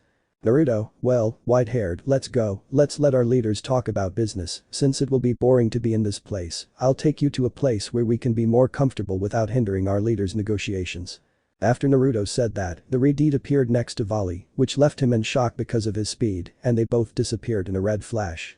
"That was unreal, I didn't feel it, and his speed when he moved was enormous. That's Naruto Akatsuki, your son, right?" Kurama-sama asked the governor of the fallen. Barakiel, indeed, the speed of that young man was enormous, I didn't even feel his presence, and that is terrifying. Kurama. "He is my son and was my apprentice, he is also my greatest pride, and do not be scared, Naruto will not be your enemy, unless you attack him or your loved ones, because if someone does that, especially attack your loved ones, Naruto would not mind going to war even with the Hindu gods, as long as it is to protect his loved ones." The leaders of the fallen nodded at what Kurama said. From what they were informed, they knew well that the boy was powerful and crazy enough to destroy a faction if they attacked his people, and that terrified them, since from what he gave them to understand, Lord Kurama did not have complete control over Naruto, and it seemed that he did not care, which surprised them a lot, so they assumed that he knew that Naruto, his son, was 100% loyal to him. Azazel's thought. "I don't know if Barakiel noticed, but the child may be on par with father, but the child's power was also suppressed, so I estimate that his power must be even greater than that of Father Shiva. Perhaps the brat's power is very close to that of Cows, the strongest primordial, and the one who is said to be the creator of the Greeks. Before I thought he was on par with Thor or Indra, how foolish I was. Maybe in a couple of years he will be stronger than the Dragon God's Office and Great Red, that's terrifying. I would never have thought that someone has so much potential. Several of the gods and supernatural beings already know of their existence, but I highly doubt that they think that the boy's power is so great, most likely they think that his power is on par with Brahma, and at most he would reach the level of Shiva. Fools, the child's power will be as great as Office. If not greater than the Dragon of Infinity. I hope that Vali does not do anything stupid to anger the child, since not even I could harm the brat, and less having a Vi support Lord Kurama on the child's side. The power that both individuals emanate is superior to his father, and he could not fight with his father, at most he could fight with Michael or Gabriel evenly. With Naruto and Vali, they appeared near a clearing in a red flash. Vali was somewhat stunned by being teleported like that and was going to claim the boy who practically kidnapped him in such an easy way, which also made him frown at being kidnapped so easily, and was going to claim, but Naruto spoke. "Naruto. Well, and what exactly are you?" I feel the power of a dragon in you, a very strong one, in addition to demonic power, although it feels diluted, and that of a human is rare, that you are exactly a child. Naruto said this with great curiosity, since despite having changed his personality a bit from when they were in the elemental nations, he was still curious about things or people that caught his attention, and the young man with 3 different energies caught his attention quite a bit. Maybe he can tell Merlin to analyze it, but he dismissed it since the boy was under the protection of Azazel, the governor of the fallen angels, and at the moment he did not want another biblical faction as an enemy, even though he knew that he alone could wipe out the fallen. Bali was somewhat surprised that he realized that and was going to answer with a half-lie, since he didn't plan on telling him that he was a half-demon or a Lucifer, but Albion the white celestial dragon spoke in his head. Albion, partner, you better not lie or make offerings to the child in front of us, his power is even greater than mine and my rival the red dragon combined, and that would be bad for us if we make him angry. What do you mean Albion? Asked Volley surprised but curious of the power of the boy in front of him, since if Albion says he was stronger than him, then the boy is easily in the top 10 of the strongest beings, and that excited him and terrified him, since he knew that in power he was barely a supreme class demon, but he was nothing compared to the Mao of the underworld. Simple I can feel his power, and the truth is I am completely sure that if I were not sealed and I fought him with my maximum power, I would still lose to the child in front of you, so be careful and do not anger him, since he remembers what the child did to the devil faction and its leaders. I suppose you have realized who it is, True Albion answered seriously, since he knew that the child was easily at the level of the god of destruction, Shiva of the Hindu faction if not stronger, and that made him curious and at the same time terrified him, since very few beings were at the level of Shiva, much less surpass him. Devils the child is most likely in the upper part of the top 10 of the strongest existences. Bali was surprised by that statement, but nodded and ended his mental conversation with Albion, thanking him for warning him about the boy in front of him and his power, and answered Naruto's question. Well boy, the Redeed cut him off and said, call me Naruto, the whitehead nodded, somewhat nervous by the penetrating gaze. He had never felt a presence like that of the redeeded boy and felt as if a predator was watching him, and spoke. Bali. Well what happens is that I am half demon and half human, that is why you feel those 2 energies in me, and in the case of the power of a dragon, it is because I am the current White Emperor, Vali answered somewhat nervous but seriously, since he knew that he could not lie to the boy in front of him, he knew from what Azazel said that the boy in front of him could erase the existence of almost any being in the supernatural world, and that was bad. Very bad for him so he better answered with the truth, since it will be best not to lie to the boy and make him angry. Naruto nodded in understanding a bit of Vali's story. Naruto. That is impressive, the truth is that I felt a surprising power in you, and I see that you have the potential to even surpass that celestial dragon that is with you, it is something interesting. Vali was surprised by what Naruto said, since he thought that someone so young, but at the same time powerful, recognized that he has the potential to be even more powerful than Albion, and that made him feel good, since having the recognition of someone who may be in the top 3 or 4 is surprising in his eyes. It was then that Albion spoke. Albion. Hello Brad, I am Albion the great white dragon emperor the god slayer one of the celestial dragons. Both Naruto and Vali sweated at the introduction of the celestial dragon, but Naruto still replied hello Albion. Dono it's a pleasure to meet you. The aforementioned was surprised that Naruto spoke to him with such respect, so the celestial dragon responded politely. Well kid, I see that you have respect for me, I like you, and I see that you see that Vali has the potential to even surpass me, you have a good eye for that, but even if that happens, I doubt that I can surpass you, I know that Vali with time may be the strongest demon alive, maybe he can even surpass the original Lucifer, who in ancient times, was in the top 10 of the strongest beings in the supernatural world, but to you, young man, it is unlikely, your power is far above the ancient Lucifer. The white celestial dragon finished speaking. Vali frowned at what he said about Albion, although he also liked that he recognized that he could surpass him, and that he saw that he could be the strongest demon in time, that made him happy, since beings of immense power recognized his potential, although he was also a little frustrated that Naruto surpassed him too easily, after all the red-haired boy is even younger than him, and that bothered him a little to be surpassed so easily, despite the fact that he is a descendant of Lucifer. Meanwhile Naruto was surprised by what Albion proclaimed, which meant that the silver-haired boy would not be able to surpass him. Naruto, why do you think Vali couldn't surpass me? I know that with effort a person can surpass anyone. He asked with some curiosity, the Redeed didn't understand the celestial dragon. The white dragon laughed amusedly, which puzzled both young men who wondered if all strong and old beings are sometimes idiots. Their child do not play innocent the first felt the power that is in you, and even if you try to hide it, I know that your power is far superior to mine, as well as that of your leader both. already surpass me, but in your case it is surprising that a child of approximately 11 years already has the level to destroy me, and it intrigues and scares me how strong you will be in a couple of years. I would say that you have the potential to be on par with the Dragon God's Great Red, also known as the Dragon of the Apocalypse, and Office the Dragon of Infinity, or also known as Dragon Ouroboros, finished speaking the celestial dragon in a serious manner, but also in a form of flattery. Which made Naruto a little uncomfortable that the white dragon could feel his power so easily, since he tried to hide most of his power. Bali was surprised by Albion's statement. He didn't think that this Naruto had enough potential to rival the dragon gods. While Naruto blushed to the point that his face was already compared to the color of his hair due to Albion's flattery, since he was not, so to speak, used to being flattered by people other than his family, but he responded anyway. Naruto, well, thanks for the compliments Albion. Oh no, it's an honor that you think I can become as strong as the Infinity Dragon or Great Red. Albion nodded, somewhat happy and intrigued to have in front of him someone so powerful who respects him. He would then tell his companion to have that child as an ally, since it was clear that he would be a better ally than an enemy, since he may seem like a normal child, but Albion felt an enormous darkness in the child, and the truth is that scared him a little, but at the same time he felt a purity so great that even many angels did not have. Vali was surprised that Albion would flatter someone he barely knew so much, but dismissed it, since dragons are ruled by power, so there was nothing wrong with Albion flattering the red-haired boy, since that child had enough power to defeat both celestial dragons at once, but he heard Naruto speaking, so he came out of his thoughts.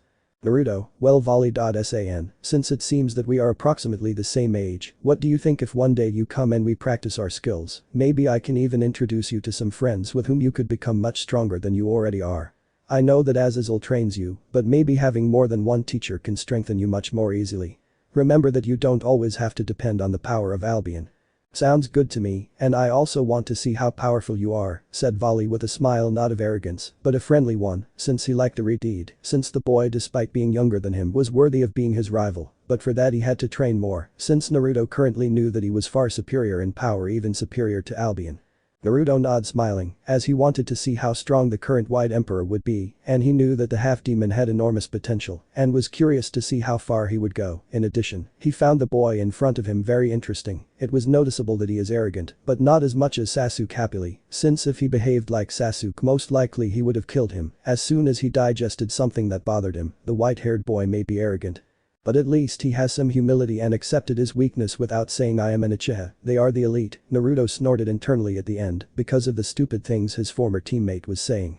And if you better practice now to measure your skills, after all, it will be good to take advantage of this opportunity, said Albion. Sounds fine to me, but not here, since we'll destroy everything, Naruto responded indifferently. Albion and Vali nodded, so Naruto activated his Rincharingan and said Amanamanaka after saying that Naruto and Vali appeared in the dimension where there was a completely frozen landscape surrounded by large ice peaks. This made both Vali and Albion surprised by the place in front of it. Albion. Boy, where exactly are we? Asked the celestial dragon, somewhat puzzled about the place where the boy teleported them. Naruto scratched the back of his neck shyly, but answered anyway. Naruto.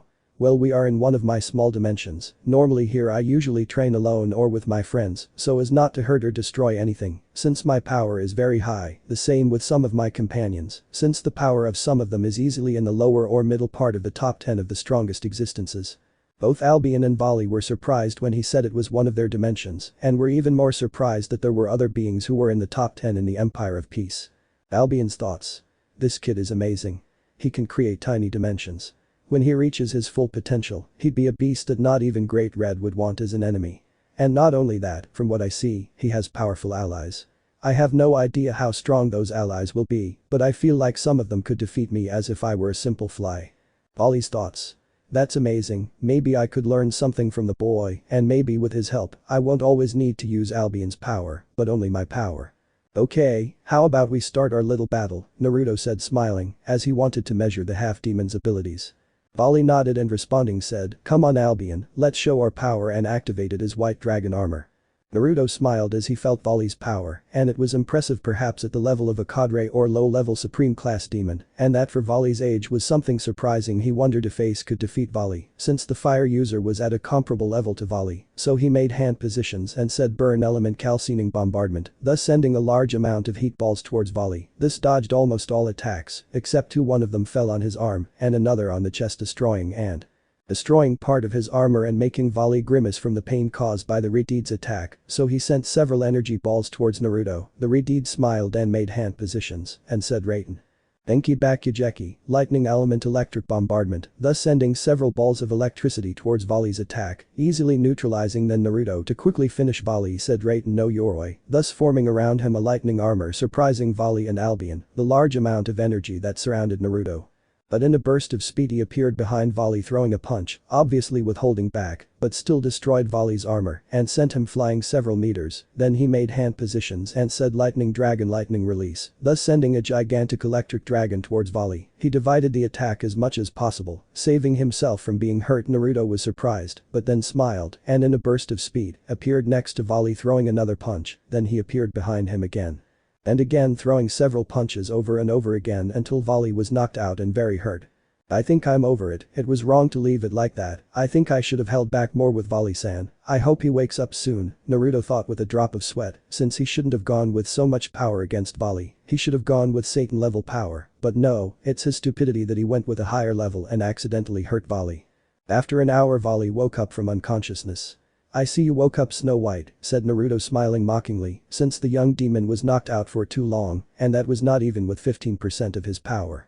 Volley frowned at the nickname they gave him, but responded anyway, well if I woke up and you defeated me humiliatingly. Volley sighed at such a shameful defeat, since he looked like an ant compared to Naruto. The Redeed's power was something that not even he understood, he didn't understand how someone so young could be so strong. Don't be depressed Volley.san said Naruto calmly, he knew that the boy felt bad for losing against him in a humiliating way, but it was obvious that he would lose his power level is above most beings. It's not that Naruto, it's just that I want to be strong, and now I feel weak, I feel like I'm not worthy of Albion, Volley replied with a tired sigh. Naruto is surprised by what he says and asks why you want to be strong. Volley, what motivates you to be strong, what motivates you to keep going? Well, I want to be strong to prove that I am the most powerful White Emperor dragon that ever existed and ever will exist, Volley replied, but in his thoughts he was saying this, and also to get revenge on my grandfather and rip out his heart and make him eat it for everything that son of a bitch made me go through. Maybe capturing him and torturing him would be a better choice. Naruto looked at him and realized that he didn't tell him everything, but he dismissed it and sighed and spoke. Naruto, I'll tell you a phrase that will make you think Volley. This phrase is when people are protecting something really precious to them. They can really come back as strong as they should be. Once someone told me this and the truth what he said changed my life and I realized that it is true that is why I am strong to protect my faction to the empire created by my father to my friends to everything I want and love that is why when the demon faction massacred the Nakasho, I will destroy the devil faction and if the war had continued I personally would have destroyed the entire demon faction no matter what. Volley and Albion were surprised, but at the same time they felt chills at the way he spoke of the demon faction, and both beings realized that Naruto still had some annoyance towards the demon faction because of the dark way in which he spoke of them, both sighing, realizing that the boy was very dark with his enemies. Albion's thought. When people are protecting something truly precious to them, they really can come back as strong as they need to be. What a great quote. The boy is so wise beyond his years and I sincerely believe it's true that when a person has something to protect that person becomes stronger for their loved ones. Maybe Volley needs that motivation something to protect with his life. Volley's thoughts. Is it true that when a person has something precious to them they become strong or is a person only strong because of themselves? I'm so confused but Naruto became strong because of his precious people, maybe he's right. But they both came out of their thoughts when Naruto spoke again. Naruto. Well I think it's time to go to Azazel Dono and my father Kurama, they will be waiting for us. Volley nodded and Naruto picked up Volley, transporting him to where the empire was. After 15 minutes they appeared where Kurama and Azazel were finishing talking. Well, Volley, I think it's time to go, Azazel said happily, since their negotiations went well, they may not be completely allies, but at least they are partners, and that was enough. Volley nodded and said goodbye to Naruto shaking his hand and smiling at Azazel. He noticed that and was surprised that Volley was smiling and not the smile of someone who wants a good battle, but a normal smile, and he said to himself, maybe that friendship could end well. Azazel's thought. Maybe the brat Volley with the help of the Redeed can be more cautious who to face and stop being a battle maniac or at least know how to select which opponents to never face unless he has the power to do so.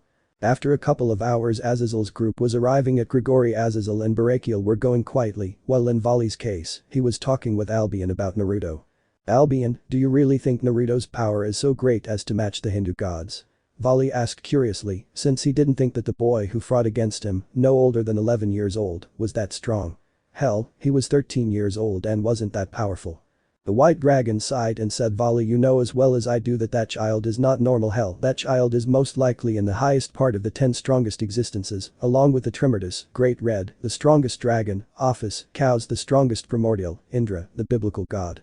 The 4 horsemen of the apocalypse and the leader of the Empire of Peace that Kyuubi called Kurama. Hell, I even think that child is in the high part of that top 10 of the strongest existences, and when I say the high part, it is the highest, like in the top 4 or top 3, those beings could even fight against me and my rival without problems. Vali was surprised he knew who some of those existences were, and hell, any of those beings could erase all the fallen angels if they wanted to, and he broke out in a cold sweat, realizing that his new friend hadn't even made an effort to face him.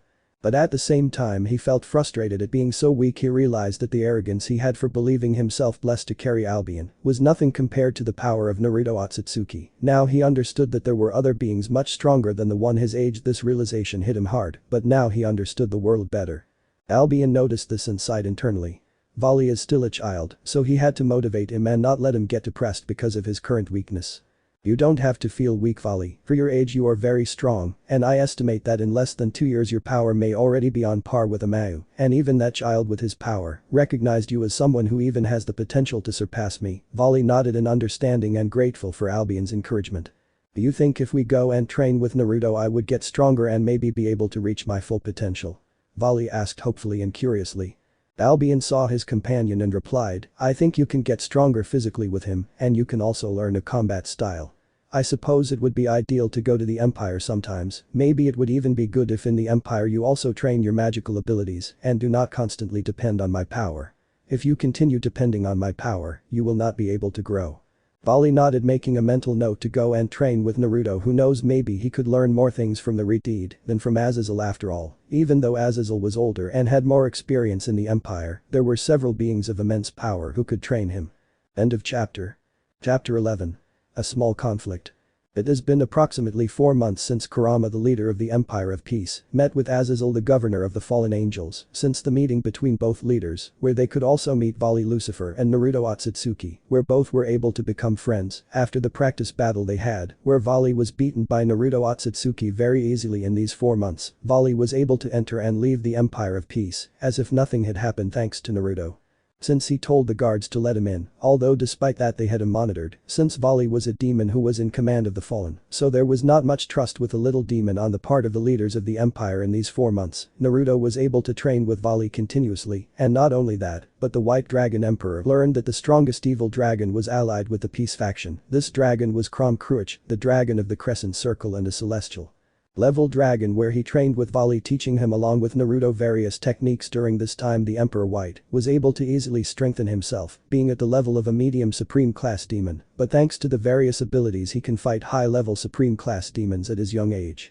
In addition, at this time there were 2 small groups that joined Kurama. These were Grimjojijujakas, a Yaokai almost at the level of the Monkey King. He joined the empire, along with the rest of the Yaokai that he led. Along with him, Neliel Tuatelschwink, a centaur who was from the Greek faction. She joined along with some centaurs, since they did not want to be under the command of the Greeks because of Zeus, since the crazy leader of the Greeks wanted Neliel as a lover, which the centaur disliked, so she had to flee with her followers and abandon the Olympians, since she knew that Zeus would do something to her followers if she continued to reject the leader of the Greeks.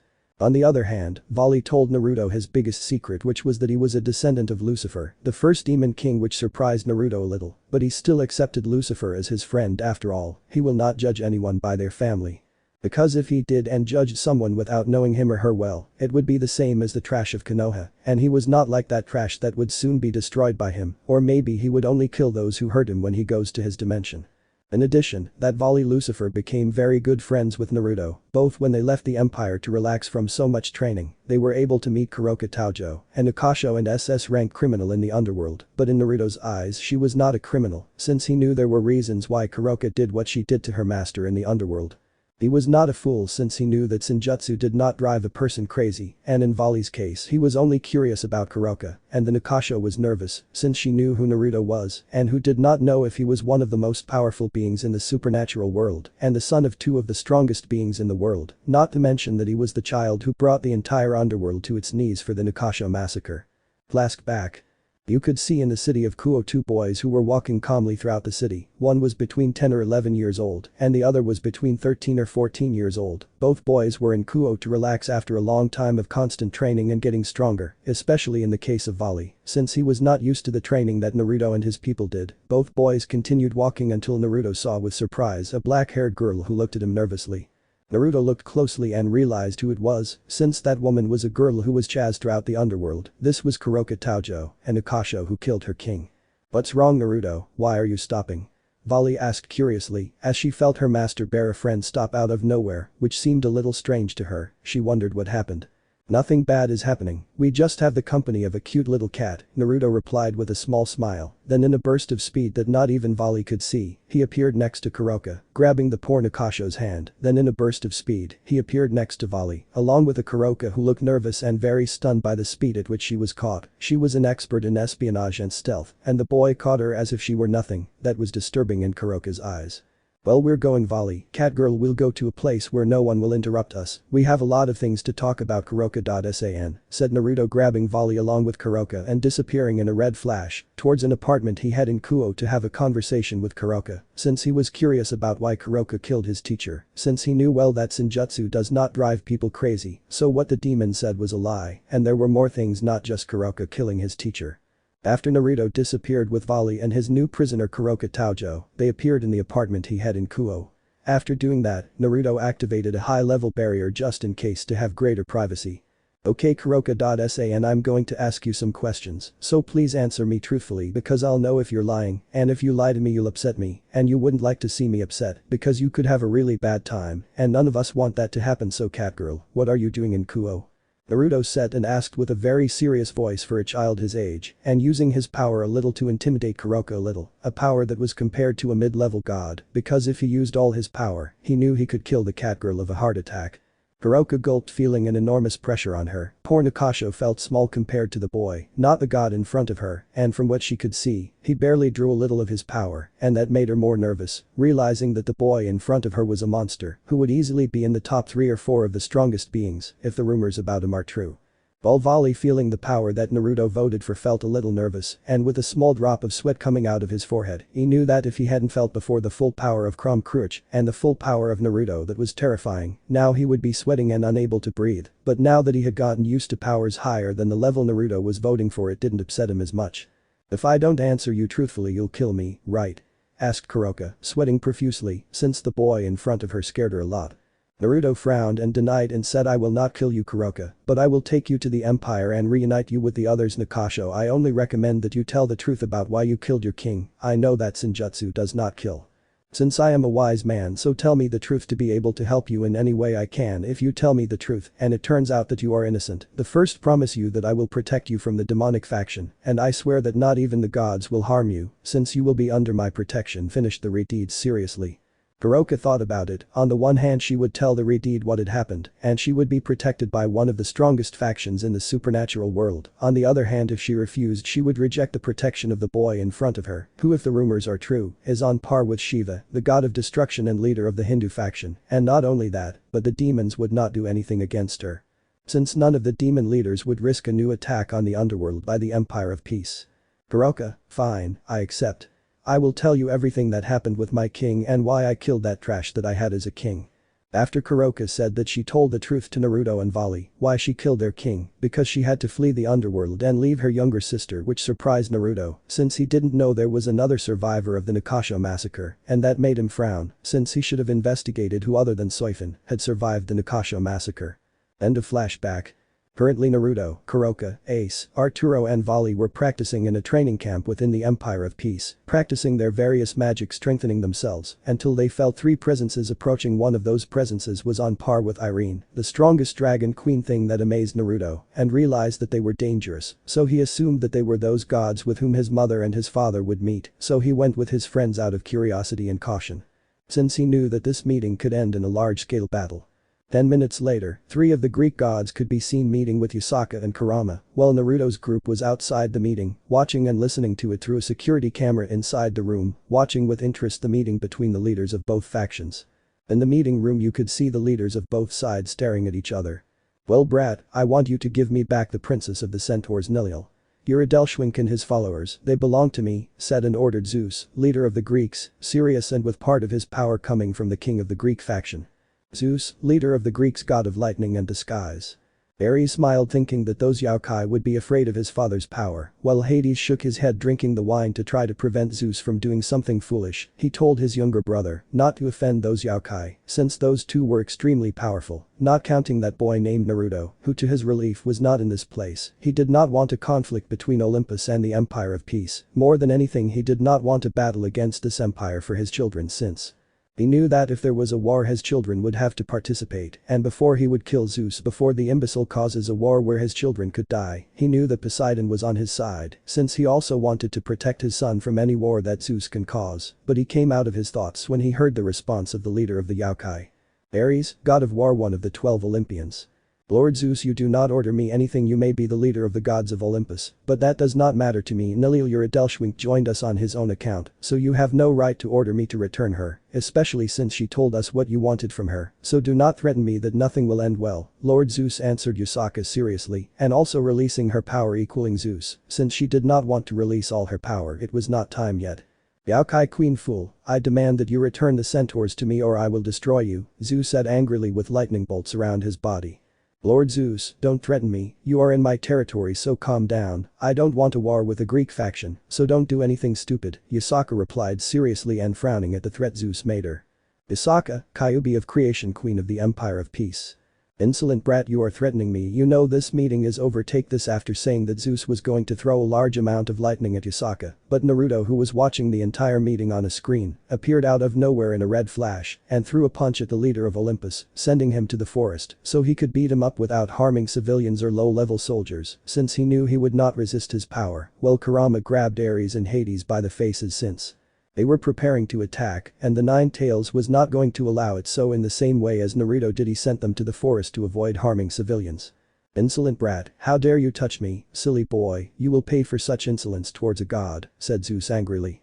Naruto looked at him activating his Rin Sharingan and replied, I dare because I dare, since you threatened my mother, this will not stay like this, dirty old man. It was then that the Redeed made hand positions and said Mokuton would release Wood Dragon. It was then that a gigantic wooden dragon went against Zeus. He was surprised, but sent a gigantic amount of lightning to the dragon that barely did any damage to him. Naruto returned to do hand positions and said burn element scorching tide. After saying that a tide of fire went against the god of Olympus, the aforementioned, realizing the danger, he dodged with difficulty, but part of his hand was severely burned.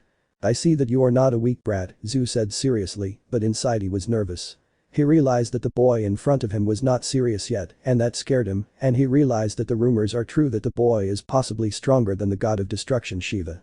You don't know anything, old man. It's time I made you pay for offending my family and threatening my faction, Naruto said, somewhat annoyed. Zeus mocked. Naruto looked at him and in a burst of speed appeared next to Zeus with his sword ready to cut off his head. Zeus realized he was able to dodge, but Naruto increased his speed more and went for Zeus's arm, cutting it off, making him scream in pain. After that, Naruto burned Zeus's severed arm with Amaterasu. Damn brat, said Zeus with some fear, since his opponent cut off his arm very easily, which dismayed him, and he told himself that he would be serious, since the brat in front of him was not weak, as the leader of Olympus deduced. Naruto looked at Zeus and said, I'll tell you this. Don't threaten my faction or I'll destroy you, there will be no mercy from me, the Redeed said seriously. Minutes before, Kurama was having a great time, as he was able to let loose a bit with Ares, the god of war, whom he left half dead because of how stupid he was. I see you're not just any Kyuubi, right, said Hades, the god of the underworld cautiously, as he had just seen how his brother's son was massacred by the Kyuubi in front of him with ease, and then he saw for a moment the fight between Zeus and the other brat, and it amazed him that the brat could cut off his brother's arm. He knew he was stronger than Zeus, but in the same way, the king of Olympus was not weak at all, so he thought to himself about retreating, since he did not know if he could defeat the opponent in front of him, and even if he did, he knew that there were high-level beings who would finish him off as soon as they had the chance. I feel your power, Greek god. You are definitely much stronger than that, Zeus. From what I feel about you, you are stronger than most of the beings that make up my faction, and that is impressive, but I will tell you this, since I noticed that you did not want to fight with me or my son, Greek god of the underworld, why force the centaur to go with Zeus if you know what he is really like? He said, and Kurama asked curiously. Unfortunately, despite being stronger than Zeus, I am not the leader of Olympus. I only came to this place to prevent things from getting out of hand, but I could not stop a conflict with you. I know how strong you are, and I did not want to face you. but what can I do? I will have to fight you. Kyuubi, and unlike Hades, my power is above the celestial dragons, Hades replied. Hades, Greek god of the underworld, the strongest Greek, the supreme god of the underworld. Interesting, we'll see how strong you are, Hades, Greek god of the underworld, the strongest Greek of Olympus, said Kurama with a wild smile, since he heard that Hades was very strong and was one of the few gods of Olympus who did not have such stupid behavior as Zeus or Ares. I see you are powerful, Kyuubi. What is your name? Hades asked, curious about the being in front of him. He also wanted to test himself with the strongest yokai and see how strong he is, although he knew he had little chance. After all, this yokai made shit out of the strongest Satan, who was at a level close to that of a celestial dragon. Kurama looked at him and said, my name is Akatsuki Kurama, leader of the peace faction. Prepare yourself, Greek god of the underworld. Hades nodded and said, okay Akatsuki Kurama, we will see if what you say is true. Unfortunately I can't retreat, since Zeus is fighting with the boy. I hope he leaves the brat alive, said Hades, amused, although inside he was nervous about the upcoming battle. Kurama looked at Hades and laughed and mockingly replied, that child is more powerful than you, Hades, and even has the potential to surpass me. If he hasn't already surpassed me, Zeus will have no chance with my protege. Hades frowned and sighed, knowing full well that Kurama was right, as he heard stories of that boy who had power comparable to Shiva's and continued to increase demons. Some called him the god of yokai for his immense power. Meanwhile, Naruto and Zeus continued fighting. Well, it couldn't be called a fight, since Naruto was beating the leader of Olympus. Zeus, tired of being used as a punching bag, tried to throw a large lightning bolt at Naruto. Zeus noticed and went at Zeus at a gigantic speed, who couldn't even react, and threw a strong punch, sending him flying towards where Kurama and Hades were fighting, since Ares was out of combat. But Hades and Kurama, they continued fighting, but you could see the god of the underworld very damaged, while Kurama was barely sweating, but the fight was stopped when they both saw Zeus without an arm, bleeding a lot, and with several bruises on his face pass between them that made Hades open his eyes in shock. Since he did not think that the boy was strong enough to fight Zeus and defeat him, hell, he never thought to see Zeus in that state. It was then when he realized that he was at a disadvantage. Fighting Kurama was difficult, but now he had to fight against the brat who was even stronger than his brother, and not only that, since according to what Kurama said, that boy was at his level if not superior. But he came out of his thoughts when a red blur appeared next to Kurama and said, well, Lord Hades, I ask you to please withdraw from the territory of the peace faction. You can take Lord Zeus and his son Ares, and one more thing, the centaurs will not be returned, since they are not a thing. They decided to join the light faction and are under the protection of the Akatsuki clan and the entire peace faction. I warn you, this god of the underworld Zeus attacks us once again, I will erase him from existence along with all who follow him, Naruto said sweetly, but taking out a great amount of his power, making everything around Hades tremble. He sweated a lot when he felt Naruto's power. If he compared him to something, he may be close if not on par with cows, and that was bad, very bad, since if the boy at such a young age was on par with cows, he did not want to know how strong he will be in a couple of years. Hades' thoughts. Damn, the power this brat is unleashing may be on par with lady cows, and I can tell he's holding back. It would be better to retreat. Maybe his level is on par with the Dragon of Infinity. This is bad. The idiot Zeus got us into big trouble with the Empire of Peace. That idiot would have let the centaur go. It wasn't a big loss for Olympus. It was then that Hades left his thoughts. It was time to act before things got worse. Hades, well, Akatsuki Naruto, Lord Kurama, I will retire and you have no reason to worry. I will make sure that this conflict does not get any worse. I do not wish to cause a war against your empire. I know well the consequences of war. After saying that, Hades carried Ares and appeared next to Zeus, also carrying him, and they disappeared in a whirlwind of shadows. Well, I think that went better than we thought, Naruto said with a smile. Kurama looked at his son and nodded, disappearing in a whirlwind of fire and a red flash towards where Yasaka was. After the defeat of the leader of the Greek god Zeus at the hands of Naruto and the defeat of Hades and Ares at the hands of Kurama, the leaders of the various factions reacted in different ways. Since Hades was in the top 11 of the most powerful beings in the world, while Zeus was a very powerful high-class god, being in the top 30 of the strongest beings, the various factions knew that Kurama was powerful, but they did not think he was so powerful to defeat someone from the top 10, which made them wonder how strong Yasaka's current husband was. In heaven, the news of the defeat of Hades, Zeus, and Ares at the hands of the leader of the recent light faction and a boy named Naruto shocked the leaders of heaven. Gabriel, are you sure of what you're telling me? Michael said seriously, somewhat surprised and nervous about the conflict between the Greek faction and the Empire, since both factions individually are strong, perhaps strong enough to fight with two of the three biblical factions. Yes, brother Lord Zeus along with Hades and Ares went to the peace faction to bring back the centaurs, who apparently from what I understood is that they joined the new peace faction, so the leaders of the Greek faction threatened the leaders of the peace faction. That was when the fight began. I do not know how, but I know that Zeus was defeated by Akatsuki Naruto, the boy who brought the underworld to its knees, who is the son of Lady Asaka and Lord Kurama. But not only that, but Lord Kurama defeated Ares with ease and left Hades very damaged to such an extent that he had to withdraw, along with Zeus and Ares, said Gabriel in a serious manner. Michael, Uriel and Raphael opened their eyes in shock as Yusaka's husband defeated the god of war Ares, who was easily at the level of a high-level Mao, while Hades the god of the underworld was in the top 10 of the strongest existences in the world, which implies that Kurama was in the middle top or the high top of the 10 most powerful existences in the world, although it was to be assumed after the conflict that the empire had with the demon faction several months ago, it was obvious that Lord Kurama is in the top of the strongest. Do you think this will trigger a war? Uriel asked with some fear, since a war would drag innocent people into it. Gabriel looked at his brother and answered his question, and said I doubt it, since I communicated with Athena to see what would happen between them and the peace faction. According to what she told me, along with Apollo and Artemis, they spoke with Lady Asaka, and apparently they reached an agreement not to go to war, since Asaka told them what Zeus did, and the Greek gods along with cows agreed not to go to war, in which both sides lost a lot. The other three seraphim sighed in relief that there was no war, as they knew that the Greeks were one of the strongest factions, and if they fought with the peace faction, their battle would wipe out entire countries. But the demons, the four Mau, were nervous, as they had just learned of the conflict between the Greek gods and the leaders of the recent peace faction.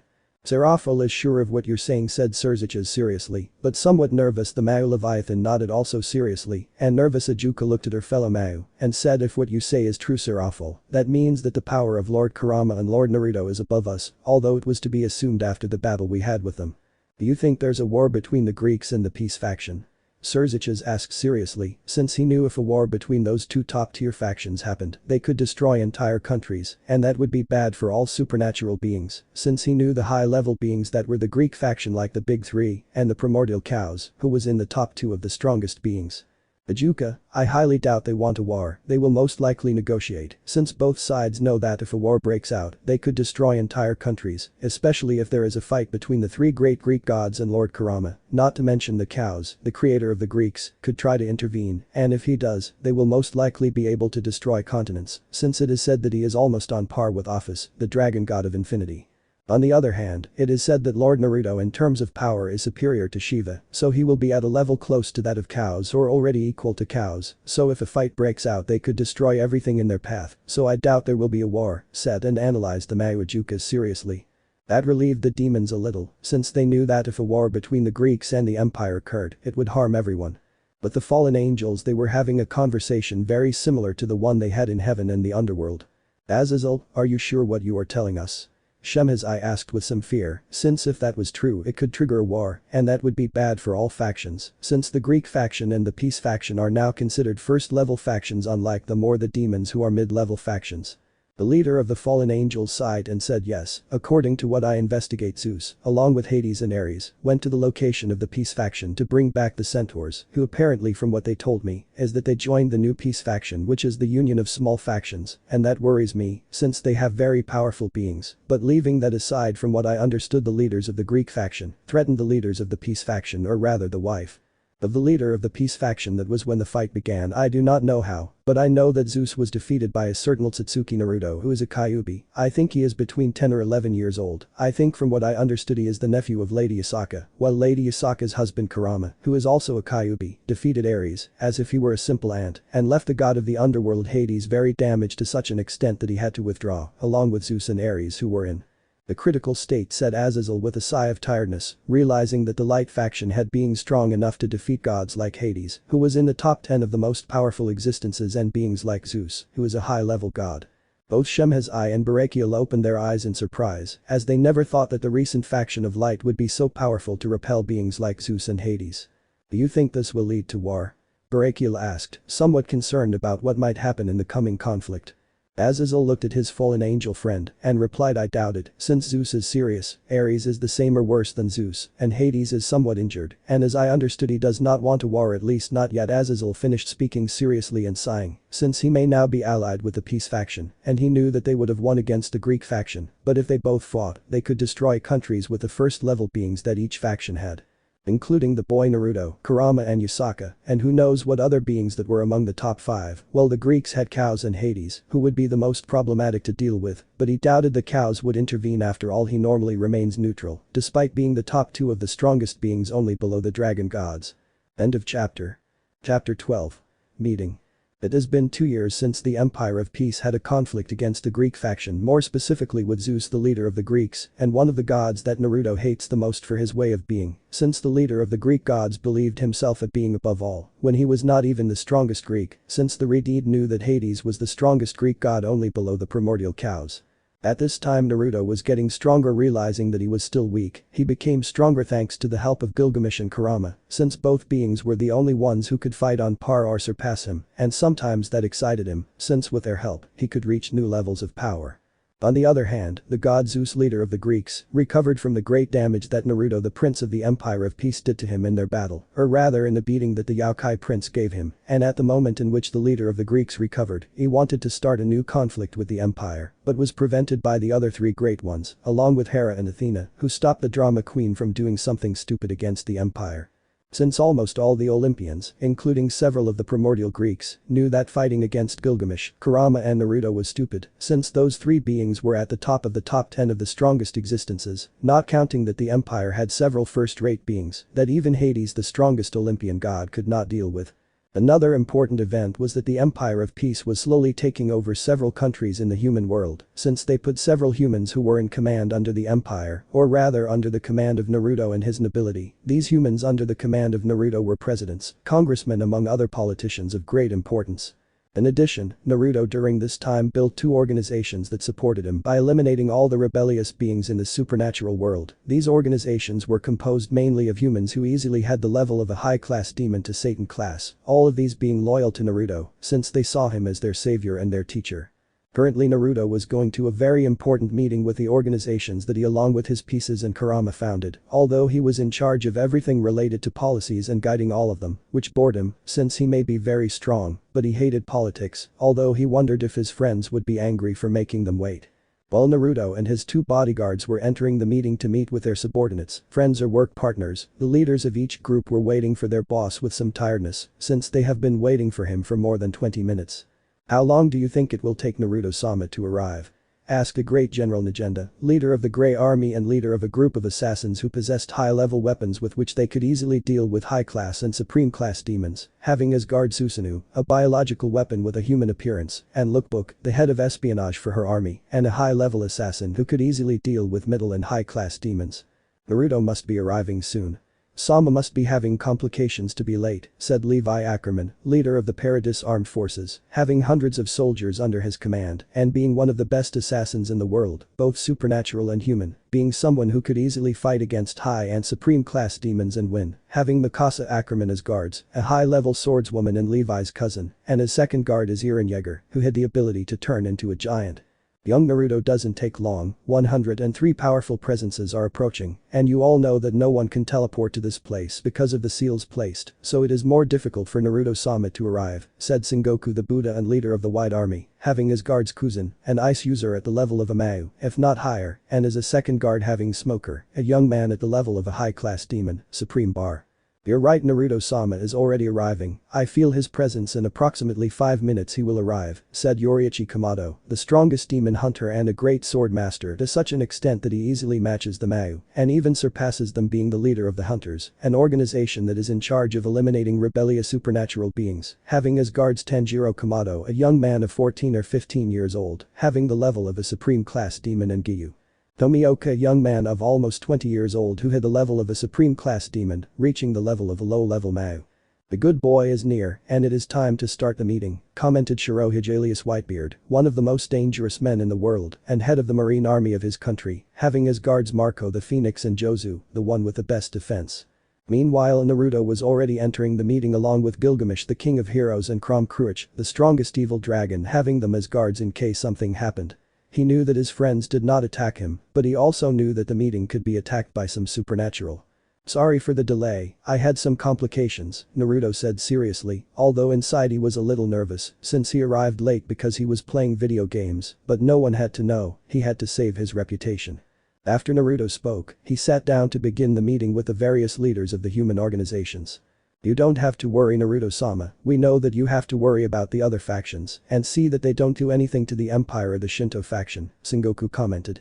The others nodded in understanding of their leader, as he not only led them, but also had to manage various small factions that joined the Empire, and not only that, but monitored their enemies, such as the biblical factions or the Cows Brigade. Sengoku. "Well, Naruto-sama, what exactly is this meeting for? I doubt it's just to give you our reports regarding all the renegades from all factions. Am I correct?" Agenda. "I agree with Sengoku.san. What happened, Naruto-sama? It takes him a long time to come." The rest of the leaders and their bodyguards waited for a reply, as it was rare for their leader to call them early for a meeting and delay in coming, although some assumed there was some high-level problem. The Yokai Prince was sighing as he was somewhat stressed with the Cows Brigade, led by the son of Lucifer and Office, the Dragon of Infinity and her members, and not only that there was also the foolish god Indra, who although he would not admit it, he knew that that god was strong on the other hand. There were the idiots of the Greek gods, all those problems had him stressed, now he regrets leading human organizations and other organizations, since it was a lot of work and a lot of paperwork, but luckily he had his clones, because if not he would die from doing paperwork. Now he understood how difficult it was to handle everything, but he put his thoughts aside and answered Nagenda's question. "Naruto. I simply quoted them for various reasons, but mainly because the Cows Brigade is gaining more and more power. I know that at the moment they are mainly the biblical factions, but the objective of that organization is the most worrying, since if they fulfill it, the Cows Brigade could destroy much of the world before it is stopped." At what Naruto said, the various leaders looked at each other and seemed somewhat uncomfortable by their leader's statement. Their leader may be a child, but they knew he would never lie about something so serious. "What do you mean he can destroy the world?" Whitebeard asked, frowning at what his leader said. "I agree with the old man. What do you mean by saying that if they achieve their goal, they can destroy the world?" Levi asked curiously, but also frowning, wondering what the goal of that mad brigade was. Naruto sighed and responded by saying simply, "First I will tell you who makes up the Cows Brigade, since they are beings of supreme power, several on par with the gods and Mao." Everyone nodded, they wanted to know who their enemies were. The members of the Cows Brigade are fallen angels, demons, evil dragons, the descendants of the Mao renegade yokai, although there are very few of these as far as I could investigate, a large number of magicians, the faction of heroes who have several descendants of well-known heroes in the world. The son of Lucifer, who is a super demon with whom we must be careful not only for his power, but for his intelligence and his madness, and finally there is Office the Dragon of Infinity, and the top one of the strongest beings in the supernatural world. The union of all these beings could rival the three biblical factions, so we have to be careful, since although we are not their target, they are dangerous for the world. That is why I cited them." Naruto finished counting with a tired sigh. "Since the union of all those beings will be dangerous for the future of the world." When Naruto mentioned the name of Office, the Infinity Dragon, it made everyone in the room uncomfortable, since that dragon is very dangerous, and they knew well that very few beings could face her. They were curious about what Naruto would do. "And what does Naruto-sama plan to do with Office?" "That dragon is very strong, for a reason she is the top one of the strongest existences," asked Sengoku seriously, "since that dragon will be a problem in the future, and currently there is no human who is even capable of facing her." Naruto sighing replied simply, "Office is a strong rival, so if the need arises I will face her myself. Currently I am stronger than the top two, but weaker than Office, but I know that my power will increase over time, so for now we are not going to do anything with Office, just observe what will be her movement and plan what to do to solve the amount of renegades that there are in the supernatural factions." Levi, "But if she attacks us, what are we going to do, since only you could face a rival like Office?" Naruto, simple Levi.san Currently I know that I can face Office the Infinity Dragon, but there is also another who could face that dragon, and that is Gilgamesh, my guard and brother, who is by my side. He is as if not stronger than me, so if Office attacks between both of us, we can defeat the Infinity Dragon, so they do not have to worry about Office. Gilgamesh nodded at what Naruto said, implying that he claimed power with the Infinity Dragon if it came to that he fought, although he knew it wouldn't be easy. He also knew that he could deal with Office's half-breed. After all, a half-breed will always be a half-breed. At what Naruto said, many nodded, since they knew the power of the arrogant king and knew that he was very strong, so they relaxed a little knowing that office would not be a problem for the moment if a battle were to break out. Sengoku, well Naruto-sama, that's a relief, but still be careful not to get too confident because office is one of the strongest beings today. Losing Goku and I know that everyone is worried about office, but you don't have to worry for the moment, we still have time to strengthen ourselves, so he wants everyone to recruit more people and train them. We need all organizations to increase their military power, since a large-scale war will come, and we need to increase our military power, said Naruto seriously. I understand, that's what we'll do. Naruto-sama has nothing to worry about, replied Najenda. Perfect, now I will tell you the objective of the Cows Brigade, although I am not sure if it is true or false, although from what it is the objective is world domination and to kill the dragon of the apocalypse Great Red, although I have a feeling that there is another objective, but I still have no idea about that, said Naruto. The various leaders sighed, realizing that they now had to prepare for a full-scale war against the brigade, and that was stressful for everyone. Levi, I understand everything, but killing the apocalyptic dragon seems like a complicated goal, but not impossible with the army the brigade has, but why don't Naruto-sama stop them? Naruto. It's very simple, Levi.san, I won't mess with the Cows Brigade, since at the moment they haven't done anything to me, and I know that I'm not their target, but the biblical factions and Great Red, I'll let them all attack each other and weaken each other. Najenda, I understand Naruto-sama, you want those two sides to destroy each other. Naruto. Exactly, they will hit each other, although I will still keep an eye on the Cows Brigade, but I also want all of you to kill all the rogue demons and fallen angels in all places in the world, as well as any rogue supernatural beings, since if we do that the Cows Brigade will weaken and will not increase its forces. Yoriichi. I understand, I will inform all my hunters to increase patrols and recruit more hunters.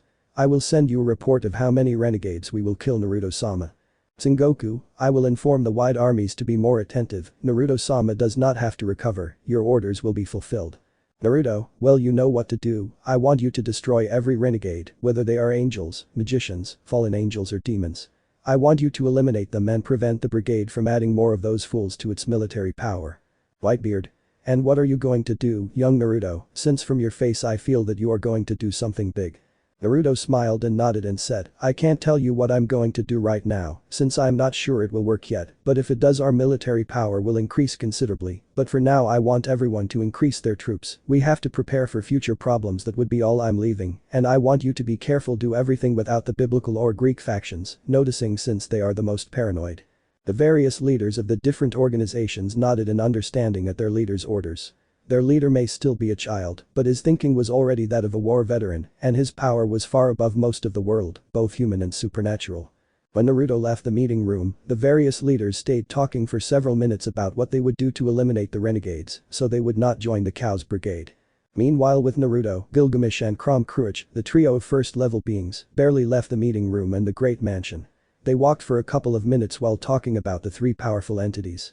A delicate subject was mentioned that made the strongest evil dragon become serious. Naruto, well guys, I think that to increase our military power and have a backup in case something bad happens, I think it will be time to release the Horsemen of the Apocalypse and the First Dragon Kings, or as this was previously known, the True Dragons. With them on our side, I don't think we have much to worry about.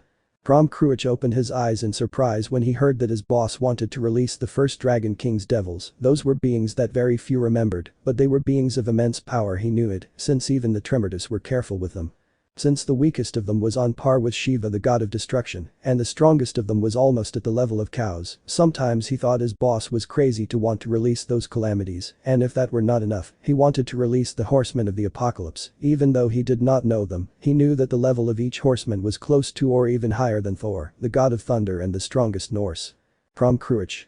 You're sure to release the true dragons and the four horsemen, not that I distrust you, boss, but each of those groups could wipe out almost any faction. Releasing them will put everyone in the supernatural world on alert. Gilgamesh, I agree that freeing them will put everyone on alert, but it will also increase the military level of our power, so I think it would be better to free each of those beings after all. We have nothing to lose by trying to find their locations and free them.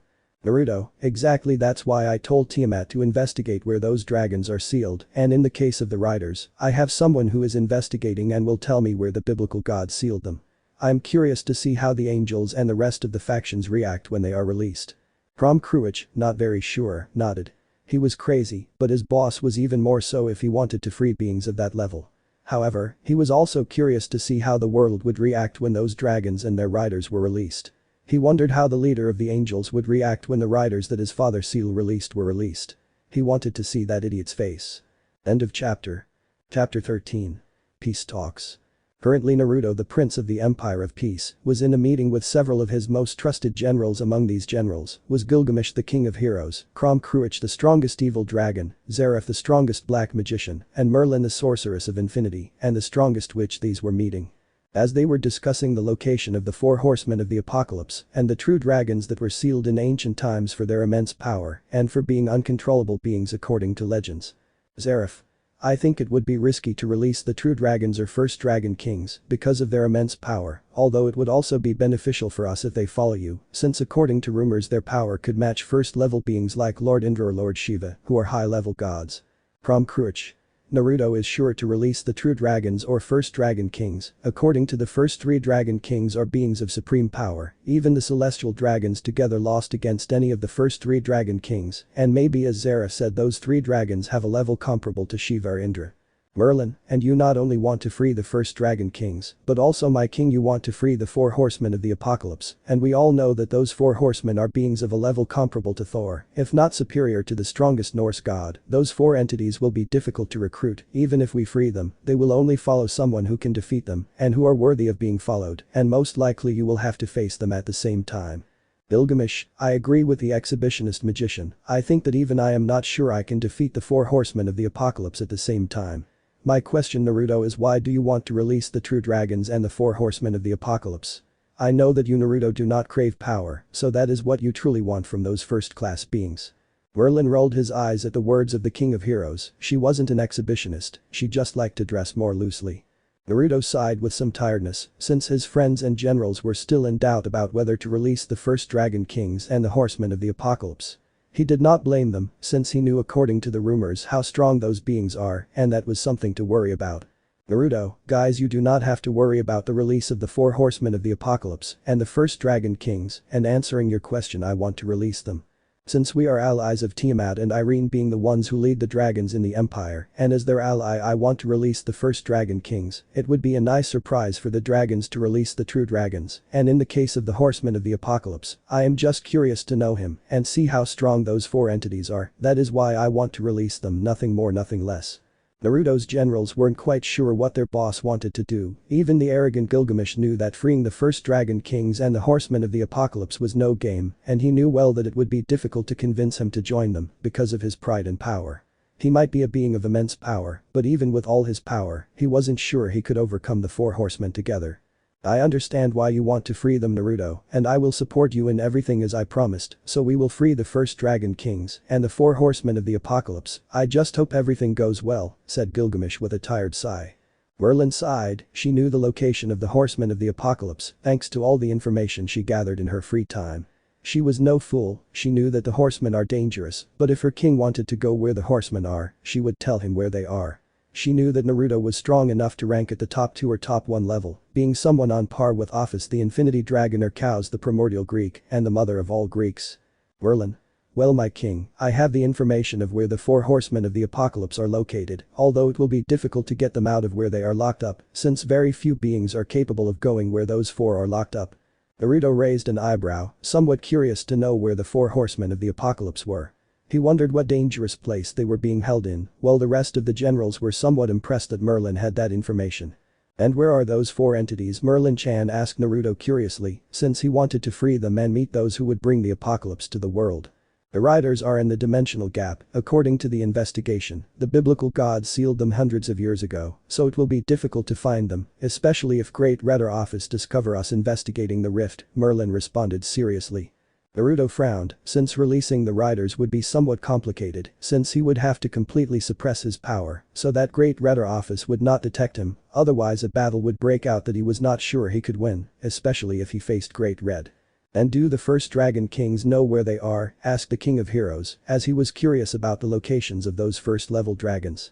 I still don't know much about the locations of those three. The only thing I could rule out is that they are not in the dimensional gap, nor in the underworld, so the first Dragon Kings are sealed somewhere in the human world, so give me enough time to collect the necessary information, and I will find the location of the first Dragon Kings, Merlin replied.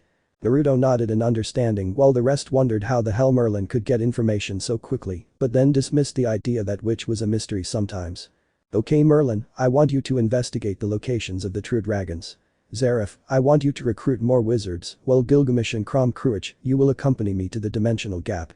We will free the riders, Naruto ordered seriously. The rest nodded in compliance with their leader's orders.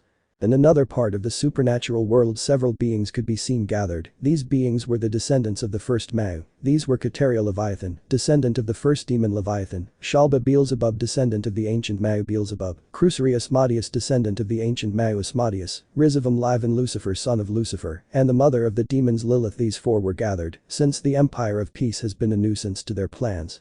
Well, we all know here that the Empire of Peace has been a big stone for our plans, Kateria commented with some annoyance in her voice, since the Empire was a big obstacle in the path of the Chaos Brigade.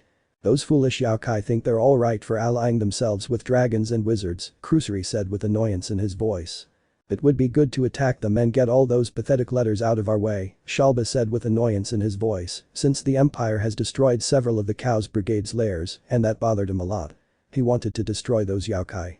The Empire is currently strong, only the Hindu faction would be a rival for the Empire, since they have the Trimurti and Indra who are in the top 10, and the Empire has several beings in the top 10 being Yasaka the strongest Kyuubi woman, Amaterasu the goddess of the sun in the universe, Kurama the strongest Kyuubi.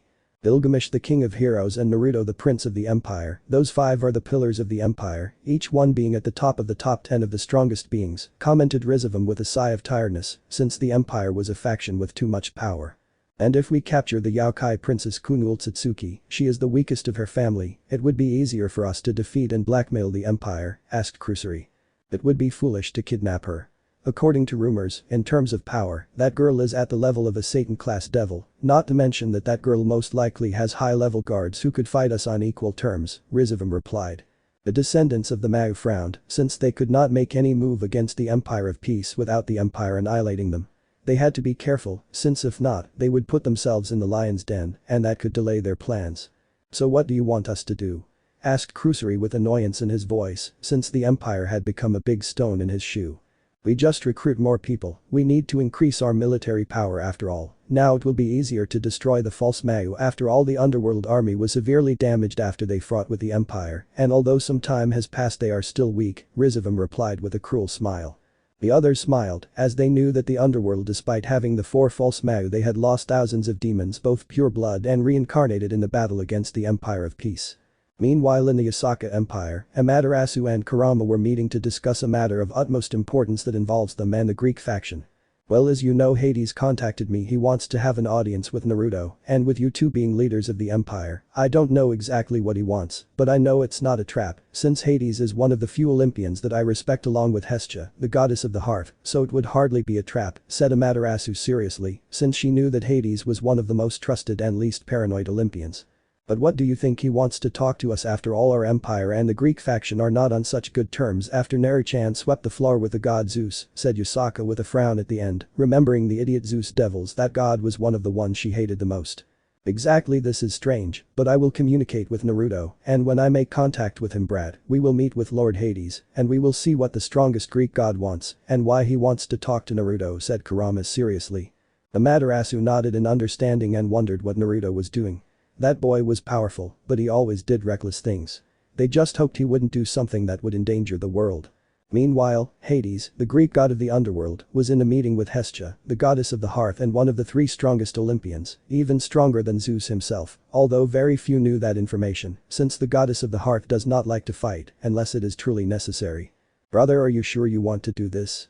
I will support you in everything, but tell me why you want to meet with the leaders of the empire. Hestia asked seriously.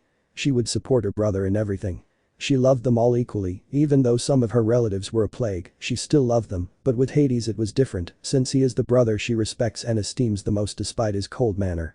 I'll be honest with you, sister, I want an alliance with the Empire. Currently they are the strongest faction along with the Hindu, and I know that boy Naruto is soon going to make some moves that will increase their military power, and I know that after the boy does something most likely Zeus will do something to get angry, and I don't want that boy to point his batteries against me or against my people, or even against you, sister. That's why I want to meet with the leaders of the Empire and have an alliance or at least a peace treaty between them, and I answered Hades sincerely. Hestia frowned on her beautiful face, but nodded anyway in understanding. She knew how paranoid Zeus is. He may be her brother, but over time she slowly grew to dislike him for the nonsense he does. And you haven't thought about talking to Lady Cows about the topic of an alliance with the Empire of Peace? I know she doesn't get too involved in these issues, but it would be good to contact her. After all, she is the top 2 of the strongest beings, and above all, she is our superior, Hestia said seriously. Hades nodded, although he didn't know what he would say to Cows, but he will contact her after all. His sister is always right. Hades, well sister, how is your protege doing? He asked with some curiosity, since he knew the child that Hestia was taking care of, and the truth is that he was strong for a demigod. Hestia, my protege is fine, you don't have to worry about him, Zeus won't do anything to him and he won't try, because if he tries I'll finish him off myself. I don't care if he's my brother, if it's to protect him I'll go and destroy Zeus if he does anything to my dear protege, after all he's the most valuable thing I have. Hades nodded in understanding. He knew about the boy Hestia was protecting. The child had potential of that, there was no doubt, and he knew how paranoid Zeus was, and if he discovers the child he will most likely try to kill him, and he knew that if Zeus succeeded Hestia would try to kill Zeus and lock him deep in Tartarus, but he also knew that the rest of the Olympian gods supported Zeus, and despite the fact that Hestia, the goddess of the hearth, is one of the 3 strongest Olympians, he knew that Hestia would lose if Ares, Hera and Zeus joined forces and faced off against Hestia. He also knew that Hestia hates violence, so he doubted she would want to fight with her family. Hades. Well, I will also offer my protection to the boy you have under your charge, Hestia, but first we have to meet with the Empire of Peace. Having them as allies will be very beneficial for us if Zeus tries something, since the fool, despite being so proud and idiot he is now, he has a huge fear of Naruto-san, the Yokai prince. Hestia, despite how idiotic Zeus is, I agree with him on one thing, and that is that Naruto-sama is someone to be feared, since despite how young he is, his power is far above most supernatural beings. If I calculate correctly, only Cows, Office and maybe Shiva would have a chance to fight against that child, since his power is above average. Hades, lose, and that is the scary thing, since he is still a child, meaning that his power will grow more, and I am sure that in time he will be able to fight on equal terms with Office, and even with Great Red, the dragon of the apocalypse. The power of the Prince of the Empire is apparently infinite, and little by little he is growing in knowledge and experience. Hestia nodded in understanding, since they knew how powerful Naruto is. Not for nothing is he considered one of the most dangerous beings in the supernatural world, not to mention the fearsome generals he has under his command. Meanwhile in Asgard, Odin, the All-Father and Supreme God of the Norse, was talking to his son Thor about the Prince of the Empire. Father, I want to face the Prince of the Empire. I want to see for myself how strong he is, and I want to see if his power is comparable to that of Shiva or Lady Cows according to the rumors, Thor said seriously. You know very well that you cannot go attack the boy, since you may provoke a war, but I will speak with Lord Kurama and Lady Asaka for an alliance, and in the process, I could also talk about you, so that you can have a friendly fight with Prince Naruto, Odin replied with a sigh of tiredness, since his foolish son wanted to fight with the brat who brought the demon faction to its knees. Thor nodded, he wanted to fight Naruto and see for himself the power of the boy who brought the devil faction to its knees, see for himself the boy who defeated Zeus like he was nothing. It would be interesting to meet him and have a friendly fight with the brat. Odin, well Thor, for now don't do anything stupid, don't attack the boy. I know you want to test him. I'll talk to Lady Asaka and Lord Kurama in a few days, so you don't have to worry. You'll fight the boy, but don't get too confident. That boy is extremely powerful, so when you fight the boy, you have to be serious, no games, otherwise you'll have a bad time. Thor snorted, somewhat annoyed, but he would follow his father's orders, since he knew how dangerous those of the Empire were. After all, that faction had Gilgamesh, the king of heroes, Merlin, the supreme sorceress of infinity, and Crom Cruach, the strongest evil dragon. Meanwhile in the dimension of the elemental nations had been a little over a year since Naruto was presumed dead in the mission to recover Uchiha Sasuke. In this time several of the nations where Naruto had been and made friends were asking for the head of the Uchiha, which Konoha refused to give them. Since the village of the Leaf refused to power to the Uchiha as a wanted criminal, so thanks to the stubbornness of the Leaf they lost the alliance with the country of the Spring. This alliance was lost for 2 reasons. The first was for not putting the Uchiha in the bingo book, and the second was because when the daimyo met with the council of Konoha, they called Naruto Demon Koyuki angry, cut all ties with Konoha, while the Hidden Star Village, or well known as Hashigakure, also cut its ties with Konoha and allied itself with the country of Spring, while with the other countries allied to Konoha, where Uzumaki Naruto was, things were very tense, since that the country of the Wave saw the Uzumaki as a hero, as did the country of Tea and other countries, so the Leaf had a strong blow to its economy. An urgent meeting was currently being held between the civilian councillors, clan leaders, and the Hokage, along with Jiraiya. Tsunade, well, I suppose everyone knows why I invited you to this meeting, right? Asked the Senju somewhat annoyed, since they would talk about Naruto. Shikaku, it is obvious we will talk about the alliances that are about to break, and the alliances that have been broken for a year, and also the loss of Uzumaki Naruto, and how his death affected the village, a certain Hokage-sama. Tsunade and the civilian counselors frowned, although they hated the Uzumaki they knew that since his death, Konoha had weakened considerably both economically and militarily, since some countries cut all ties with them and lost their Uchiha, and the Kyuubi's Jinchuriki without him other villages would be tempted to attack them. Tsunade, you are right, unfortunately since the death of the demon our economic and military power decreased, we are not the weakest village, but we are on equal footing with the country of lightning, since Kumo is occupying the number 1 position with us, since that village has its 2 Jinchurikis, one with complete control of his Bijuu, and another that has it partially. Jiraiya, and not only that, I recently found out that Iwa and Kumo are forming an alliance, and it is most likely that this alliance is to destroy us. We have to be careful with them, since we can defeat Iwa or Kumo individually in our current state, but together it would be something very dangerous for us, we must be very careful. The clan leaders looked nervous, while the civilians didn't care much believing that Konoha would always win, poor idiots. Danzo, we have to prepare our troops for the possible war against those of the rock and the cloud, we need a Jinchuriki, I think we should take away Tokigakure's Jinchuriki, after all they are a small village that would not have enough power to oppose us. Tsunade and the rest of the clan leaders thought it over, and the truth is that Danzo's idea was good. Taking Taki away from Nanabe would be good for them, since they would have a Jinchuriki to defend themselves, while the civilians seemed horrified at bringing another demon to the village. Tsunade, fine, we'll take away the Jinchuriki of the 7 tails from Taki, but we have to wait a while for things to calm down, otherwise they'll suspect us. Danzo frowned, but nodded reluctantly. Soon he would have the Nanabe and conquer Konoha and remove the Senju from power. Meanwhile Jiraiya, who was next to Tsunade, stays out of the situation, but he had a bad feeling as if something big would happen soon, and he wondered if it had to do with the prophecy that the Toad Sage gave him. He just hopes not, because if not all the elemental nations would change, and it wouldn't be pretty. Elsewhere in the elemental nations, several figures with black cloaks and red clouds could be seen talking about the changes that have happened in the elemental nations. Pain, well, it's time to investigate where all the Jinchurikis are. So far we only have the locations of the 8 and 2 tails that are in Kumagakure, the 1 tail that is in Sunagakure, and the 3 tails that is in Kurigakure, and in the case of the 4 and 5 tails, are somewhere in the country of Earth. I want the rest to investigate the locations of the rest of the Jinchuriki, and if they can capture them, Kakuzu and Haiden will go for the 7 tails and the 2 tails. Hisam and Itachi will go for the 4 tails and 5 tails, Sasori and Deidara will go for him 1 tail, and the 3 tails I will go for the 6 tails, and in 9 and 8 tails, we will leave it for the end, since the 8 tails are said to be as strong as the Reikage, and the 9 tails is being formed again. Bikuzo, and what are we going to do with Orochimaru? I think leaving him alive would be bad, since that snake is a threat to us, having a ninja village under his command and high-level ninjas who could give us problems. Haiden, I agree with the miser. I want to kill the pedophile snake and sacrifice it to Jashin-sama. Deidara, the only ones who will kill the creeping snake are me and Master Sasori, not you two zombies, the duty to kill the traitor is ours. Sasori, I want the Uchiha and Orochimaru in my collection, so the duty to kill them will be mine, and Deidara so Kakuzo Haiden don't interfere in my business, or I'll kill them. Itachi narrowed his eyes at what Sasori said. The eldest Uchiha was now worried, since Sasori loved his brother, he knew he could fight the puppet master, even if Deidara was there, but if the rest also went after his little brother, he knew there was no chance Sasuke would survive, not even with Orochimaru's help. Pain, for the moment we are concentrating on the Jinchurikis, but if they run into Orochimaru or the Uchiha I want them to kill him, especially the Uchiha, since he is delaying our plans. Those are your orders, you can withdraw, and I don't want any failures, otherwise you will pay dearly.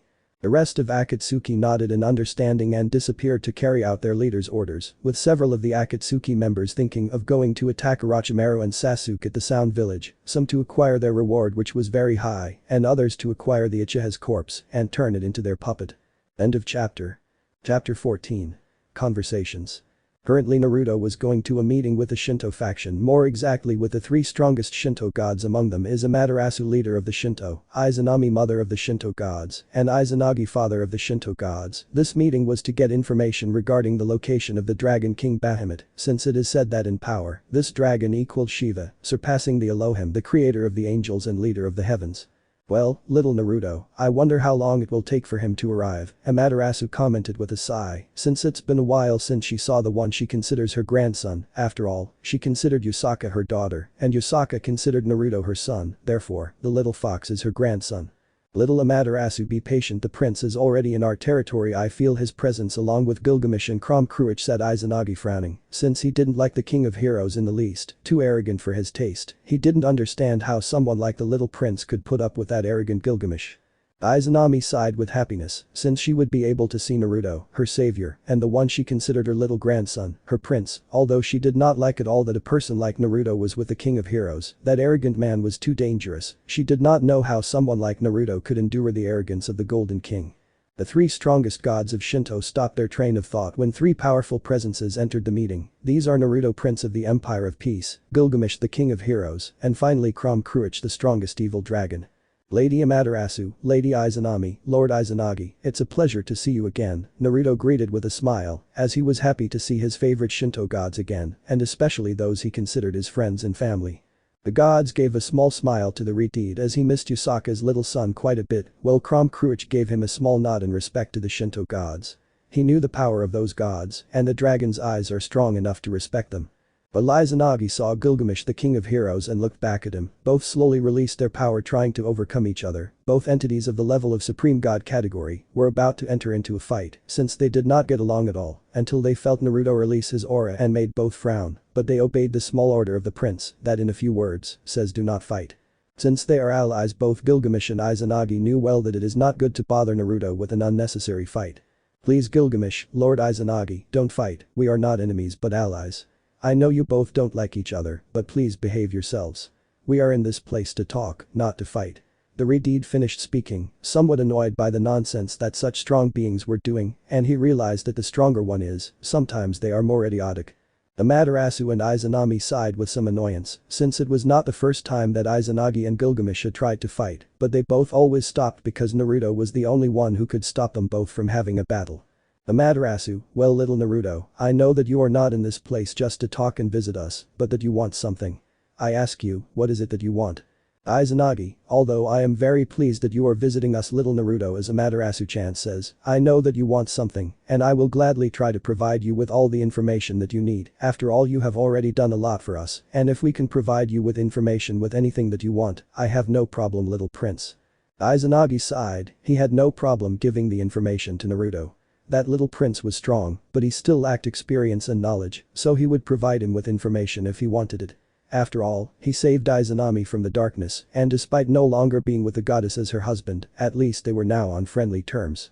Naruto smiled, although inside he was a little nervous about what they would say to him when he wanted to release the dragon Bahamut. He knew that what he would say would surprise them, so he sighed internally. He knew that the gods were angry with him. After all, that dragon is not just any being, but someone of the category of Indra or Shiva, and that is saying a lot. Naruto, well, the information I want is the location of where the Dragon King Bahamut is sealed. I wish I could free him from his seal and be able to recruit. After all, he is one of the strongest dragons that have ever existed. At what Naruto said, Amaterasu looked at him with disbelief, Izanami looked at him with surprise and a little caution, and Izanagi looked at him with a nervous smile and a little disbelief, since Naruto wanted to free one of the most powerful beings, someone who is said to be even stronger than the biblical god and is the same as the god of destruction Shiva. Amaterasu, what you're saying is a joke, right, little Naruto? Wanting to release that Dragon King would be very dangerous. That dragon is destruction and chaos incarnate. It's not that I doubt your power or that of your guards, it's just that you're not dealing with just any Dragon King, but with a Dragon King who is said to be superior to the biblical god, who is so strong as to surpass even Brahma and Vishnu, who are at the top of the top 10 of the most powerful existences. Izanami. Little prince, wanting to free that Dragon King is very dangerous, and you know it well. If we tell you where you are, you have to be very careful, and if you are going to free them, you have to go with your strongest guards, since that dragon is too dangerous. I highly doubt that even Izanagi and I can fight against that dragon, so you must be very careful. Izanagi, I agree with Izanami, little prince, you must be very careful if you want to free that dragon. I know you are strong, but you are still very young. That dragon has cycles of experience and its power is enormous. In terms of power, it may equal Shiva or perhaps even surpass him. Naruto, lose and please don't worry, I know I can deal with that Dragon King, plus, I'll have Gil and Crom Cruach with me, both are powerful in their own right, so nothing will happen to me. Izanami and Amaterasu sighed, somewhat annoyed. The little prince was very stubborn and trying to convince him not to release the dragon Bahamut, but at least he will be well protected with Gilgamesh and Krom Kruich. They have no reason to worry, those two are so strong to be in the top 10 of the strongest. Izanagi, fine, we'll provide you with information on where we believe the Dragon King Bahamut is sealed, but be careful little prince, since the dragon is reportedly sealed in Hawaii. I know you're an expert on seals, so you'll be able to free it.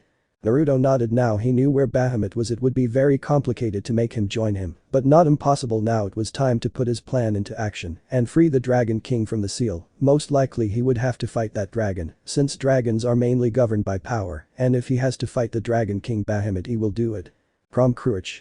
Well, Lady Amaterasu, Lord Izanagi and Lady Izanami will not have to worry about Naruto. Gilgamesh and I will protect him. I am his shield and sword. The same happens with Gilgamesh. Each one of us is as strong as Shiva or Indra, so you do not have to worry about the safety of our leader.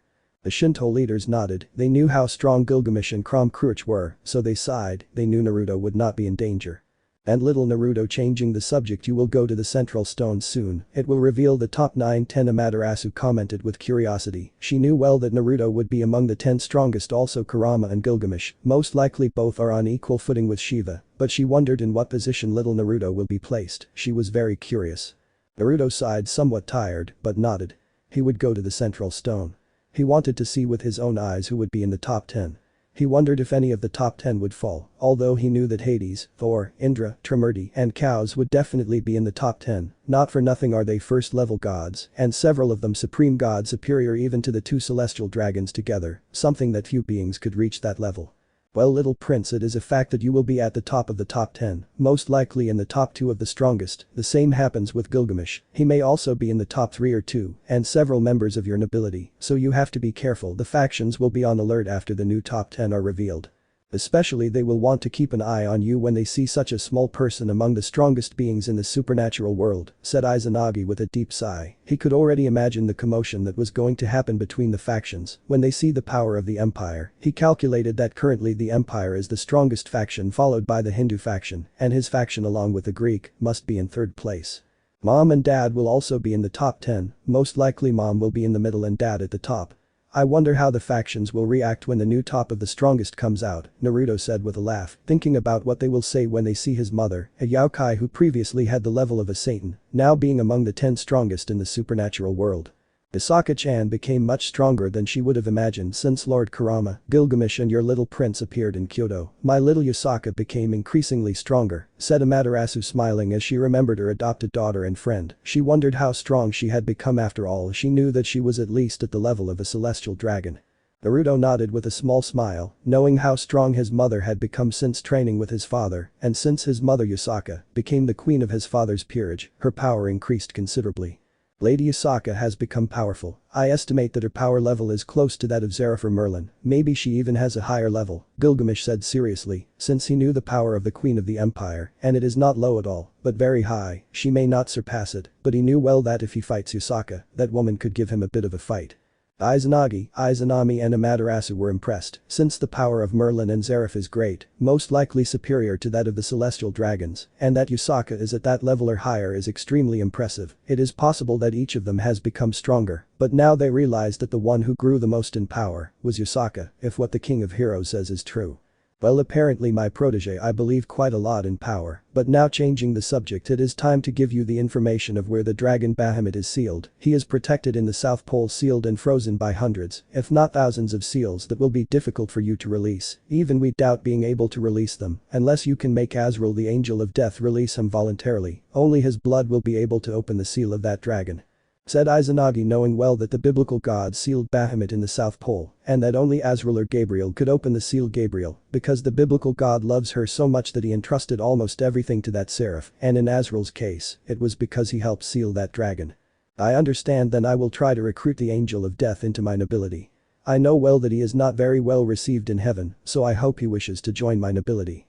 After all, I know what it feels like to be rejected, Naruto said with a frown. I hope you have luck and be careful with that seraph. He is said to be at the level of high-level gods, Amaterasu said seriously, since she had heard rumors that that seraph could easily fight with high-level gods like Poseidon and Susanoo, although she doubted it, but it is better to be safe than sorry. I see, that seraph may be strong, but I know I can take care of him. Thank you very much for the information, Lady Amaterasu, Lord Izanagi and Lady Izanami. I think it would be best if I went to retire.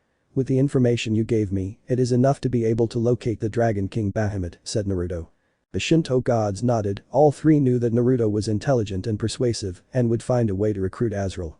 I wish you luck, Prince. I hope nothing bad happens to you when trying to recruit Bahamut, and I hope that you Gilgamesh and you two Crom Cruach protect Naruto's back. He may be strong, but he is still a child, so I hope nothing happens to him. If not, I will finish them off myself, said Izanagi coldly.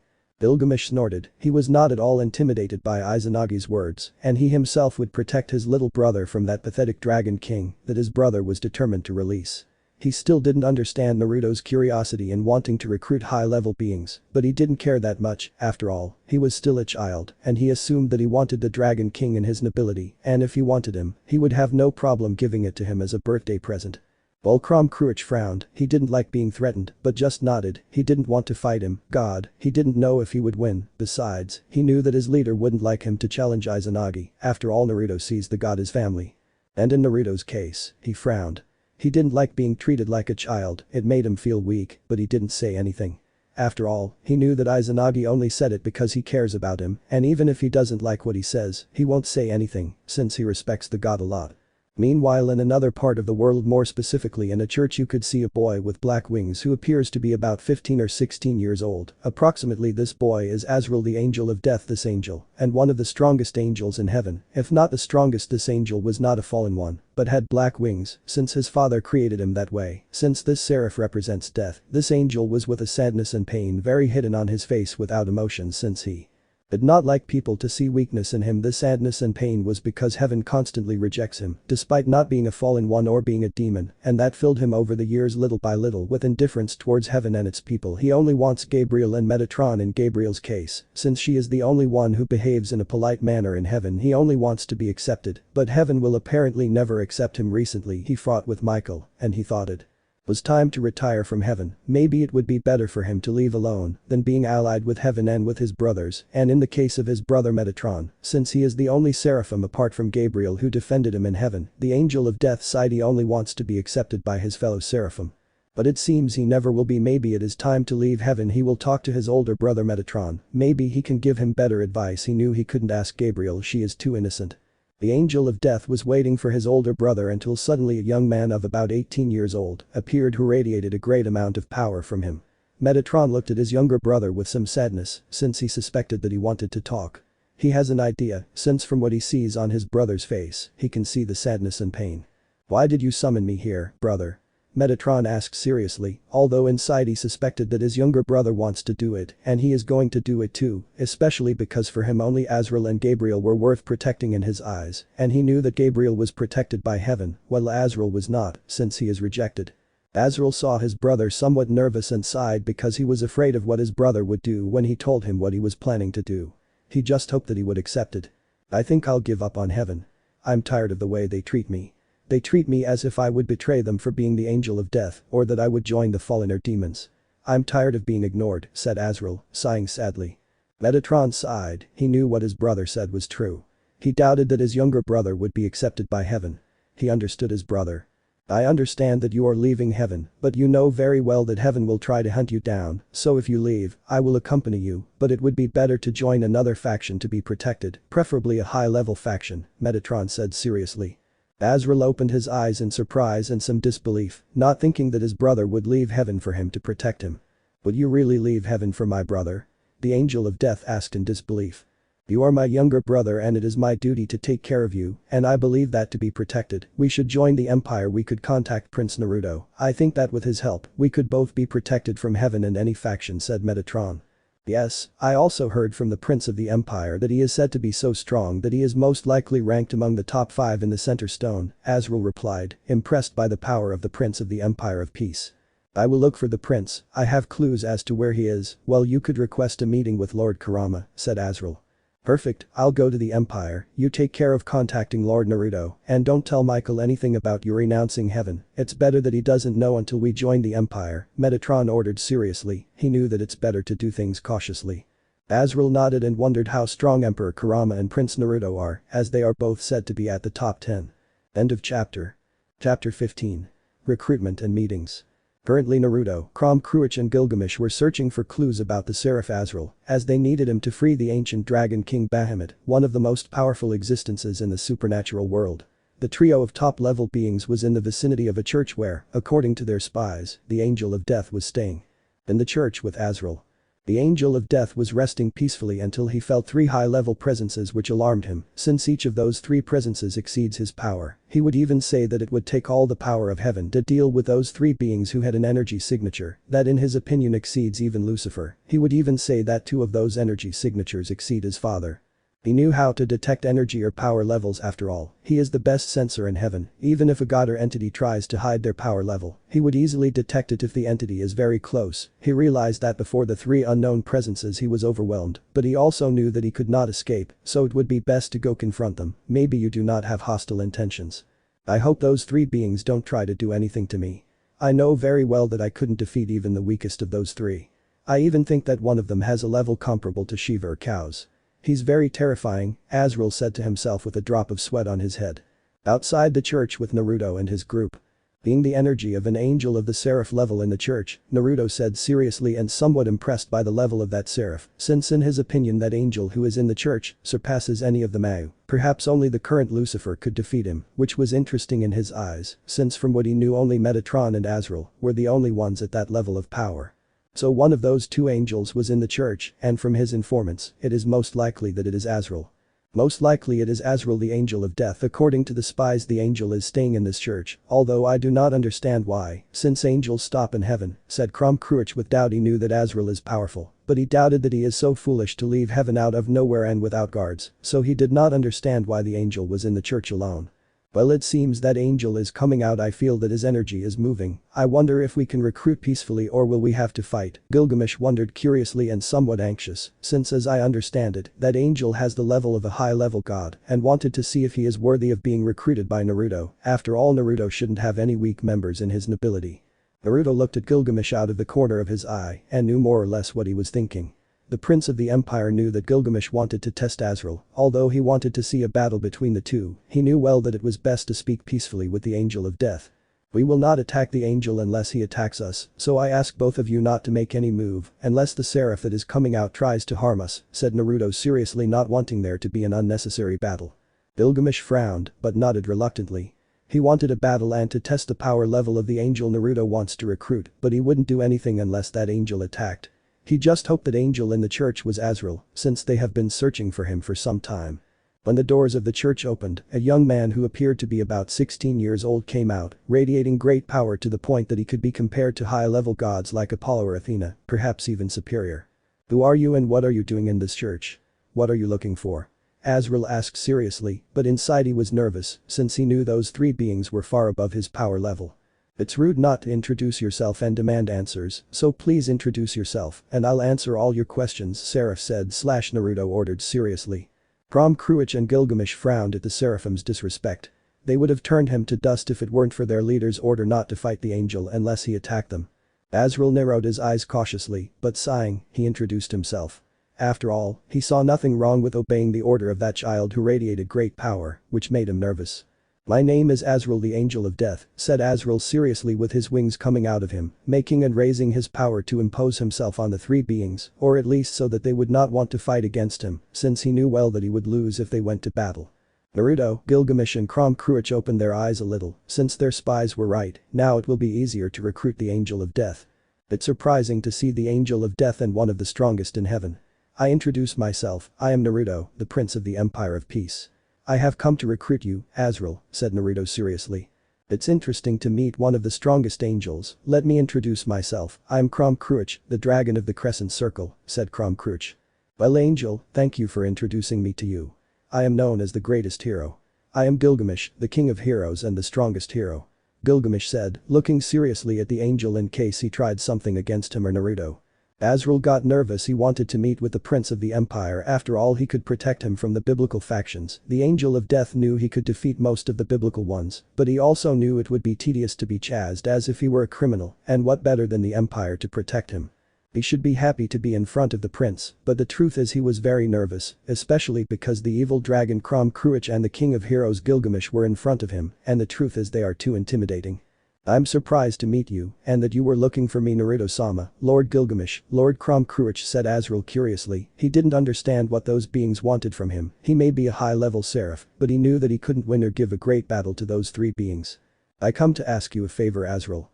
I want you to help me free Bahamut, the strongest dragon king and the dragon that was sealed in ancient times. By the biblical god, I want to recruit that powerful dragon king. His strength drives the empire, and I know well thanks to some friends that only you and the Seraph Gabriel are the only ones who could give me the location and how to free the strongest dragon king, said Naruto. Gilgamesh snorted. He didn't understand why Naruto wanted to recruit that dragon. He may be strong, but he is much stronger, but if his brother wanted that dragon king he would help him free him, and if he has to force Azrael he will do it. Kromkruich didn't say anything. If his leader wanted to recruit Bahamut he wouldn't object. After all, he knew his leader was strong, and if that dragon was released, he knew his king could defeat him. Azrael opened his eyes in surprise, shock and disbelief, since the prince of the empire wanted to release that dragon. He did not understand why Lord Naruto wanted to release Bahamut, being one of the most dangerous beings he knew, although from what he feels now the power of Gilgamesh and that of Prince Naruto is even superior to that dragon, and that of Kromkruich is close to that dragon, so, despite the fact that they release him, Azrael knew well that between those three they could subdue Bahamut, but before helping the prince free the dragon king from destruction, he had to know why they wanted to free him. And why does Lord Naruto want to release that dragon? He knows how dangerous it could be for a calamity like that being to be released, Azrael asked curiously, but also seriously, since what Naruto was asking would be very dangerous. I simply want to recruit. I know I can convince the dragon to join me, and if it doesn't join it's just eliminated, Naruto answered indifferently. Since he knew that dragon is strong, but he also knew that he could deal with that dragon king, plus he had Gilgamesh and Kromkruich on his side, who are easily in the top 10 of the strongest existences. I see, so you want to recruit that dragon king. I suppose you want that entity to increase the power of the Empire of Peace. My father, known as the biblical god, one of the most powerful beings in the world, sealed the dragon of destruction and chaos for two reasons. Its great power and because father did not like dragons at all. The truth is that dragon is powerful, and I know well that currently if the dragon king Bahamut is released, he will easily be in the top 10, Azrael said seriously. You're right, Azrael. I donated the power of the Dragon King Bahamut. Also, as I understand it, Bahamut is a powerful dragon. You only know things that your father told you. I suppose I want to see for myself who Bahamut is and why he was sealed exactly. As far as I investigated, I know that he is a dragon that destroyed everything in its path, but that happened when they attacked him, said Naruto, since he investigated well everything he could about Bahamut, apart from what Amaterasu, Izanami and Izanagi told him. I see, then I will promote the exact location of Bahamut to you, and I will free him, but I want your protection. I wish to join you in the empire.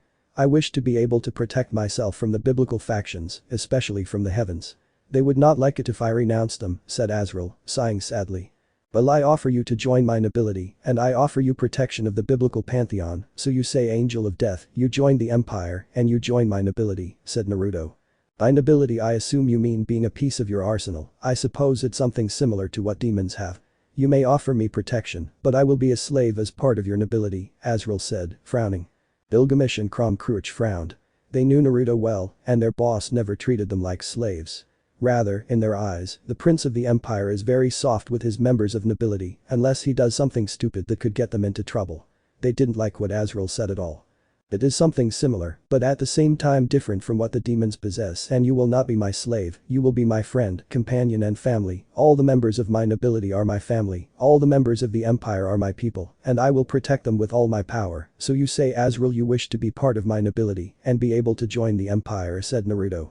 Azrael weighed his options. On one hand, he will be protected from the angels, fallen angels and demons, in addition, to be in a faction that accepts him for what he is, but on the other hand, he will now be a servant, although from what he knows and sees Gilgamesh and Kromkruich are members of Lord Naruto's nobility, and he realized that they do not look like slaves, but rather they look like friends, although they have a lot of respect for Lord Naruto, which makes him understand that Naruto treats them with respect, and he knew well that if Naruto treated them badly, Gilgamesh and Kromkruich would most likely rebel, since they have great pride.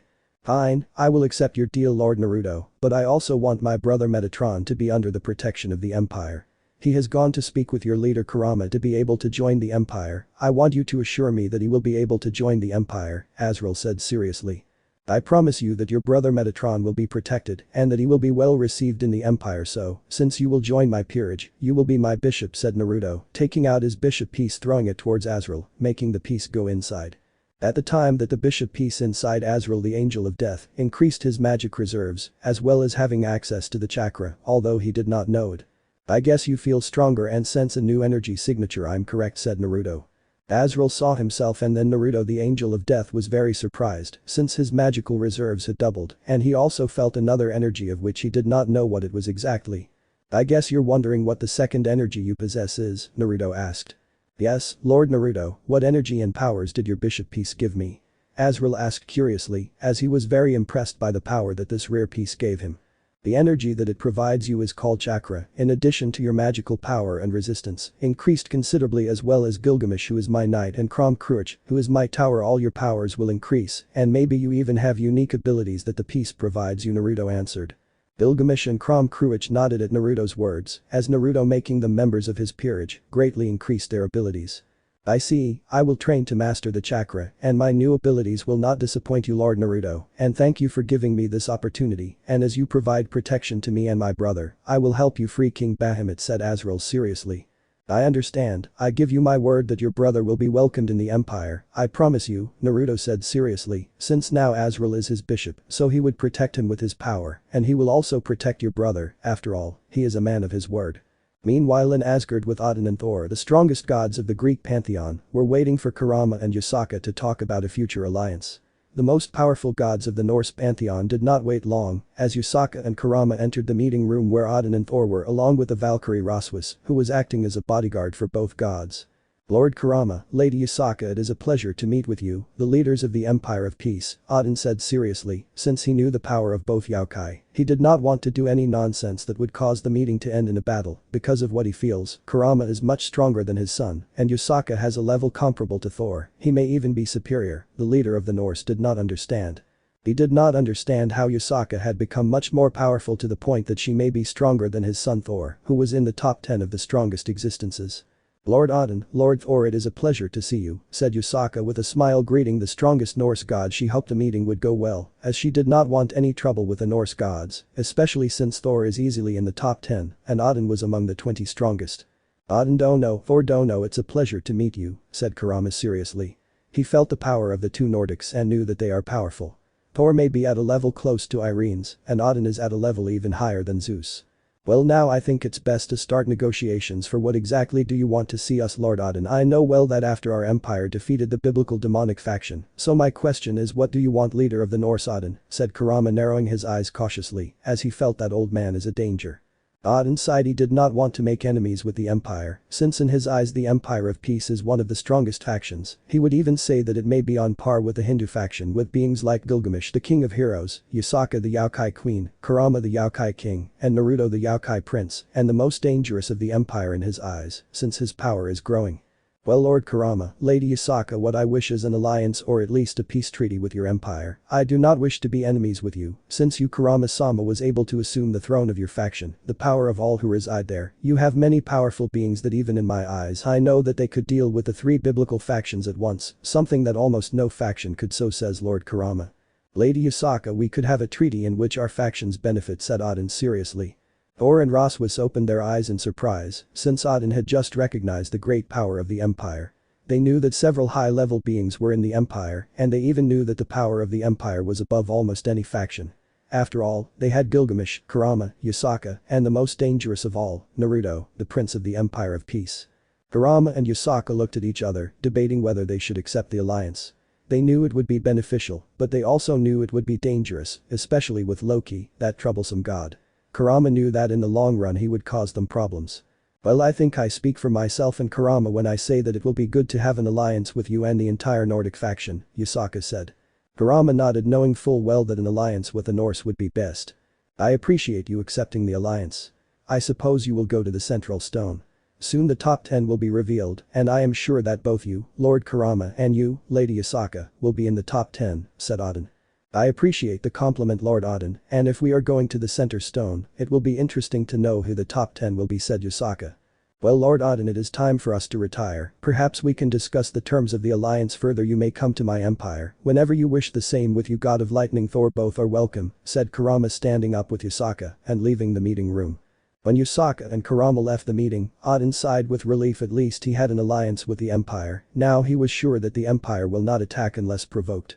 Well father, since you got the alliance with the Empire now I suppose that soon you will request what I asked you, right? Asked Thor a little hopeful, he wanted to test himself, and what better than testing himself in a battle.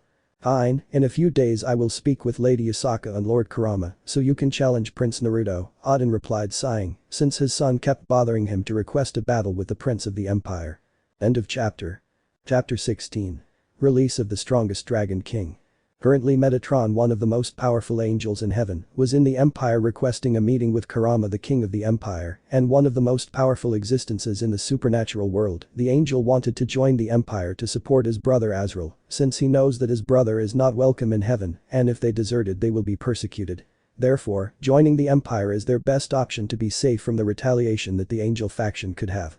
Lord Kurama, leader of the Empire of Peace, it is a pleasure to meet you, Metatron said with respect. He knew how strong that Kyuubi is, hell, its power could place it among the strongest existences in the world, so he must be very careful.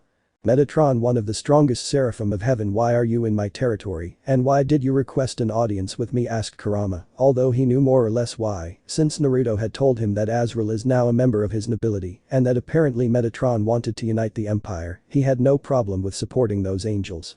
Lord Kurama, I ask you please to let me join your faction. My brother Azrael also wants to join your faction.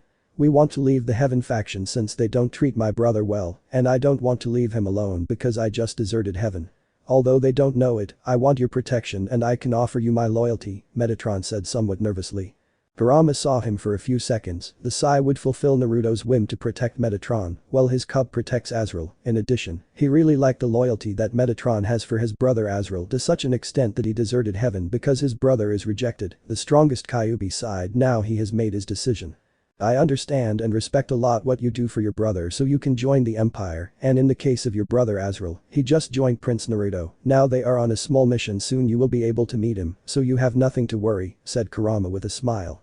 Metatron opened his eyes in surprise that his brother had already joined Prince Naruto so quickly and sighed, since he would soon see his brother Azrael again. Now he had to strengthen himself and also wanted to gain respect in the Empire. Thank you Lord Kurama for this opportunity, I give you my word to be faithful in the Empire, said Metatron seriously. He would not betray Kurama for two reasons, the first is that Kurama could destroy him very easily, and the second reason is that he has great loyalty, and as long as Lord Kurama does not betray him or treat him like the plague, he will be loyal to him, just as he will be loyal to the Empire. He only wondered what his brother Michael would think about Azrael and him leaving Heaven. He knew that now thanks to him leaving the power of Heaven was diminished more.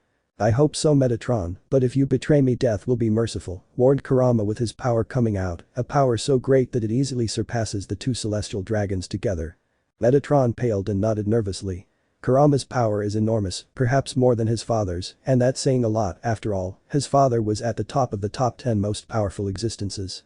Perfect, it's good that we understand each other, said Kurama smiling as if he hadn't threatened anyone. Metatron nodded somewhat nervously at Kurama's threat and sighed with relief. At least now he is part of the Empire, just like his brother Azrael. He just hoped that Michael wouldn't do anything to anger Kurama, otherwise Heaven could have a strong blow. Meanwhile with Naruto and his group, everyone was going to Hawaii to free the Dragon King Bahamut, since Naruto wanted to recruit him, which in Azrael's eyes is stupid, but he didn't say anything, since Naruto is the leader of the group, so he will help him to free the Dragon King. If someone could recruit it would be Naruto.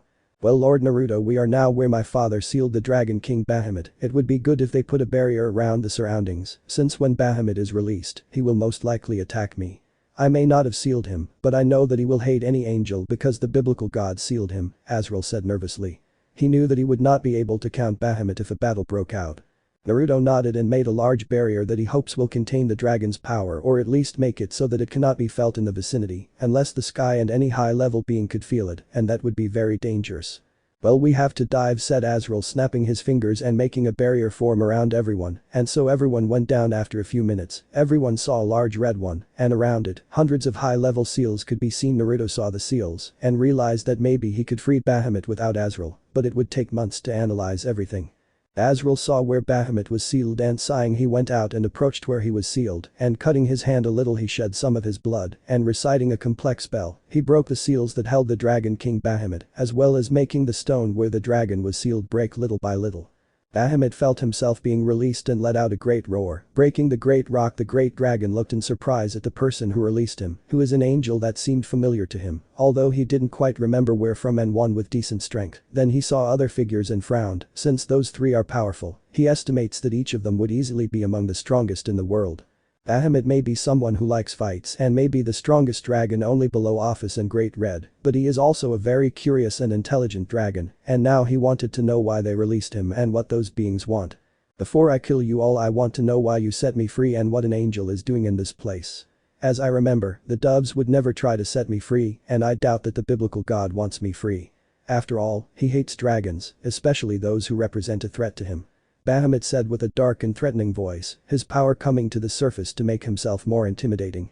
Azrael saw Bahamut somewhat nervous. The power of that dragon, if it intimidated him, but in his eyes, it is still on a lower scale than Naruto and Gilgamesh, perhaps a little superior to Kruich. If there is a battle, definitely Naruto's barrier would be broken with the clash of power.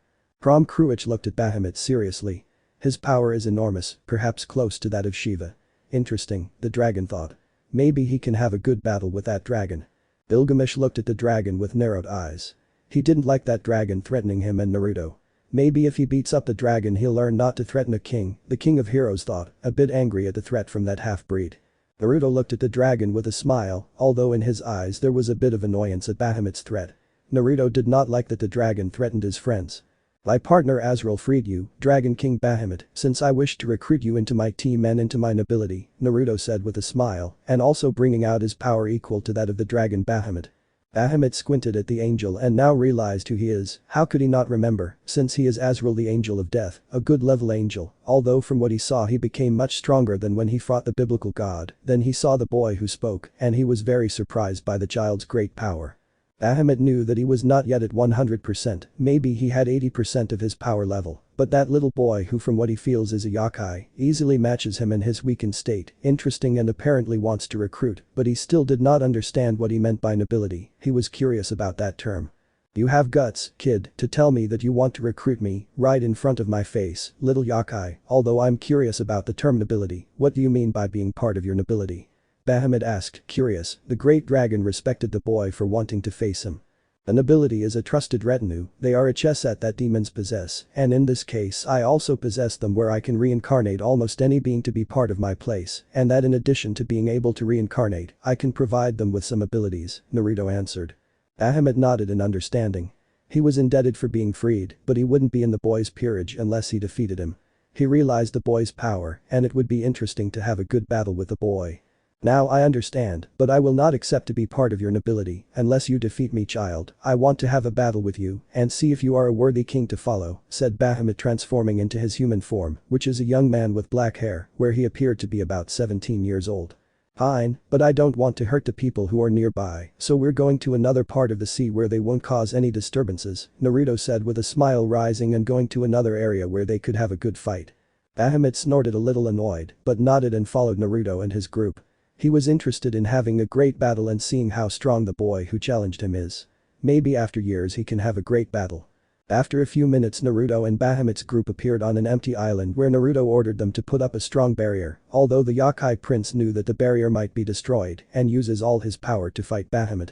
Well, Dragon King Bahamut, let me introduce myself. I am Uzumaki Naruto, the Prince of the Empire of Peace. Let's begin the battle, said Naruto with a big smile, releasing much of his power. Bahamut looked slightly surprised that the boy was a prince, but smiled as he could have a great battle, and released much of his power, which clashed with Naruto's. Both powers collide, causing the waters of the place to move and the atmosphere to become tense. The power that both easily released placed them among the strongest in the top 10 of the most powerful existences. The barrier that was put up was able to hold the powers of both powerful beings, but Gilgamesh, Kruich and Azrael knew that the barrier would be destroyed when both beings collided. We'll see how strong the boss is and how much his power has increased since he defeated me, said Kruich, carefully watching the upcoming battle. Gilgamesh was attentive to the battle and wanted to see how much Naruto had been able to grow. Azrael was nervous, but he was also very interested in the battle that would take place between Bahamut and his new boss. Well, let's start the battle, Dragon King, said Naruto with his Sharingan activated. He won't hold back. After all, his opponent may be at Shiva's level. Bahamut saw Naruto's power increase and smiled, and nodding, he would test the boy and see if he is powerful. He just hoped he wouldn't be disappointed. "Well, let's see how strong you are, Dragon King," said Naruto, then opened several magic circles from which several fire dragons came out and went directly towards Bahamut. Bahamut did the same and opening several magic circles he launched several fire dragons towards Naruto's attack, both attacks collided causing a gigantic explosion. Naruto seeing that his attack was neutralized, snapped his fingers in annoyance and said Hado number had 99 Gurutsumetsu, 5 whirlpools of destructive dragons, roared Naruto, thus sending 5 large dragons with a large amount of spiritual energy towards Bahamut. Bahamut saw that attack in surprise and smiling at an energy barrier that could barely sustain Naruto's attack, where when the attack collided with the barrier, it caused a huge explosion, and when the smoke dissipated, Naruto could see the Dragon King's shield almost completely destroyed. "Your shield was very powerful to be able to resist a 90th fairy," Naruto said, somewhat surprised by the protection of that dragon. "Your attack is amazing, you even destroyed my shield, now I think it's time to get serious," said Bahamut. Naruto nodded and turned on his aura. Bahamut did the same. They both went against each other, clashing their powers, causing various explosions that caused the entire sector where they were fighting to be destroyed and the barrier that Gilgamesh put up to be slowly destroyed. "Burning element bombardment of the sun god," said Naruto, sending several balls of heat towards Bahamut, who dodged or destroyed the attacks that, although powerful, could not harm him much. After all, he is a supreme level existence, so Naruto and Bahamut were now fighting with Taijutsu. In the battle between Bahamut and Naruto, both were fighting hand to hand in a very even battle, although it was noticeable that Bahamut was gradually losing against Naruto. "Akadm 63 Sajam Sabaku, mandatory coiling chain," shouted Naruto, sending several energy ropes immobilizing Bahamut. The dragon was surprised since the boy's attack was contained by Naruto. He knew that he could only contain Bahamut for a moment, so he rushed to defeat him. Naruto's thoughts. "I'll only be able to immobilize them for a couple of seconds, their raw power will be strong enough to burn even a level 60 Bakudo, now is the time to attack, I'll use a level 90 Hado, I have to recite the chant so that it has more power, it's time to teach that Dragon King that I'm not a game. Boundary of 1,000 hands, out of respect one may not touch the darkness. The shooting hand is not reflected in the blue sky. The path of the sun's light, the wind that fans the flames, time that gathers when both are together, there is no need to hesitate, obey my command. Bullet light 8 bodies new item book of heaven treasures great wheels grey fortress. Keep your distance, disperse and clean when shooting. 8091 Senju content tame, sky cannon of 1,000 shining hands, Naruto shouted, forming several spheres of energy that radiated enormous power, sending them towards Bahamut. Bahamut's thought. If that attack hits me it will damage me considerably. The only thing I can do is use my best defense. The boy is making me go to such a level that it's interesting, maybe he's a worthy king to follow. Armor of the King of Chaos, whispered Bahamut after saying that a great energy surrounded Bahamut's entire body to protect himself from the child's attack. When Naruto's attack collided with Bahamut it caused a huge explosion, but when the smoke cleared, you could see a Bahamut with an armor from which a very heavy and dark sensation emerged. The armor is black as dark as the night itself and is one if not the best defense of Bahamut. This armor is so strong that it could even withstand attacks from Amaterasu or Shiva, who are 2 of the most powerful gods. As the smoke dissipated, Naruto opened his eyes in surprise at Bahamut's armor and frowned, as one of his strongest Hado did not cause any damage to the strongest Dragon King, and he wondered what armor was that to defend himself against one of his best Hado, but at the same time he was motivated that the battle continues. Naruto. Your power, Dragon King Bahamut, is impressive, and your armor is very interesting to resist one of my 90 Hado. Now I see why you were one of the strongest beings in ancient times, you are a supreme category existence in its maximum splendor. Bahamut. Prince Naruto, do not discredit yourself, your attack is certainly powerful. At the moment you caught me for a few seconds, and then through that great attack at me you were able to damage, so I had to resort to one of my best defenses, if not the best I have, even Shiva would have trouble destroying, so you should be happy for making me take out my armor, now I know not to be trusted, after all your power would easily be positioned among the strongest, only below perhaps the dragon gods. Haha, I am impressed by your great defense, Dragon King Bahamut, your power is certainly impressive, and your defense is extraordinary. Now I think we should continue with the battle, said Naruto, jumping his aura where a large red-eyed fox was formed. Bahamut smiled and released more of his aura, forming a large black dragon to match Naruto. The battle was becoming more and more interesting in Bahamut's eyes.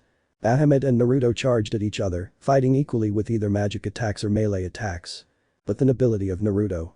Do you guys think the boss will win? Asked Azrael, somewhat nervous about the great battle that was taking place.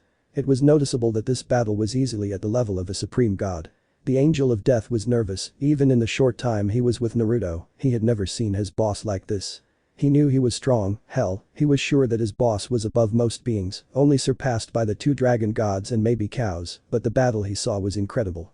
Naruto is the most powerful yokai, Bahamut may be strong, but Naruto is more powerful, just trust him, said Gilgamesh seriously watching the battle with a smile, since Naruto has not yet released his full power, he was only fighting at the level of Bahamut, who from what he saw, was now at a level close to Shiva. Prom Cruich was watching the fight with interest. It was clear that Bahamut was at a high level and was the most powerful dragon, only below the dragon gods. The strongest evil dragon wanted to reach Bahamut's level. Maybe when Naruto finished with the Dragon King, he could challenge Bahamut. We'll see if it can withstand the destruction of my calamity power of light and darkness, said Naruto, opening two large magic circles where he was charging a large amount of energy, ready to throw it at Bahamut. Bahamut saw the attack with surprise, shock and some interest, but smiled. He also attacked with his maximum attack, so he transformed into his dragon form and said Chaos Roar. But the nobility of Naruto. The barrier will be destroyed when both attacks collide, put a barrier around them so they don't get damaged, said Gilgamesh putting a barrier around himself to protect himself from the huge explosion. Azrael and Crom Cruich were startled and obeyed Gilgamesh's order by putting up a barrier to protect themselves from the blast. Gilgamesh looked interested inside his barrier, but sure of himself that Naruto would defeat the Dragon King Bahamut. After all, Naruto is already even superior to Kurama, and Bahamut was not at his maximum level, so it would be much easier for the Prince of the Empire to defeat him. With Naruto and Bahamut, their attacks were going to clash. Both Naruto's light and dark calamity and Bahamut's chaos roar collided, causing the barrier around them to be completely destroyed and the attacks of the Supreme God class beings to force each other. Although little by little Naruto's attack was able to overcome Bahamut's, causing Naruto's light and dark calamity attack and chaos roar to collide with Bahamut, causing a huge explosion that was felt throughout the supernatural world and human world that caused tremors and low-rank earthquakes in various places, thanks to the barrier being able to withstand part of the impact of both Supreme God class beings. When the smoke from the explosion was able to dissipate, Bahamut could be seen very injured, although still conscious, not for nothing is he a supreme class god-like being. I see that you are still consenting, it does not surprise me, after all you are one of the strongest beings, and I know well if you were at 100% I know that we could have had a more equal battle, the seal that you had weakened you, I am correct, said Naruto. I am partially correct, Lord Naruto. I am certainly not at my full power, and I highly doubt that even if I have my full power, I would not have been able to defeat him, perhaps give you a greater amount of fight, denied Bahamut, sighing. He lost, maybe he could still put up a fight in his state. Naruto nodded in understanding, he knew that even if that Dragon King had defeated him at his full power, he would still have been able to defeat him, albeit with greater difficulty. Well, now, as I promised, I will be part of your nobility, Lord Naruto. You have my word that I will be your shield and sword in whatever you want, said Bahamut, sighing. It has been a long time since he had lost a battle. Maybe with this king he can be stronger and reach the level of cows and office. Perfect, Lord Bahamut, then you will be my tower, said Naruto, and then through his tower where it entered the Dragon King Bahamut. When the tower piece entered Bahamut, it healed him completely and even made his magic reserves increase considerably. This made Bahamut open his eyes in surprise and smile as his reserves increased, sighing. He realized that following the Prince of the Empire was the best decision. Okay Bahamut, let's go with the others, we have to leave this island since our power has been felt all over the world and most likely they will come to investigate and I still don't want the beings to know that you are free, said Naruto. Bahamut understood and followed Naruto. He was interested in meeting those powerful beings and maybe having a battle with them. After all, if they follow Naruto they must be powerful. End of chapter. Chapter 17. Consequences. It's been a couple of days since the Dragon King Bahamut and Naruto fight. The battle caused some collateral damage around various islands where both fought, but thanks to changing location they did not harm humans, but all supernatural beings felt the two maximum powers fight, which scared all supernatural beings and leaders of the factions who were interested in the powers that fought. On the other hand, since Bahamut joined Naruto's nobility as his tower these days, the group of maximum god class powers had returned to the Empire of Peace, where they were now in a meeting with Kurama, Yasaka and the Seraph Metatron, who had just joined the Empire after asking for protection against the biblical heaven. What happened and why did the entire supernatural world feel all your power, Naruto, with whom you were fighting? Kurama asked seriously, since the power he felt could easily match him, that stunned him, since there were not many beings in this world that equal or surpass him, and that being Naruto fraud equaled him, perhaps surpassed him, and that impressed him, but also alarmed him, since it could be an enemy after all. He fought with Naruto.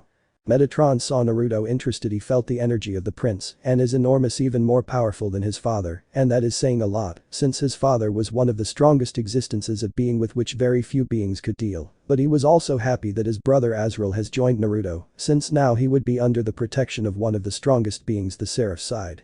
Since he knew that if Michael did something against them, the Empire would annihilate all who try to harm it.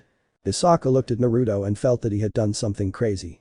She knew that Naruto had recruited beings of great power and wondered what existences he could have recruited. She knew that the top 10 of the strongest would soon begin, and she wondered how many from the Empire would be in the top 10.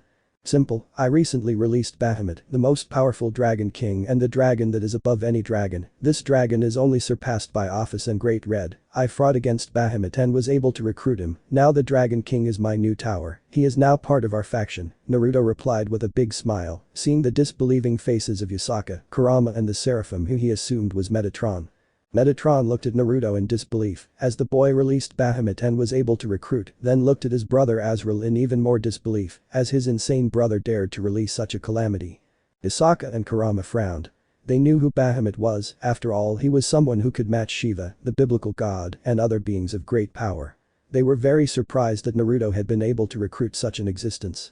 I introduce myself, I am Bahamut, the strongest dragon king, as I indicated to Lord Naruto. I will not be a danger to his faction, after all, Lord Naruto was able to recruit me, and now I am his tower, and because of my dragon pride, as I promised Lord Naruto, I will be loyal to him, and as long as he is loyal to his faction, I will protect this faction, said Bahamut seriously. He has great pride and will not break his promise. Hisoka, Kurama and Metatron nodded but were somewhat tense since the Dragon King is a power that very few can't stop. Fortunately he seems to be reasonable and apparently Naruto had recruited him, which means that Naruto defeated him since no dragon would easily follow someone weaker than the dragon itself. Nice to meet you Lord Bahamut, let me introduce myself. I am Hisoka, one of the leaders of this empire. Next to me is Kurama, the emperor of the empire. And finally, the Seraph who is with us is Metatron. You have nothing to worry about since Metatron is now part of our faction, Hisoka said with a smile to calm the tension, since she noticed that Bahamut was very cautious with Metatron. The same happened with the Seraph. I understand I will not make any move against Seraph, Metatron said, Bahamut sighing, since he did not like angels and any of the biblical factions. They will soon indicate the top 10 of the strongest beings, and when they indicate it we must be cautious, since the faction leaders will know our strength, said Naruto. Interesting, so the top 10 strongest existences will be out soon. I wonder what rank I'll be in, said Gilgamesh. He knew he would be placed in the top 3, same with Naruto and Bahamut, but he wondered how they are positioned. We must be cautious. If too many of us are in the top 10 it may cause caution and panic in the factions. You know that the factions will fear our power, especially since now we all know that our combined power could even destroy the 3 biblical factions at once, Hisoka said seriously. The Nordic faction isn't going to make any move, the Egyptian faction I don't think there will be any move either, the fallen angels aren't going to make any move, or at least their leader isn't, the demons I doubt they'll make any move, and the Shintoists are allies, so I doubt they'll do anything, Naruto said indifferently. The angels, especially Michael and the other Seraphim, might make a move, since Azrael and Metatron have now joined us, Kurama said seriously, knowing well that Michael is going to be angry with the union of those 2 angels under the command of the Empire. There are also the Hindus, or at least Indra and other gods who are under his command, said Metatron, knowing well the character of that god. He may not be an evil god, but he is arrogant and will most likely challenge some of the beings of the empire. And let's not forget the Greek gods, especially Zeus, he's a very paranoid god. I don't think Hades will make a move. He's a reasonable god, but you all know what Zeus is like. Hisoka said, sighing. They now have many enemies, they should be careful. We have too many enemies or potential enemies, we must be cautious otherwise they may unite and attack us, and we are strong, but our military force is not that enormous, we must be cautious and make more alliances in case something happens, Naruto said seriously. The best thing would be to make the Cows Brigade weaken the biblical factions, so we would get rid of a great enemy. After all, Rizavum Livan Lucifer, the son of the first demon king Lucifer, and the ancient Mau wanted in the underworld, so they will attack the Tomato and his followers. We just have to encourage those of the Cows Brigade to make a move. In addition, there is the faction of heroes, which is considerably powerful. They also want to finish off the demons and the fallen, so we could use them to weaken both forts, said Krom Kruich, knowing well that those 2 groups who finish off the fallen and the demons. Everyone looked at Krom Kruich and nodded, knowing full well that this would be the best option, as it would weaken their enemies, and they might also be able to recruit some members of the Cows Brigade. I understand, we will follow your recommendation, Krom Kruich. This would be the best option. Sigh Kurama. Now he would have to see how to strengthen the empire, and after the sources the first 10 would return to the elemental nations as soon as possible to sow chaos, get their brothers, and maybe take some talents to strengthen the empire. Everyone nodded in understanding while Metatron and Azrael were thinking about how to recruit church members to increase the military power of their new house. Meanwhile in heaven the 4 seraphim were gathering, since the 2 powers that collided were enormous, and one of those powers Michael recognized, since the being who fought is Bahamut, the dragon that his father sealed, because it is a danger to the world. Brother, are you sure that Bahamut was released? Uriel asked nervously. He didn't know where that dragon was sealed, but he knew that it was sealed and it is very dangerous. It is said that even his father feared the strength of that dragon, since it is an existence that could match even the strongest of the top 10. Yes brother, I have recognized his energy is still as enormous as centuries ago. We must be cautious, since Bahamut has a lot of hatred for our faction, since father sealed him, said Michael sighing. Now they have an enemy of the level of the Hindu god of destruction, and without his father, he doubted that even the 4 seraphim together could seal that existence. We must prepare in case they attack us, brother, we must be very careful, said Raphael sighing at the problem they now have, since his father sealed that dragon, but the dragon never attacked him, it only remained neutral as far as he knows, and now thanks to what his father did, they have a first-class enemy against the angel faction. I think we shouldn't provoke Bahamut. After all, so far he hasn't done anything against us, and also we don't know what existences Bahamut-sama was fighting against. Let's be neutral with the Dragon King, it's for the best, said Gabriel Wood. She knew that the Dragon King wouldn't attack them, or so she hopes. After all, in heaven, there was no existence that could resist that Dragon King. She may be innocent in many things, but she is not an idiot. She knew that the Dragon King is not an unreasonable existence. Raphael, Michael and Uriel looked at Gabriel in surprise. They didn't think she would vote for neutrality, but she was right. They should remain neutral, otherwise they could be destroyed. I agree Gabriel, we will not make any move, but we must increase our military power. We must prepare in case there is a war against King Bahamut, said Michael. Uriel and Raphael nodded while Gabriel sighed, but also agreed, especially with all the commotion that was happening in the supernatural world. Gabriel's thought. I just hope there isn't a war. I don't want my brothers to die, especially since Azrael and Metatron aren't in heaven. Now the most beautiful seraph in heaven sighs at the turmoil of the entire supernatural world. Meanwhile with the fallen angels, their leaders Azazel, Barakiel, Shemhazai were talking about what happened between the 2 powerful forces that they felt a couple of days ago. The leaders of the fallen were nervous, since the power of those 2 beings was far above most of the beings of the supernatural world. I guess they felt the 2 large energy spikes, am I right? Azazel asked seriously. He felt the energy of the Dragon King Bahamut and another large energy spike, but he didn't recognize it. He was nervous to know what power could fight against the Dragon King Bahamut. Barakiel and Shemhazai nodded in resignation. They knew who had the peak of power, Bahamut, and although they had not fought with that dragon, several of the high commands of the fallen and the angels recognized the great power of the strongest Dragon King. After all, it is an existence that could never be forgotten.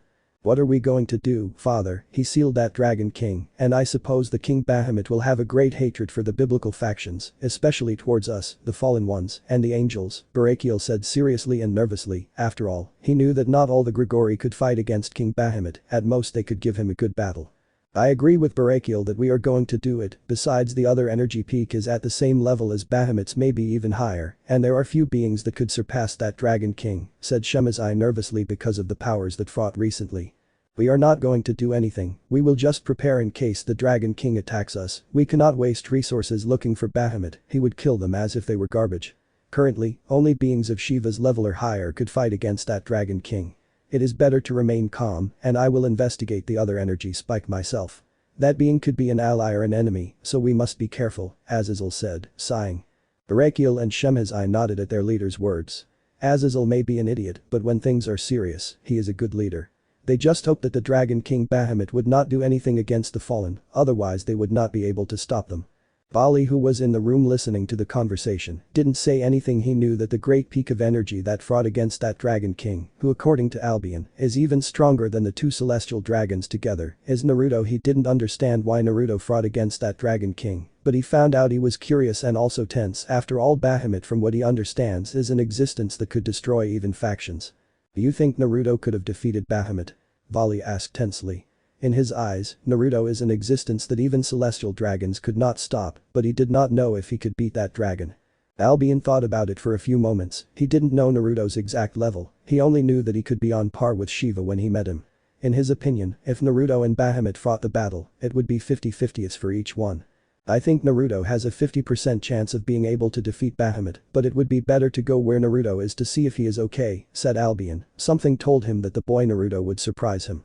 I see, then it would be better to go to the Empire. I hope Naruto has defeated Bahamut, sighed Volley. He hoped that Naruto had been able to defeat Bahamut. Meanwhile in the underworld the four Mao were meeting, as they felt two large peaks of power. One of the peaks of power the Mao recognized or assumed who it was after all. The first peak of power is Naruto, the Prince of the Empire, the being that terrified them the most since he destroyed the underworld, as if it was no big deal, but they wondered who he fought against. I suppose we are all aware that Naruto, the Prince of the Empire, has fought against another being of the same level as him, am I correct? Ajuka asked seriously. I agree with you, Ajuka-chan. Naruto-sama has fought with someone of an enormous level, but I'm not sure who, but he must be very powerful, maybe at the same level as Naruto. The question is, why was he fighting, said Seraphol, sighing, since now there is another problem in the supernatural world, with that unknown existence that could be an enemy of the underworld in the worst case. We must investigate it. Also we must increase our military power, since we were attacked. Our forces now are the weakest of the biblical factions, and they have not attacked us, since Michael and Azazel do not want a war. In addition, the main combat power that we are not weak, said Surzich's Lucifer, angrily remembering everything that his faction suffered. I agree with Surzich's, we should be cautious and investigate, said Falbium, sighing. Now he would have to work harder, and that bothered him a lot. The rest of the Mao nodded and sighed at the large amount of work they would have to do. In addition, the top 10 strongest existences would soon be released, and everyone wants to learn about the 10 strongest beings. In the Hindu faction, Shiva, the god of destruction, was gathered with his companions Brahma and Vishnu, as the three of them felt two peaks of power that could be on par with Shiva, and that alarmed them a little, but also made them curious, as there are very few beings that could match Shiva. Do you know who the ones who fought a few days ago are? Brahma asked curiously. He wants to know what existence could unleash so much power. After all, the power that came out of those two beings equaled them to the Trimurti, the strongest Hindu gods. One of the energies I think is the Dragon King Bahamut, who was formerly one of the most powerful demands in the supernatural world. I suppose everyone remembers him. After all, the power of Bahamut in his time was enormous, even I would not dare to challenge him. But the other may be Kurama, the leader of the empire, or Prince Naruto. Both are very powerful, but most likely it will be Naruto, since we all know that a faction leader hardly ever leaves his territory. Shiva replied, curious. He wants to face Naruto. He wondered who would be stronger, but he will soon find out when they release the top 10 of the strongest beings. I see, sighed Brahma. He realized what Shiva wants to do. He wants to battle with Kurama or with Prince Naruto. He knew that Shiva is a fanatic about battle. He just hoped that he doesn't get them into trouble with the empire, otherwise the Hindu faction could be harmed. I guess we'll find out when the top 10 comes out, said Vishnu, since he knew that the top 10 of the strongest would soon come out. He knows that the top 10 has changed quite a bit with the appearance of the empire. He calculates that the empire may be a faction of their level, which is impressive, since almost no faction could stand up to them. At the top we will be able to see the new high-level beings that could be allies or threats, Shiva said with a small smile, wanting to know the power of Prince Naruto and the leader of the Kurama Empire. But Hades, the god of the underworld, was somewhat tense. He felt the peaks of power and knew that a great battle had happened. The Greek god of the underworld sighed. Now he would have his paranoid brother bothered. Since he knew who was one of the powers and is Naruto, the prince of the empire, and an existence that in his eyes is close to the level of cows or is already at his level, he only hoped that his brother did not make the mistake of attacking the prince, but the entire Greek faction would be in danger, and he does not even want his children to be in danger because of his paranoid younger brother. I'll have to talk to Hestia, she'll be able to help me stop any nonsense that Zeus will do. We can't make more enemies, especially with the internal problems that there are in our faction, Hades thought. He knew that soon there will be a war between the Greeks, especially with so many demigods. He knows that several demigods are unhappy with the gods for being treated like garbage, but he's not going to make any move, since as long as they don't threaten the underworld, he's not going to do anything. Besides, he didn't blame those children. He may be the Greek god of the underworld, but he wasn't bad enough to kill the demigods just for existing like other gods did, so he will remain neutral unless a threat appears where the entire Greek faction is in danger. Also, the top 10 strongest beings will come out soon. In the territory of the Shinto faction, the 5 first-level gods of the Shinto faction were gathering as they sensed the 2 energy spikes that battled a couple of days ago. I guess they felt the 2 peaks of great power that fought a couple of days ago. Am I correct? Asked Izanagi seriously, knowing well that Bahamut and Naruto have fought. In his opinion, he doubted that Naruto had lost after all. He has Gilgamesh and Crom Cruach at his side, each one high-level powers that could match him or even surpass him. Bahamut was released and Naruto battles with that dragon, said Izanami. She recognized the power of Bahamut. After all, she is one of the oldest gods and knew the power that dragon has. She assumed that some factions also recognized the power of Bahamut, like the Primordial Greeks, the Norse, the Hindu, the angels and fallen angels. Susanoo and Tsukiyomi opened their eyes in shock and disbelief at what Izanami said. They couldn't believe how crazy Naruto is to fight with Bahamut.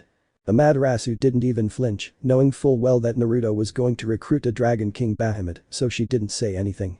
Naruto has most likely been able to recruit the Dragon King, so this is also beneficial for us. After all, the Empire is our strongest ally, and soon the top 10 of the strongest existences will be released. I know well that at least 3 of us will be in the top 10, that will put us among the 4 strongest factions, so in this time I want them to strengthen more to ensure the places in the top 10, said Izanagi seriously.